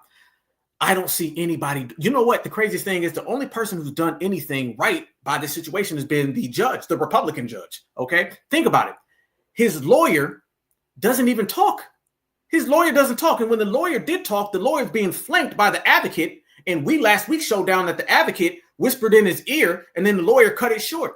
And then you have this Dominique Alexander guy who's been running around here not articulating himself. We showed the Roland Martin interview. He's talking about Elon Musk and he's talking about TMZ and he never used the term innocent. Then you got some of these friends talking about selling shirts. And all this is going on while the dominant society is rounding up against our brother and greenlighting the family where they got to move and they need security. I don't know what the security looks like. Dominique Alexander talking about his security, trying to plug his little group. And then he had 3 dudes and one of the guys was recording. I don't know who's surrounding this brother. And this goes to show y'all, this is why we have to be on code. We got to be focused. We got to understand who's in our circle. We got to watch who's, anywhere near our vicinity, fam, because you don't know who's going to be popping up next. You don't know where these people are coming from. It's just a lot of strange things. And I do not want this to go and end up being, like we said, a case. And then the next thing you know, something bad ends up happening. And by the way, look at this, man. I want to show y'all this. Look what I seen yesterday. Can you guys see this right here? Notice what you see. It says, check this out, y'all. Karmelo Anthony's lawyer just went after Austin Metcalf's dad. Family, they're saying that the lawyer is Dominique Alexander. Yes, this is what's happening, y'all. They're trying to say that that's the lawyer. Do you see how things are getting very murky? Things are getting very difficult to figure out. They're putting out press now, and I believe that the average person thinks that Dominique Alexander is the lawyer. And now they're running with press, fam, where they're out here saying, well, man, that's the lawyer now. The lawyer is Dominique Alexander. Y'all see that right there? And, man, are they on this guy? Oh, man, let me show y'all some of the stuff. This just came across. Y'all still laughing. I see somebody in chat. Yeah, Yeah, I tell you, it's going to be Federation Brown Africans, not foundational Black Americans. It's going to be Federation Brown Africans. Watch that. Check this out, though, fam. To the point. This is something that really caught my attention. And I was like, oh, no, this is bad. Look at this. The dominant society, they are using this guy as a proxy to go after our good brother. Look at this right here. Here we go. Shout out to a lot of the family that's been sending me stuff. I appreciate you guys. Thank you very much. I thank you from the bottom of my heart. Appreciate you guys. Somebody named Sarah Fields, she said, many people have asked to see my exclusive about Dominique Alexander. I am going to temporarily pin it to the top of my profile for a while now. Make him famous. Family, this is the guy that's doing all the advocation for the family. They're using him as a proxy. I'm going to be honest with you guys. He needs to step away from the family just because his block is too hot. I'm just being honest. If I was somebody that was facing a situation where I got all of these brothers I'm trying to take care of, fam, I would not be on that time, yo. I would step away from the case. I would step away from it because his presence is not helping none. I don't know why he thinks his presence is helping anything. I don't know why he thinks there isn't anybody out there that's just as, if not more qualified to handle it. When does he get to the point where he says, hey, man, I need to go ahead and fall on the way back because I'm not doing any favors for the family? I don't think he gives a damn. Look at this one right here, y'all. Look at this. Look at this right here. Check this out. This is all alleged. This is all alleged. Few of these have been confirmed, but all of this is alleged, so I don't want to cast no aspersions. But check this out. Felony injury to a child, 2009. Forging a check, post 2009. Leading police on a high-speed chase, post 2009. Stealing a car, post 2009. Falsely claiming a car was stolen, post 2009. Offensive physical contact, 2015.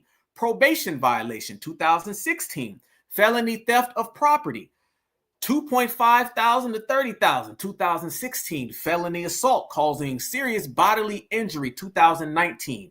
Misdemeanor assault, 2019.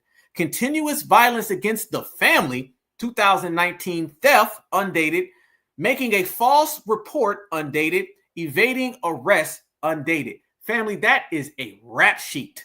That is a rap sheet, a rap sheet. That's not the type of thing that I want around some of my people who are facing life in prison. If I'm facing life in prison, somebody around me is facing life in prison, you know what I'm going to say? I'm going to say, you know what? I'm gone. I'm out the door. Look at this. This just came across my wire right now. Hold on, you guys. Let me see this. I didn't even know this. Y'all look at this. This just came across my wire right now. Let me see if I can get this up to you guys. You guys make sure you follow me on Twitter if you haven't already. Shout out to the certified family. Let me see. I think Fox News, yes, they have. Look at, no, here we go. Fox News picked up on it. There you go, you guys. There you go. Wait a minute. Did she say that Fox News picked up on her stuff? Hold on. It's about dang time that MSN caught up. Look at this, fam. Now Fox News. Oh, damn. I thought y'all could see it. Hold on, my bad. I thought Fox News, or I thought that it was just regular. This is on the wheel. Okay, somebody just took a screenshot of this. This just came across the timeline, family. Y'all look at this. Fox News has now picked up on the Dominique Alexander situation, you guys. Here we go. Check this out. Somebody must have been watching the Will Kane show. Dominique Alexander, criminal record. Karmelo Anthony family spokesperson. He got to go. He got to go, y'all. He got to go. He got to go, family. Or at least fall back. At least fall back. At least fall back. Look at this right here, y'all. It was one thing when it was just somebody on the internet talking about it. It's another thing now that we're seeing Fox News has picked up on it. So basically, mainstream media has picked up on this man's rap sheet. This is not helping our brother at all. Matter of fact, it's hurting him. It's hurting our brother clear and across the board. There's no way around it. We just got to be real about it. This is why when we pull paperwork and we start checking some of these people's backgrounds, it's not just FBA calling people out because. It's FBA calling these people out because they can be very harmful to the community. If somebody is making the block hot, that's harmful to the community. If somebody is coming in our neighborhood and they're causing all of us some type of issue, That is harmful to the community. We have to do something about that type of energy infiltrating where we are. Now you know the dominant society's got a hold of it at the mainstream level. You know the dominant society is going to run with this. And this man is still out here promoting his network. That's not a good look. Never. And this is why we're also very cautious about people's backgrounds too. See, family, if we didn't do a background check on this situation, then what would be happening? What would be happening if we didn't know? Remember, by the way, you guys, we, Black Alpha Network, Certified Black Society, every last one of you guys, remember, we were the ones who broke this story. We were the ones who broke this story. We were the ones who said, hold on now, who is this guy? I'm telling you right now, let me go there. Let me see how y'all faces. Remember, it was us. I want to say, what was it, 2 weeks ago? Live on air. We were showing the clip, and in the clip, they said this network that none of us heard of, and then they brought this man up. We pulled up the website. Y'all were sending me dudes pictures. We had his pictures up. Now everybody else is caught on it. Think about it, y'all. The story of this Dominique Alexander guy started right here on the Black Alpha Network. We the ones who broke that story. Nobody else. No, hell no. Anybody saying they did lying. We broke that damn story. It was all because of y'all.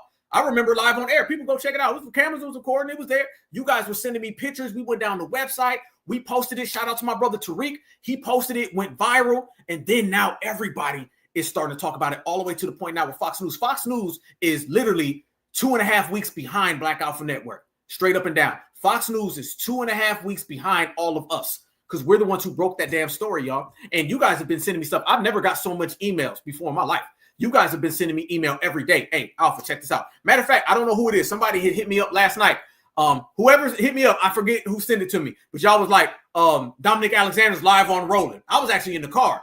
I was driving. I was on the highway. I was on my way down to Florida. And I was like, oh, wow. I didn't even know it. I didn't know it. And then everybody was sending me different photos and talking about the press conference. I didn't even know it. You guys were emailing me all that stuff. So I came to find out. I was like, oh, wow. So, yeah, mainstream media is way behind us. We broke all of that story. Roland wasn't talking about that guy. We were, okay? MSNBC, Fox News wasn't talking about that guy. So we've been pulling paperwork, and we just did it live on air. It wasn't even nothing that we planned. We just did it.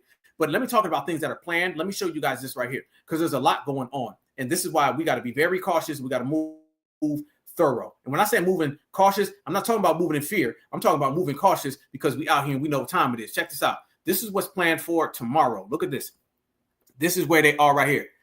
Protect white Americans.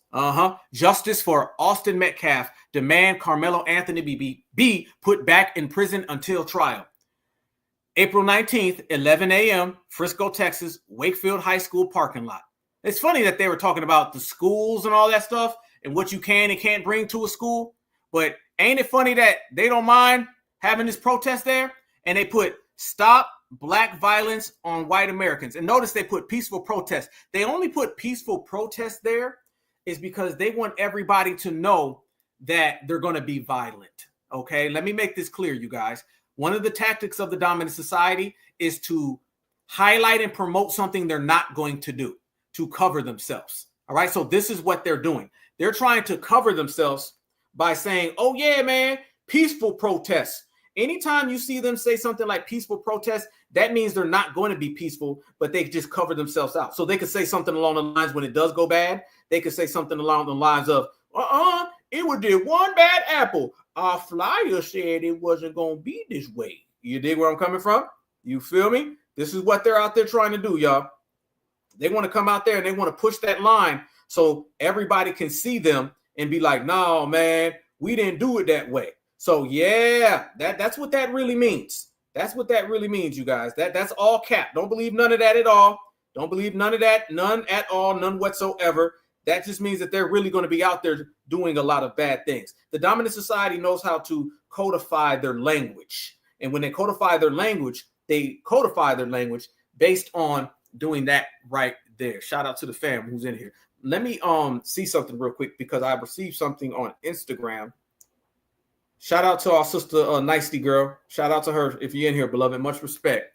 Shout out to our sister, Nicety Girl. She sent me something that I want to show everybody on Instagram. She showed me, and this is just another crazy thing going on, you guys. I'm not going to be able to show it all, but I can show you guys what's really going on. And y'all going to be like, really? Check this out right here. Another one, fam. Let me show y'all. Shout out to our sister, Nicety Girl, for this, man. Here we go. Y'all, look at this. Y'all. This man is out there, and now he's doing podcasts. Yep, Dominique Alexander. He's out there now, and he's doing podcasts. Let me show y'all. I don't watch these podcasters, okay? Only thing I really watch, I watch Tariq Nasheed and Dewan B. Shout out to the fam. Oh, hold on, you guys. Thanks for everybody who's been sending me stuff. I appreciate you. Thank you for everybody who's been sending me DMs. I appreciate them. Let me show y'all this right here. Oh, but my DMs are open, by the way. So if you follow me, hit me up, DM it to me, fam, and I'm going to get it to you. So I appreciate you guys. My DMs are always open, y'all. I ain't one of the people that don't read their stuff neither. I read all mine. So appreciate you for sending me all the stuff. Look at this right here, you guys. Look at this right here. Y'all see this right here? The man is doing podcasts now. Is there something called Street Stars? I've never heard of that. Is that a channel or something? I don't watch none of this stuff, man. Like I said, I watch my brother Tariq. I watch Dewan B, and that's it. Look at this though, man. The man is out here doing podcasts. I can't play it. Who are these people? I don't know who these people are. I don't watch this stuff. But the man is out here doing podcasts, going around now. He hit Roland Martin up. He's on the interview circuit. Appreciate you. I love you too, family. Much respect. Thank you. This is what we seeing, y'all. The man is out here doing all types of podcasts. Shout out to Dewan B, man. I'm gonna try to see if I can get Dewan B on here in a day or so, man. Shout out to Dewan B. Yes, though. Look at this, fam. He's out there doing podcasts now. Look at this, fam. Look at that. Why is he promoting himself? Why, fam? This is not a. How many times have you seen somebody advocating? And by the way, you're advocating for Karmelo Anthony by going on Street Stars podcast. So you go on Street Stars podcast. Somebody says it's a pop-up. It's a pop-up, brother. Okay, it's one of them pop-up podcasts. Appreciate you, fam. Okay. And this is where you go advocate. Like, who's going to leave Street Stars podcast and go help Karmelo out any? Is this doing anything? Exactly. Why is he smiling? Yep. Scamming. Yep. You guys are right. I'm watching you guys right now. I'm just going through it, man. It's a Nigerian podcast. Oh, wow. Okay. I didn't know that's the television. Television. That's funny. Oh, appreciate you, family. Thank you. Oh, man. Okay. Okay. Oh, girls always on there. Yeah. So wait a minute. This is where you go to advocate for our brother? Like, who's going to leave this podcast and feel like they've done something for our brother? Like, where in the world does this help our brother out? I'm just like so confused on this, fam.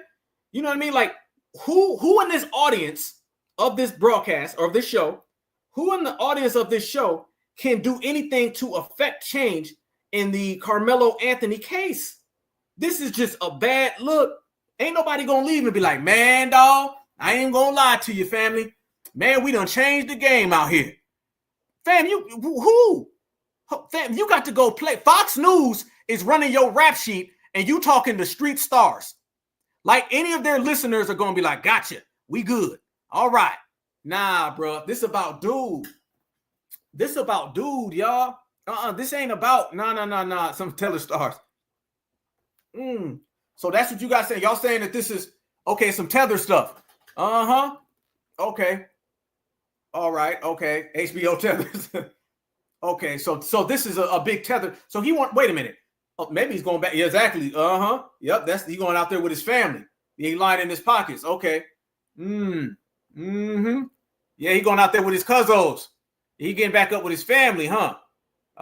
You don't do this on Fox News, family, when your person's fighting an unaliving case. So this is what it's about. Y'all saying there's some Tether work going on over there. Okay, Tether stars. Okay. Yeah, bad look. There's so many more. Fam, think about it.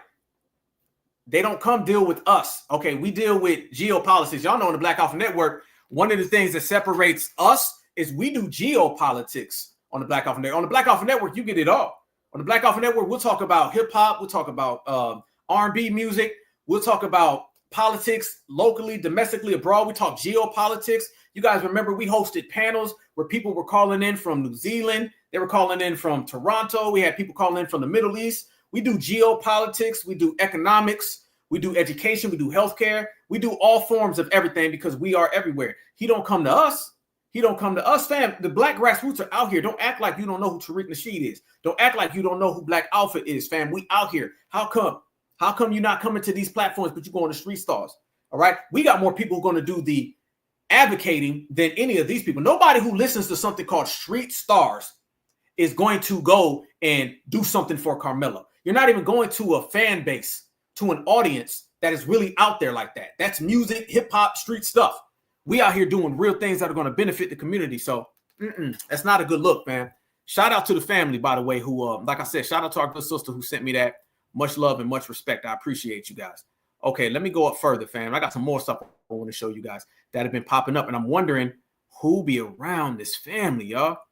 Who be around this family? It's bad news everywhere you turn. It's just none of these people are really on that time. And nobody's really moving and pushing the way that we are.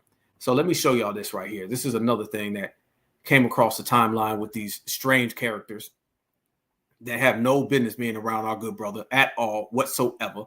But it's all gravy. Let me show y'all this too, this as well, because this goes to show you more evidence on what we've been saying and how what we've been saying has came true. They're out there, boy, y'all in there roasting. Boy, I see y'all. Y'all in there roasting. Yeah, he's trying to line his pockets. He's trying to line his pockets. That's what he's doing. And that's another thing that we got to be cautious of, family, is we've seen all the grifters. That's another thing, you know, why we hold it down. I don't know if our sister Naturally Tora is in here. Shout out to her because she been on Bro Bumper big time, yo. Shout out to our good sister. Let me show you guys. I hope you don't mind me showing this, sister, but it was so certified I had to.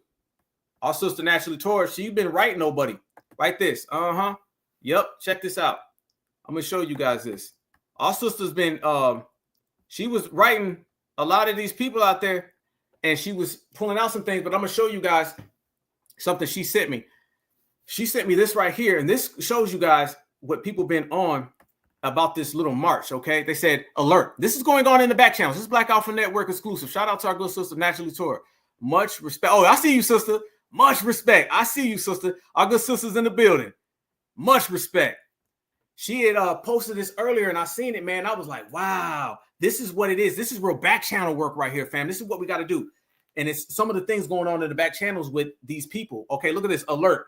Protect White Americans will be hosting a massive peaceful protest in Frisco. Okay. All right. Check this out, fam. These are some of the good things that were posted on there. I don't know if you want me to play the audio, but I'm gonna go through it. Check this out. Here we go. We are demanding Karmelo is put back in prison until his trial. Saturday. Fam, this is what they talking in the background, okay? We said a lot of stuff is going on in the background. Man, listen, shout out to you, my sister. Much respect. This is A1 reporting right here, sister. Much respect. Thank you very much for this. Now we going into today's world. How we had Brad in here earlier, and Brad was clearly an op, all right? Trying to get us to go help them. Look what our sister uncovered. These people are in the back channels. They're making threats. They're in the back channel organizing. Supremacist society is getting on code. They say we are demanding Karmelo was put back in prison until his trial.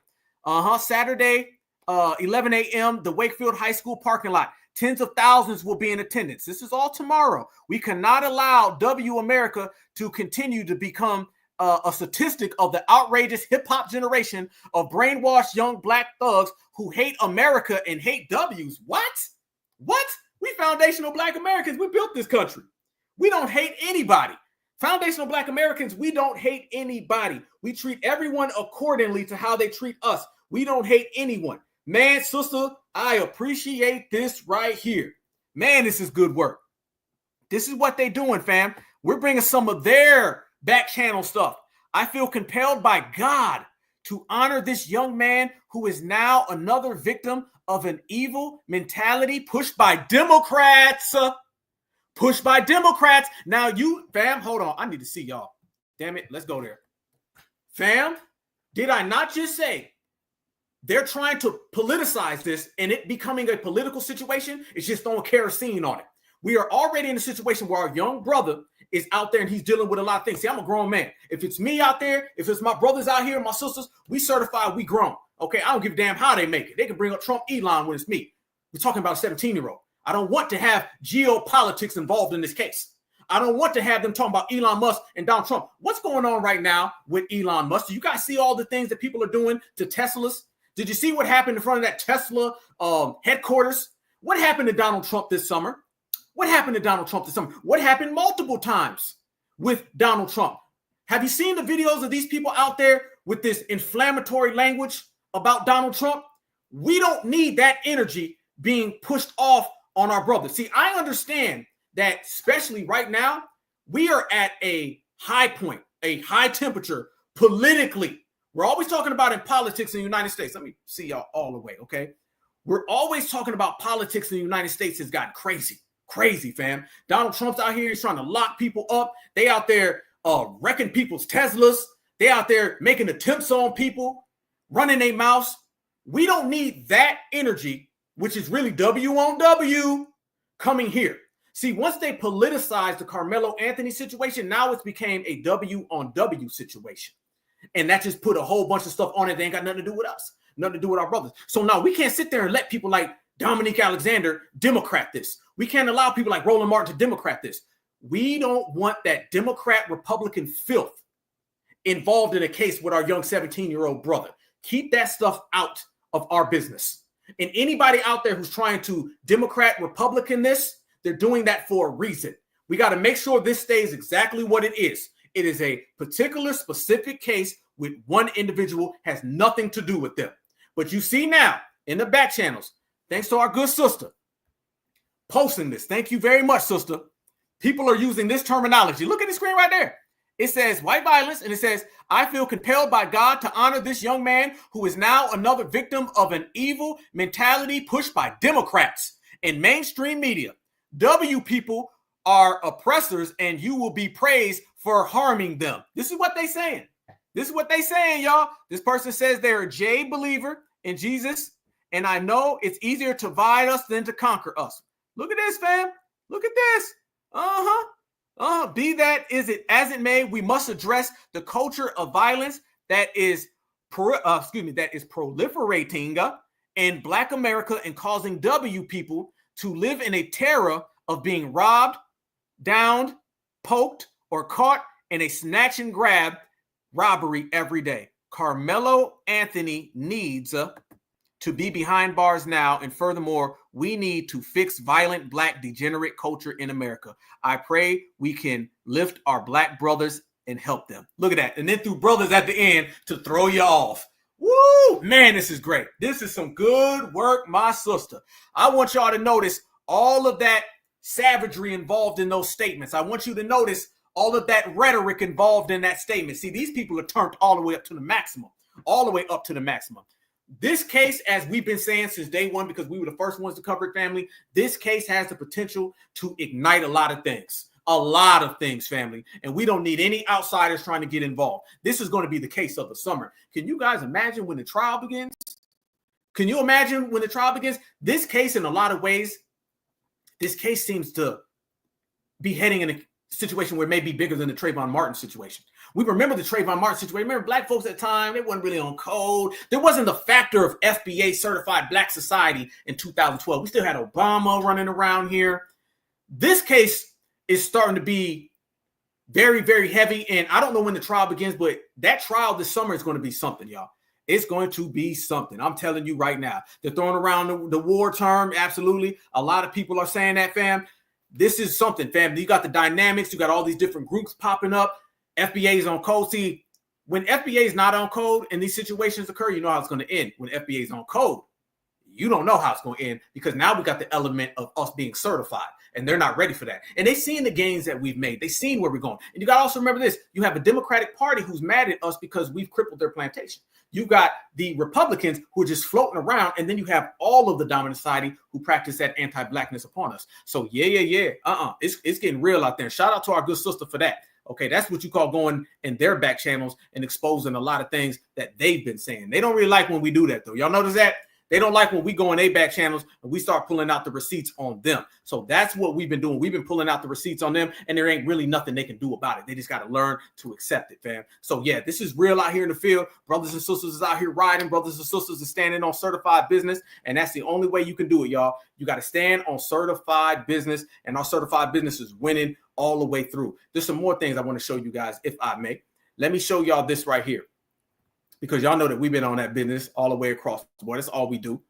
But there's been a lot of things that people been trying to, push forward. There's been a lot of things people been trying to push on us that, quite frankly, they just don't like that we so damn certified and we run things.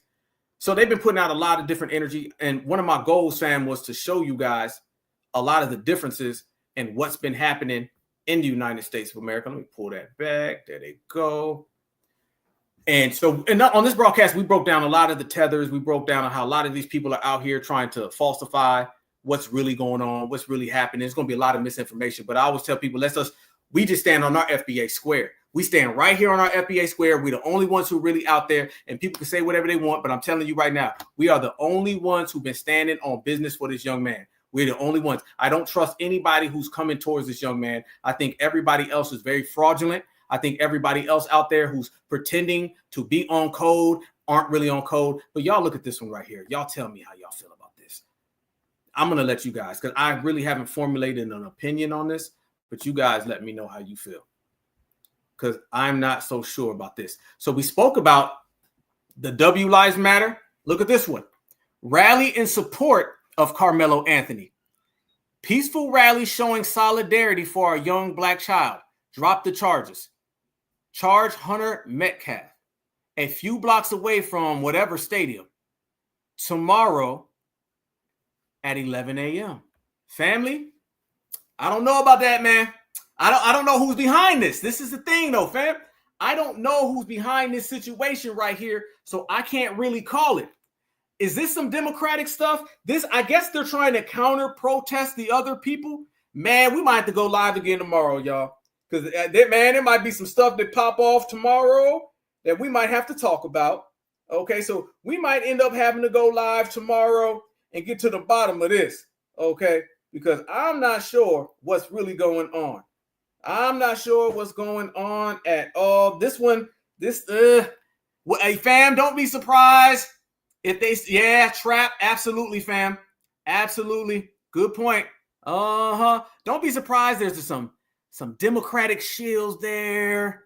This does look like a setup. I don't want my brothers and sisters out there.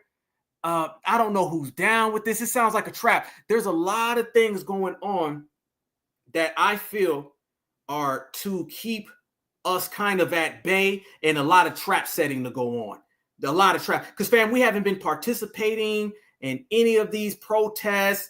Black Americans, we ain't been out there jumping on the front line for these people. And then you see this right there. Oh, yeah, I think it's the same exact time as the other one. My sister right here. Shout out to my sister Angelic. Yes, indeed. You say it's a setup. My sister Angelic says it's got to be true. Yes, indeed. I don't trust this at all, y'all. I don't. And this case, if you notice, it's starting to take a whole different degree of its own. It's starting to go down the street and around the corner. Down the street and around the corner, family. I don't trust none of this. Now the strange characters are popping up, and we're getting more and more away from FBA. We're getting more and more away from FBA. More and more away from FBA. Yeah. So we're getting more and more away from FBA. So I just want everybody to know that I'm trying to pull something else up. Yeah, we won't be going to none of that. My brothers and sisters, stay exactly where you is at. Stay far away from this one. This seems to be like they're trying to get us involved in something, and something we don't need to be getting involved in. Point blank, bottom line. This ain't the swatting thing. Let's not forget about that either, y'all. That whole swatting thing with some funny style stuff. That's something else we ain't trusting. Nah, We're going to go ahead and keep our distance. We're going to stay far away. The further we are away from this drama, is the better it's going to be for us. So I don't trust any of this, family, and the brothers and sisters in the certified grassroots. That is not our thing. Okay, so I'm looking here. You don't trust it either. So nobody in here trusts it. And I want you guys to notice, look at all the energy that we have right now. Look at all the energy. See how we're all airtight and we're locked and we have the mission and we're on and we're not moving which way for that? Because think about it, y'all. We're talking about these swattings, these people popping up, recording. The dad shows up, then he gets his house swatted. Like, dude, I don't believe none of that stuff. I think a lot of these people basically are trying to get FBA involved. It's still FBA involvement. This is what they're trying to do. Now they're trying to set us up for the okie doke. Just remember, y'all, we keep winning. They come up with this lie, we keep winning. They come up with that lie, we keep on winning. They try to give us this jacket, we send it back. Whatever myth, fable, we just keep sending everything back to them. There's nothing they're doing that's working against us. And since nothing is working against us, they're getting more and more desperate. Y'all, this summer, it's going to be hot. Oh, it's going to be a hot, hot summer. I guarantee you this, the summer will not end the way it begins. Not at all. For me personally, I believe summer starts around Memorial Day. That's my real summer. That's when it starts. Of course, down here it's always hot. But we're going to be on code. We're going to be on code. We're going to be riders everywhere we go, when we travel, when we hold it down. We, as foundational Black American certified Black society, we're going to be what we've always been. We're going to do what we do best, family. And that's going to be airtight, locktight, and on point. That's just what we're going to do, y'all, because they're going to throw everything. This is going to get blown up. You're going to have Republicans and Democrats. You're going to have tethers. You're going to have fake stories popping up. All eyes on this young man. This young man shouldn't have to have any of this. This young man shouldn't have to deal with this. His family's going to have to wisen up to the people. But there's going to be a lot of turns. There's going to be a lot of moving parts. There's going to be a lot of things going down that are just going to start popping up out of nowhere. And there's going to be some more and more cases. Don't be surprised if another case pops up with somebody else. Because remember, after Trayvon came Mike Brown. And then you've seen how that went down. So we're going to be on this on point. I promise you that, y'all. But let me tell you, these people, they're very, very locked in. Okay, let's make this clear. Let me pull that down and make this clear. The W Society right now, oh, they're in full savage mode. Full savage mode. I'm going to tell you why. They've been taking L's from us for a long time. All right. See, go back to the Trayvon Martin era, to the Mike Brown era, where they were dictating to us and they were saying no charges. Ha, ha, ha, ha, ha. And they were laughing in our face and Black folks was crying. That was the environment and the energy that they liked. Now, let me tell you the environment and energy they don't like. They don't like the energy where foundational Black Americans are dishing out L's every single day. They can't get us financially because we're standing on code. And I'm talking about personal and I'm talking about public. Think about what we did with our brother Karmelo. We weren't supposed to raise that money. So everything you see is them mad at the money. Look how mad they are, fam. They're not mad about justice, truth, or evidence. They're mad because they can't dictate. They're an I'm a W and I say so ain't working. That's why they're mad. We're going to translate their anger. Their anger ain't got nothing to do with the facts. Their anger has everything to do with we independent and we don't give a damn what they think. We don't give a damn what they say. We don't give a damn about them. And now they're seeing a code in a certified society they can't deal with. A certified society that's too thorough and too damn strong. So now they shook. In the grassroots, we got them shook. So financially, we're on the same page. Solidarity, unity, we working with each other. That's making these people pissed off, mad, angry, upset. And they see us moving as one where we're holding each other down in terms of protection. See, when we protect each other, that is a direct contradiction to what they try to do to us. We're supposed to be unprotected, but we're protected now.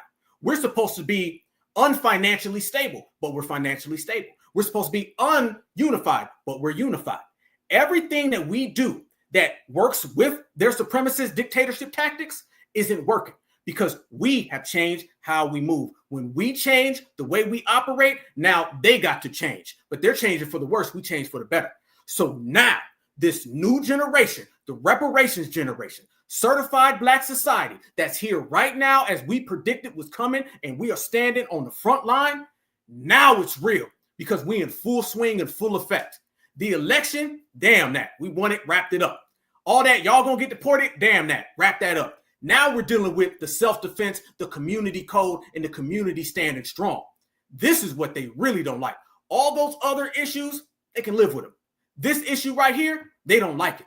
So this is why you're seeing the W lives matter. The W's upset. They're angry. They're making all these threats at everybody. This is why they are all the way red hot, pissed off, because we made them pissed off. And now they got to deal with it.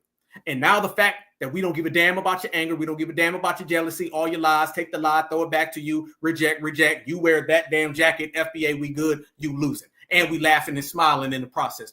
Now, that right there got them shook up like a Paradise family, and all we doing is rolling them up. 7-Eleven, bring us back the money. You feel me? So we're going to watch this case unfold. We're going to watch the way this case unravels, and we're going to be on the front line, unshaken, unmoving. Nobody can rock with us. Nobody can move us, family. We are blessed and highly favored. And you know, foundational Black Americans run it all. So when we get to run it all, they get to running away. And right now, if you look, fam, they run it. So we're going to stay on code. We're going to hold our brother down because amongst this big ass circus and all these different people, we were the only ones who were riding for Karmelo Anthony on day one. We are the only ones riding for Karmelo Anthony right now. We don't have any side stories. We don't have any little cases. We don't have any things to promote, no channels, no political party. So if the Anthony family is listening, I want to make this clear. The foundational Black American grassroots, what we call certified Black society, we are the ones who have the sincere, genuine directives, motives, and help and caring for Karmelo. Everybody else just acting. And in the dominant society, since I know y'all listening, I know you're mad, stay mad, get hyped up, and we're going to be here all goddamn day, certified, running it, G'd up. Now, with that said, family, I want to show y'all something because we're going to have us a good discussion because we was talking about this just the other day, and I want everybody to know this right now. This is a question that I presented to the family, and I need the family to let me know how y'all feel about this.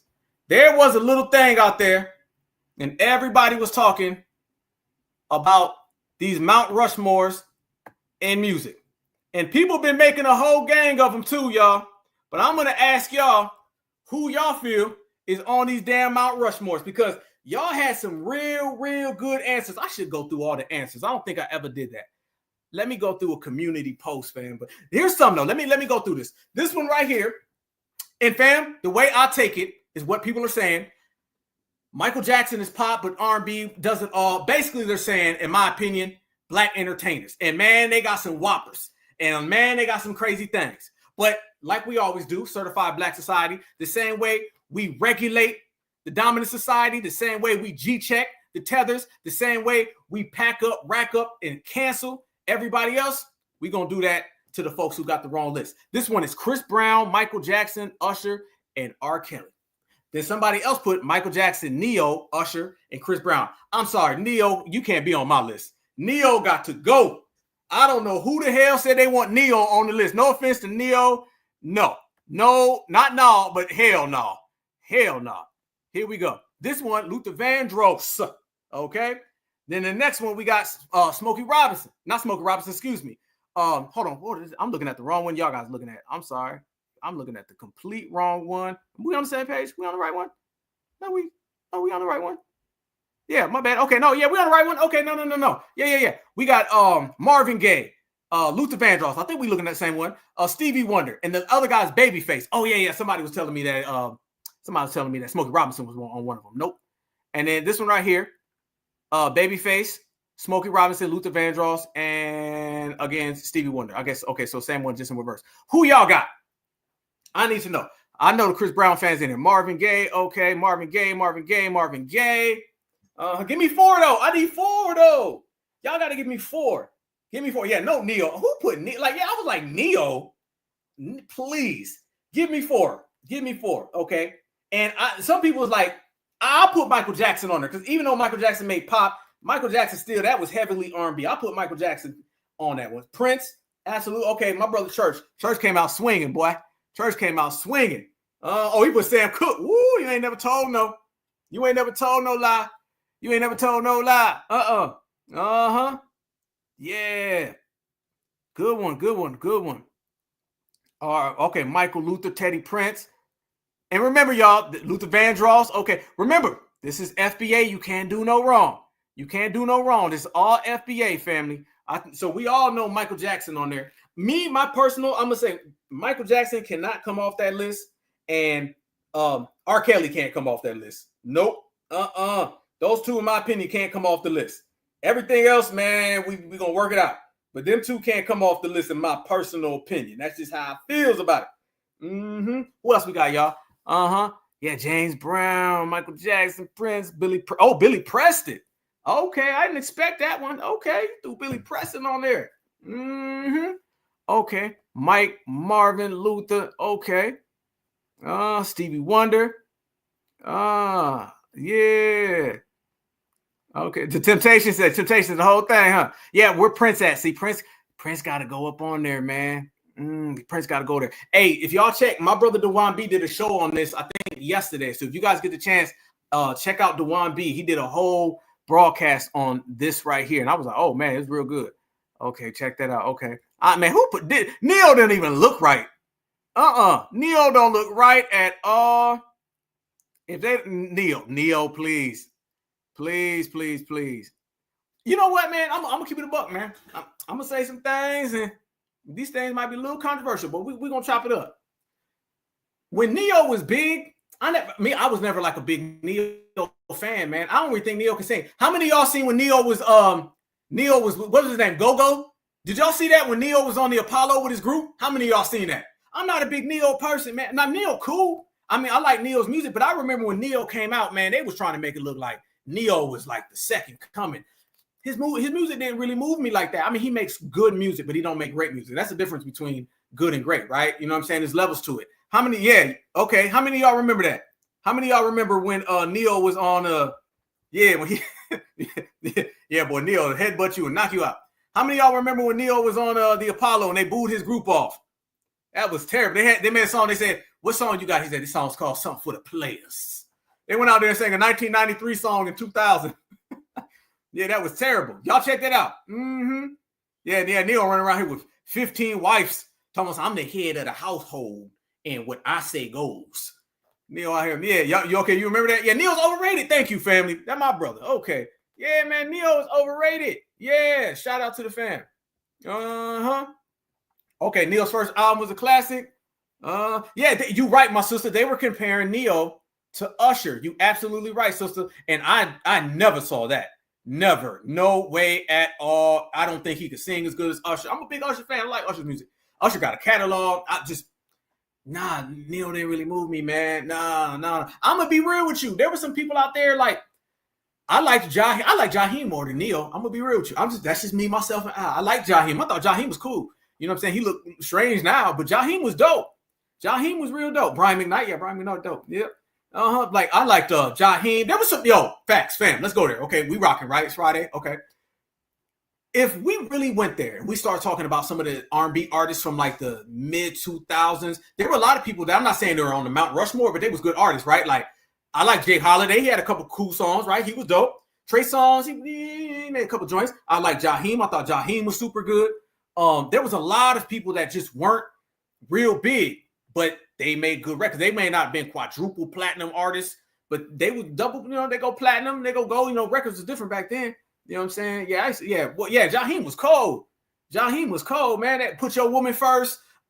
Just in Case, his first album was cold. I bought his first album when I was young. I didn't even buy albums like that. You know what I'm saying? Yeah, okay, I like that. Jill Scott, Whitney, Erica. Okay, down the road, we go to the women too. Yeah, Keith Sweat. How y'all feel about Keith? I like Keith Sweat. Some people say beg too much, but I like Keith Sweat. His begging was just a thing. I was a little baby when Make It Last Forever had came out. That was classic. Yeah, D'Angelo was rocking. Yeah, okay. Carl Thomas had that. Carl Thomas was cold. That what was that song Carl Thomas had? Oh man, y'all help me out. What was the song Carl Thomas had with Faith Evans? Y'all help me out. That stuff used to smack in the car. What was the name of that? I cannot remember what it was. Oh my goodness. Damn. Y'all help me out. Oh, Anthony Hamilton was cold too. He don't get his credit. Anthony Hamilton don't get his credit. Yeah, Carl Thomas and Faith Evans, they had a song together. And they used that song, they used that beat from The Firm, the phone tap. It was cold. Yeah. Y'all gotta help me out. What wasn't that? Oh, Johnny Gill. Johnny Gill was cold. Johnny Gill was dope. Emotional. There you go. Uh-huh. Oh, yeah, there you go. See, that's why I rock with y'all, man. Y'all the best. That's what I'm talking about. Man, that was cold. That song was cold.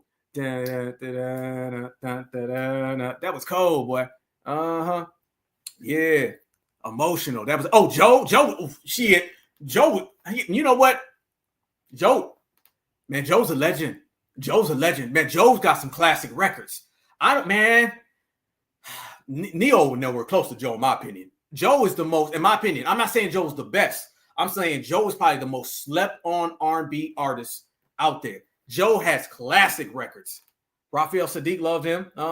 Boys and Men, Donnell Jones. Donnell Jones was cold. Mm-hmm. Yeah. Hold on, wait a minute. So, Summer Breeze, you said Emotional didn't have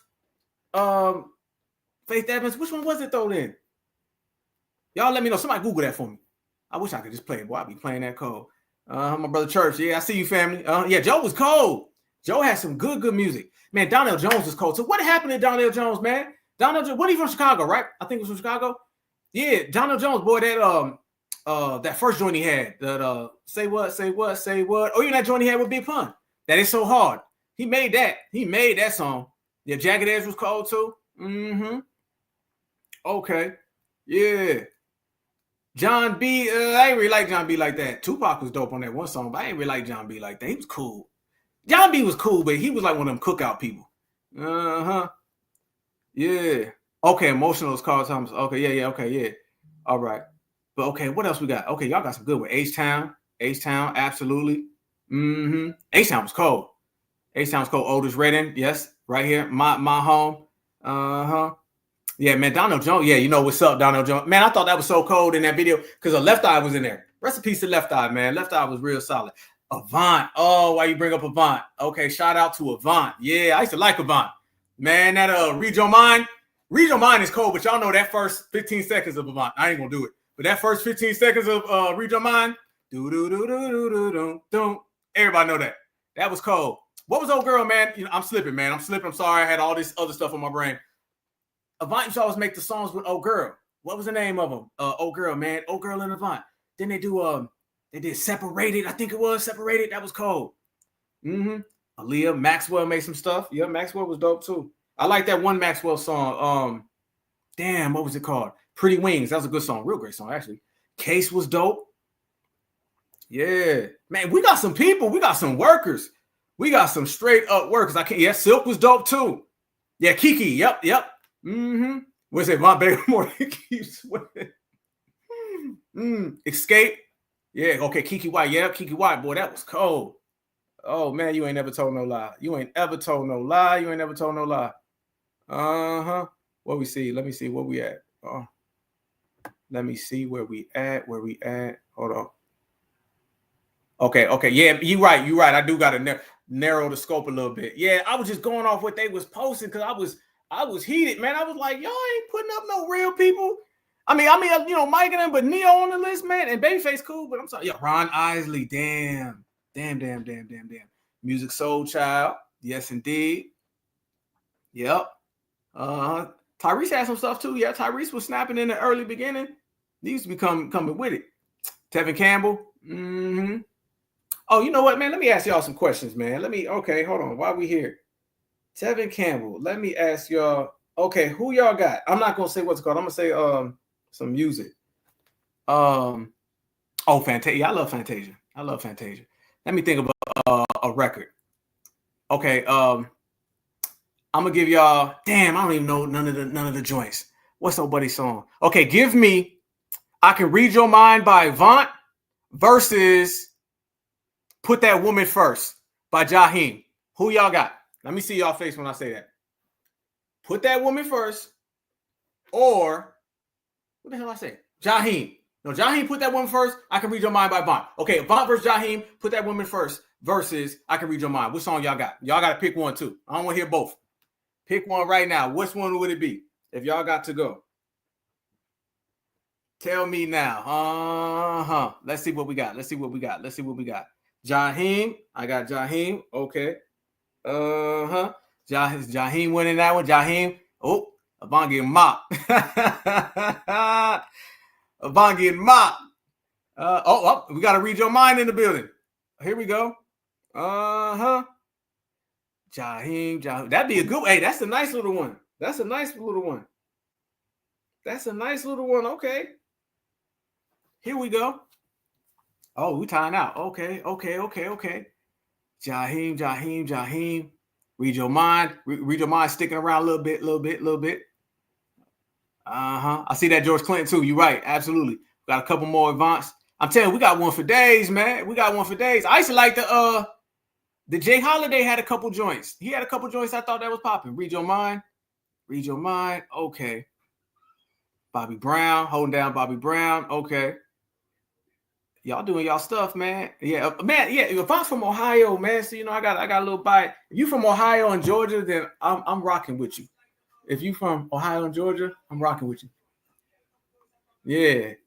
If you from one of them hoods, I'm rocking.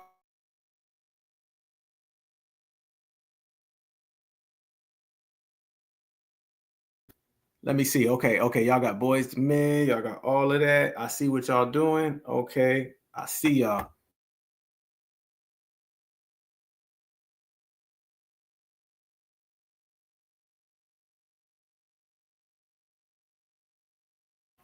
Okay, I'm trying to get something else. So, okay, Etta James, Rick James. Ray Parker Jr., he's still out there getting that Ghostbusters money. I ain't mad at you, Playboy. There we go. So these are the Mount Rushmores, fam. How y'all feel about Stevie, though? Stevie ain't got too much love tonight. Y'all ain't been giving Stevie Wonder no love. Raheem Devine. Yeah, he had a couple times. Yep. Ohio players. Yes, you already know. Babyface. Bone Thug. Don't get me started on Bone Thugs and Harmony. Don't even. That's my favorite group of all time. All time. Bone Thugs. Yes, indeed. Yeah, Midwest in the building. I see you. Nina Simone, Teddy Riley, man. Teddy used to have some stuff, man. Yeah, you absolutely right. Yep. Yep. You good, right? Yep, that's a good point right there, sister. Yep. He came out same time as Trey Songz. Yep. Yeah, a lot of them dudes from that like early 2000s. You know, I'm gonna be real. One of the time frames that people don't really give a lot of credit to, in my opinion, tell me if y'all agree. You know how we talk about like the 60s and the 70s, and then we talk about, you know, the 80s, and we talk about the 90s. That era from 2000 to 2010, that era of music was phenomenal. Let's be real, you guys. Let's be real. Let's go there. We always talk about the 90s R&B music. Lovely. The 80s, you know, cool. The 60s and 70s soul music, yeah. But that 2000 to 2010, man, music was phenomenal. Rap and R&B music. Rap and R&B music. That always gets overlooked. Because I don't think, like, you could say 90s, you could say 80s, you could say 70s. What do you want to call it? Just the 2000s, 2010s? That music was great. I mean, great. Look at just in hip-hop alone. Just in hip-hop. Just in hip-hop. The 2000s forward. You had 50 Cent, Ja Rule. You had Nelly was popping. Nelly was booming. You had T.I., Ludacris. All these people was in their primes. You had the Hot Boys, all of Cash Money, Jay-Z. You had Rockefeller. Like we said, all of Murder, Inc., all of them. R&B music. You had Michael Jackson was still making music. You still had Prince was still making music. You had the Young Bucks that was coming. Chris Brown showed up on the scene. Usher was in the prime of his career. Then you had the smaller acts. You had the Jaheems. You had the Avants. You had the Trey Songz. You had the Jay Holidays. Jamie Foxx was making music in that era. From 2000 to 2010, family, Jeezy, music was crazy. It does not get its credit. It does not get its credit. I hate when people be jumping over that stuff. And they be like, man, the 90s, man, 90s was cool. Don't get me wrong. But I'm not just going to dismiss that era. No. DMX, absolutely. Brandy was putting out, that's when Brandy put out her best music. Brandy's best music was around that Full Moon album, right? That was around it? Yep. That's when she put out her best stuff. Yep. Missy was popping, Lil Webby, 3 6 Mafia, Marion and them castles. They was booming. You know what I mean? Man, there was some good music. Jill Scott. There was so much good music in that early 2000s that people do not show its proper credit for. Speaking of proper credit, man, how y'all, I got to ask y'all this question. Lil Jon, yeah, think about it. Just in the South alone, you had trap music, you had crunk music, you had snap music got big, you had the whole East Coast was booming, all them cats was eating. The Midwest, Kanye West, before he went crazy, he was doing his thing. The West Coast was kind of coming up to where they are now. You know what I'm saying? I'm going to be honest with you. I'm a big fan of, I like Ja Rule. I'm going to be real. Ja Rule, all that stuff with Ja Rule and 50, listen, fam. Ja just did an interview the other day, man. And it started This Week in Music, okay? Since we here, Certified Black Society, This Week in Music. I'm a big fan of Ja. I like Ja's music. I think Ja made great music. And this thing where when the 50 Cent beef popped off, where people was kind of like hating on Ja, I wasn't ever that person. I didn't quit liking Ja Rule because of 50. First off, I already knew who 50 was before he even got shot. I been knew who 50 was. I'd already liked him. I didn't do this stuff where 50, let's be real. A lot of folks like 50 because of Eminem. And they were still, at that time, black folks loved Eminem still, right?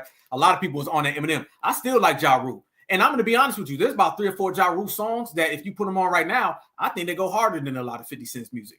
I never was on it. Thank you. Ja got to get his credit, y'all. Ja Rule got to get his credit. That little stuff where he beefed with 50 and people still be going back and forth. Do you know, I seen grown-ass men going at Ja Rule on Twitter about his beef with 50 Cent. I said, how a grown man with a beard who's about 52 years old arguing with a grown celebrity about his beef with another celebrity? Internalizing music too much. Internalizing music. You know what I'm saying? And 50, like, I like 50. 50 rock, but 50, you know, 50 cold. Like, I like 50's music. But I thought Ja Rule was dope. And I think some of the stuff with people, I thought it just became a cool thing to diss Ja. Oh, man, ha, ha, ha, ha, ha. And let's be real. 1 year earlier, people were loving Ja Rule, and then 50 made them not like him. I didn't like that. I think Ja was on fire. Ja was making great music. Put It On Me is a classic. Always On Time is a classic. Ja got some classic records. And I'm not going to be one of the people that's funny. And then, you know, years later, we're like, man, Ja was good when it's too late. Give them their flowers now. Give them their flowers, man. I rock with Ja all the way across. All the way. Mm-hmm. Yeah. Eminem, man. I ain't really rock with him like that. It used to get me too, fam, because there was a lot of black folks be like, man, we ain't like him. A lot of black folks did like Eminem, and they was running around here giving Eminem a lot of passes because he was hot at the moment. So I ain't even gonna go there with Eminem. I just no. You had a bunch of other people too. You had a bunch of other acts that were real big. But yeah, I mean, I rock with Ja.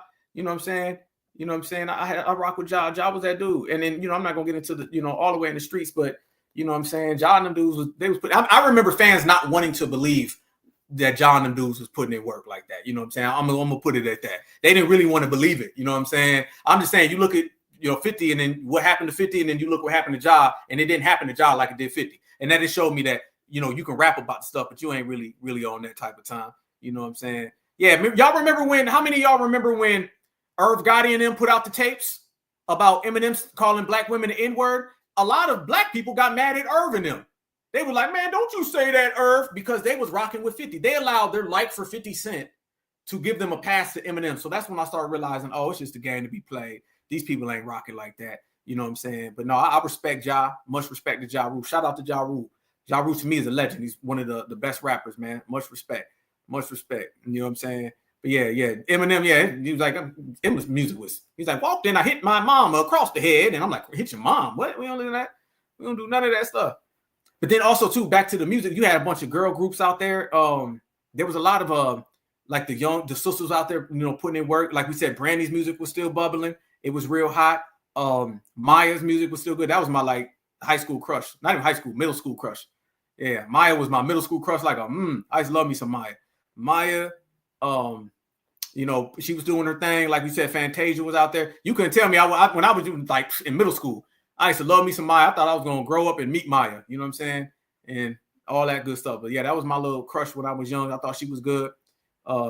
Monica was still, when Monica started doing that stuff with Missy, that new Monica, all that was cold. That was cold. Destiny Child, that's Beyonce 702 was bubbling. Mm-hmm. And Marie had some stuff. Absolutely, man. Yeah, man, we got them for days. You name it. The East Coast. You know that we are the only lineage where you can break down our music by region. You ever notice that, family? That was it right there. Yeah, boy, I used to love me some Maya. I used to get up every morning to go watch the Maya videos when I was like 12 or maybe 13, maybe. I used to get up every morning to go watch the Maya videos. I was like, man, I'm gonna goddamn grow up one day. I'm gonna be a star and I'm gonna holler at Maya. But you know, I found somebody way better than Maya, and I'm still a star. So shout out to Maya, much respect. What else we got? Yep, Kelly Rowland was doing it. Lil Mo, that was one right there. I love me some Lil Mo. I used to love Lil Mo too. That was another one of my little things. I used to love me some Lil Mo. Yes, I did. Yes, indeed. Yeah, I got my thing. Yep, absolutely. We had so many good people. Yeah, you can break us down by region. You had East Coast, down South, Midwest, West Coast. Let's be real. You know, it's funny. I was just in the car the other day, and while I was in the car, somebody was listening to like some salsa music. You know what I mean? And I swear it just sounds like one long song. Fam, for real. Fam, I'm going to ask you all this question. Can you really separate? Oh, you met Maya. Okay, bet that. Much respect. Uh-huh. Can you really separate those like salsa songs or those like reggaeton songs? It sounds like one guy. Gasolina. Dude, it could be 100 dudes and it sounds like one long song. Or, you know, like the slow songs. I don't know who they are. Fam, you know Johnny Gill don't sound nothing like Bobby Brown. Bobby Brown don't sound nothing like Luther Vandross, Smokey Robinson, Marvin Gaye, Michael Jackson, Prince. When black men or black women sing, you can tell by their distinct voices, family. You know what I'm saying? You could tell by their distinct voices. When you hear like them reggae tone songs and them salsa songs, I don't know who's who. I don't know who's who, fam. It all sounds the same to me. Just one elongated song. Our music is so diverse, so breakdown, so clean, so clear. You can't separate it. You just can't separate it. We just perfect. Y'all know what I'm talking about? Y'all know damn well. When you hear somebody pulling up and they listening to some song and they like talking about I don't know what the hell you talking about. And that person, I wouldn't even know who it is. I just don't know. It sounds like one person to me. But everybody, you ain't getting what's that man's name? Jaheim. You ain't mixing Jaheim up with Chris Brown. All right. See, our vocal tones, our inflection, the way we talk, the way we speak, the way we move, all that stuff is different, family. All that stuff is different. Nobody can put us in that, situation. That's what makes us so great now, because all of the music is just different flavors. So when people come at FBA, man, we thorough. We so different. Can't nobody break us down. Yeah, it sounds the same to you too. Thank you. Don't it? All that music sounds the same, fam. I can't tell the difference. I cannot tell the difference at all. I can't tell the difference. But let me ask y'all one more question, fam. The early 2000s, the 90s, the 80s, the 60s, and the 70s. Give me one generation that you prefer the best. One. I don't want to hear, I like the 80s and the 70s. No. You like the 60s and the 70s. Okay, more of the smooth grooves. You like the 80s, which is more Mike Jackson and Prince. A lot of saxophone solos. You like the 90s, with the Teddy Rileys and all that? Or do you like the early 2000s the most? Which era do you pick the most? Oh, yeah, shout out to Master P, too. Love me some Master P, man. People got to put respect on Matt. I like all them cats, man. I respect them all. Master P, Silk the Shocker, Mystical, all them dudes, man. You couldn't tell me nothing about them dudes when I was younger. I'll say I see the 70s, the 90s. Okay. Let me see. The 70s was peak to you. Okay. The 90s. The early 2000s. Here we go. Look at that. Oh man, this was a good question. Good question, you guys. Real good question. Let's see what we got here. Let me see this right here. Okay. Oh yeah, can't leave out Lil Wayne. 70s was peak. Okay. 80s. Yeah, 90s. Oof, man, something special. All eras. Good one, family. Good one. Hard to choose. Okay. I see y'all. I love, boy, y'all got me in here. Shout out to MC Hammer too. Shout out to MC Hammer. They can't do that. MC Hammer, boy. MC Hammer went 10 million in 1989. Boy, they better leave Hammer alone. Please, Hammer, don't hurt him. All of the above. Oh, okay. Your son used to like Mystical? Okay. Love Mystical. Love him. Yeah, Mystical was, man, they knew when Mystical got on the track. It was on. No Limit Soldier. I thought I told you. Yeah. All them cats. I used to love Silk, boy. Silk the Shocker. That was my dude from No Limit. When I was young, I didn't look up to no white boy. I wasn't trying to be like Justin Timberlake and them. I used to always look at people like me when I was young. Black Alpha, okay? Get to know Alpha. When I was young, I remember I used to like people like just the people that I looked up to that I thought was cool. I was like a little too young, like Tupac. I remember Tupac, but I was a little too young to all the way remember Tupac. So I don't really remember, I remember Pac, but it's more from young. But I'm talking about being like a young teen, preteen. I used to look at people like Allen Iverson. That's who you couldn't tell me I wasn't AI. I want to be those guys. Those were handsome black men. They had style. They had a star quality. These are the people. I didn't grow up wanting to be Justin Timberlake. I want one of these black dudes who run around here and they whip their hair like W's. I didn't want to be in no boy band. I didn't look at the dominant society and see they men and say, I want to be like that. I looked at somebody like Kobe. All right. I used to think Kobe, I like the way he carried himself. I like the way Allen Iverson carried himself. Silk the Shocker on his album, Charges to the Game. If y'all remember, I remember when you opened that damn Charges to the Game, they had a booklet. He had on that Scully with his glasses on and he was throwing up the third ward. You couldn't tell me I wasn't Silk the Shocker. I used to love how Mason Cam and them used to wear the fitted hats to the back. I used to love that stuff, family. I used to love all of that. That's who I looked up to. When Kobe Bryant used to go out there, I'm talking about Afro Kobe. When Kobe used to have that fro out and just be nappy, I used to go to school with the Afro. One day I'm going to show you my team picture. I used to have the Afro out. That's who I looked up to. I looked up to the young brothers. I used to have the Reeboks and the braids like Allen Iverson. All of that, family. Those are the people that I looked up to, those guys. Those are the people that I looked up to, and it was always handsome, superstar, well-conducted black men. I wasn't out here trying to be like, man, I want to be like Bruce Springsteen. I want to be like the Backstreet Boy. I don't give a damn about none of that. It was always them. Now, Silk, hey, I like Silk the Shocker. I thought Silk was cold. You met Allen Iverson? I like Silk the Shocker. Silk was cold to me. Silk must have done something right, man, because he had 2 double platinum albums. So it's all gravy. It's all gravy. All gravy. Much love. Much love. Silk was out there putting out them double platinum, and he got the girls. So, hey, double platinum and all the chicks, hey, it's all good, and he's rich. So shout out to Silk. Shout out to Silk. Yeah, I used to love me some Allen Iverson. Boy, I used to have my hair braided up, I used to have my Reeboks on. I'd be out there crossing people up. Allen Iverson, Kobe, like I said, all of them dudes, Cam, Mace, Bone Thugs and them dudes, man. I liked all of them guys. I looked up to all of them brothers, man. I thought they was all real. I think Silk can spit. I think Silk can rap. Honestly, I think a lot of the production was trash. And when you listen to a lot of that music from No Limit, I think when you listen to a lot of it, his ad libs are cutting into his stuff and jumping. I seen T.I. the other day. T.I. said, if Silk came out, Silk would be big now because the way they rap now. I'm like, hell, Silk was big then. And by the way, Silk has Charged to the Game is a classic, at least a classic Southern album in the South. In the South, that went double platinum nationally, but that's a classic album. So however he did it, he made it work. I rock with Silk. Silk, my dude, man. You know what I'm saying? Yeah, Silk and Maya. That Moving On, that song was dope. Yeah, I thought Silk was cool, man. You know what I'm saying? I didn't think he was the best rapper, but Silk, if you listen to it, honestly, his flow was more off than anything, but his lyrics was cold. His lyrics, he could snap and put stuff together. So yeah, that was man. Silk shocking. Silk got some stuff, boy. Yeah. Yes, Silk was ahead of his time. Absolutely. Silk was ahead of his time. A lot of his stuff was way ahead of his time. Absolutely.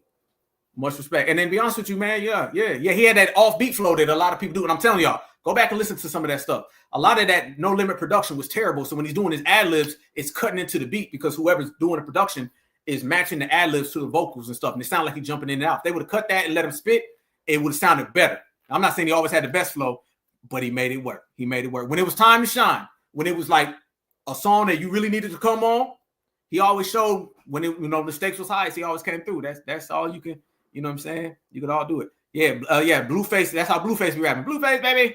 Only difference is Silk went double platinum and Silk got classic records. You know what I'm saying? I used to rock with Mace. Harlem World is a classic to me. I used to listen to that, throw my fitted on to the back. I'm saying I liked all of the fly young black men. All right, and I was like, I'm gonna be a fly young black man when I got older. Black man when I got older. There they go, it happened. Yeah. Who else y'all got? Yep. Early Kanye was cold. Yes, indeed. What'd you say? Bought all one. What'd you say? Black Alpha? What'd you say? Bought all 1 million in Silk albums? Hey, man. I ain't had that much money back then. I was only a preteen. Somebody was rocking with them. Who else we got? I remember Master P was putting out an album every week. He was putting out an album every week. Yes. Okay. So, all right, fam. Man, it is showtime, go time, rock and roll time. But before we ride out, y'all, I need some FBA love to the FBA family, y'all. Much love and respect. You know, I appreciate the fam. We've been in here cooking for a hot one. It's been a long, good episode. We went over 4 hours. I appreciate the love, but I just want all of y'all to hold it down, stand on business, and represent to the fullest the FBA family way. That's the way we do. Don't let nobody hate on us, fam. So as we break down music, we break down society, we break down getting to the money. Everything that we break down is always got that FBA touch, and the FBA touch can't be touched. So I want to send that extra special shout out to the family. I want to send that extra special shout out to all of you guys. I want y'all to stay on tack, stay good for the fam. Just know that everything you're doing is lovely. We're going to hold it down. We're going to be back around. Next time is going to be better. And we're just going to keep on building the way we build, fam, because we are better than everybody else. We are certified Black society. We are number one, and they cannot touch us. Never, never, never. That part. All right, y'all. It was another good one, fam. I appreciate the love. Next time, we're going to have more. I see y'all got it still going. Tony Braxton, Outkast, all love. FBA, we make the best music. FBA, we got the best politics. FBA, we got the best soldiers. FBA, we got the best riders. And FBA, we got the best family because we just better than everybody else. And when you better than everybody else, don't just be it. Show off and let them know. And we let them know every goddamn day. Certified salute, you guys. See y'all on the other end. Much love and respect. You guys stay safe. Have a great weekend. Y'all already know what time it is. Stay strong, stay good, stay vigilant. You know what I'm saying? And this is coming from the Black Alpha Network. Okay? The Black Alpha Network, not the Brown Alphabet African Federation Network. All right? All right? This is coming from us. All right? Black is beautiful, and beautiful is always black. All right? Not beige is beautiful, not brown is beautiful and always. Nope, not foo-foo. None of that. Coming from the real black grassroots, you guys, standing on real grassroots energy, I send this all of you guys. Peace and love, peace and love, peace and love. Black is beautiful, and beautiful is always black.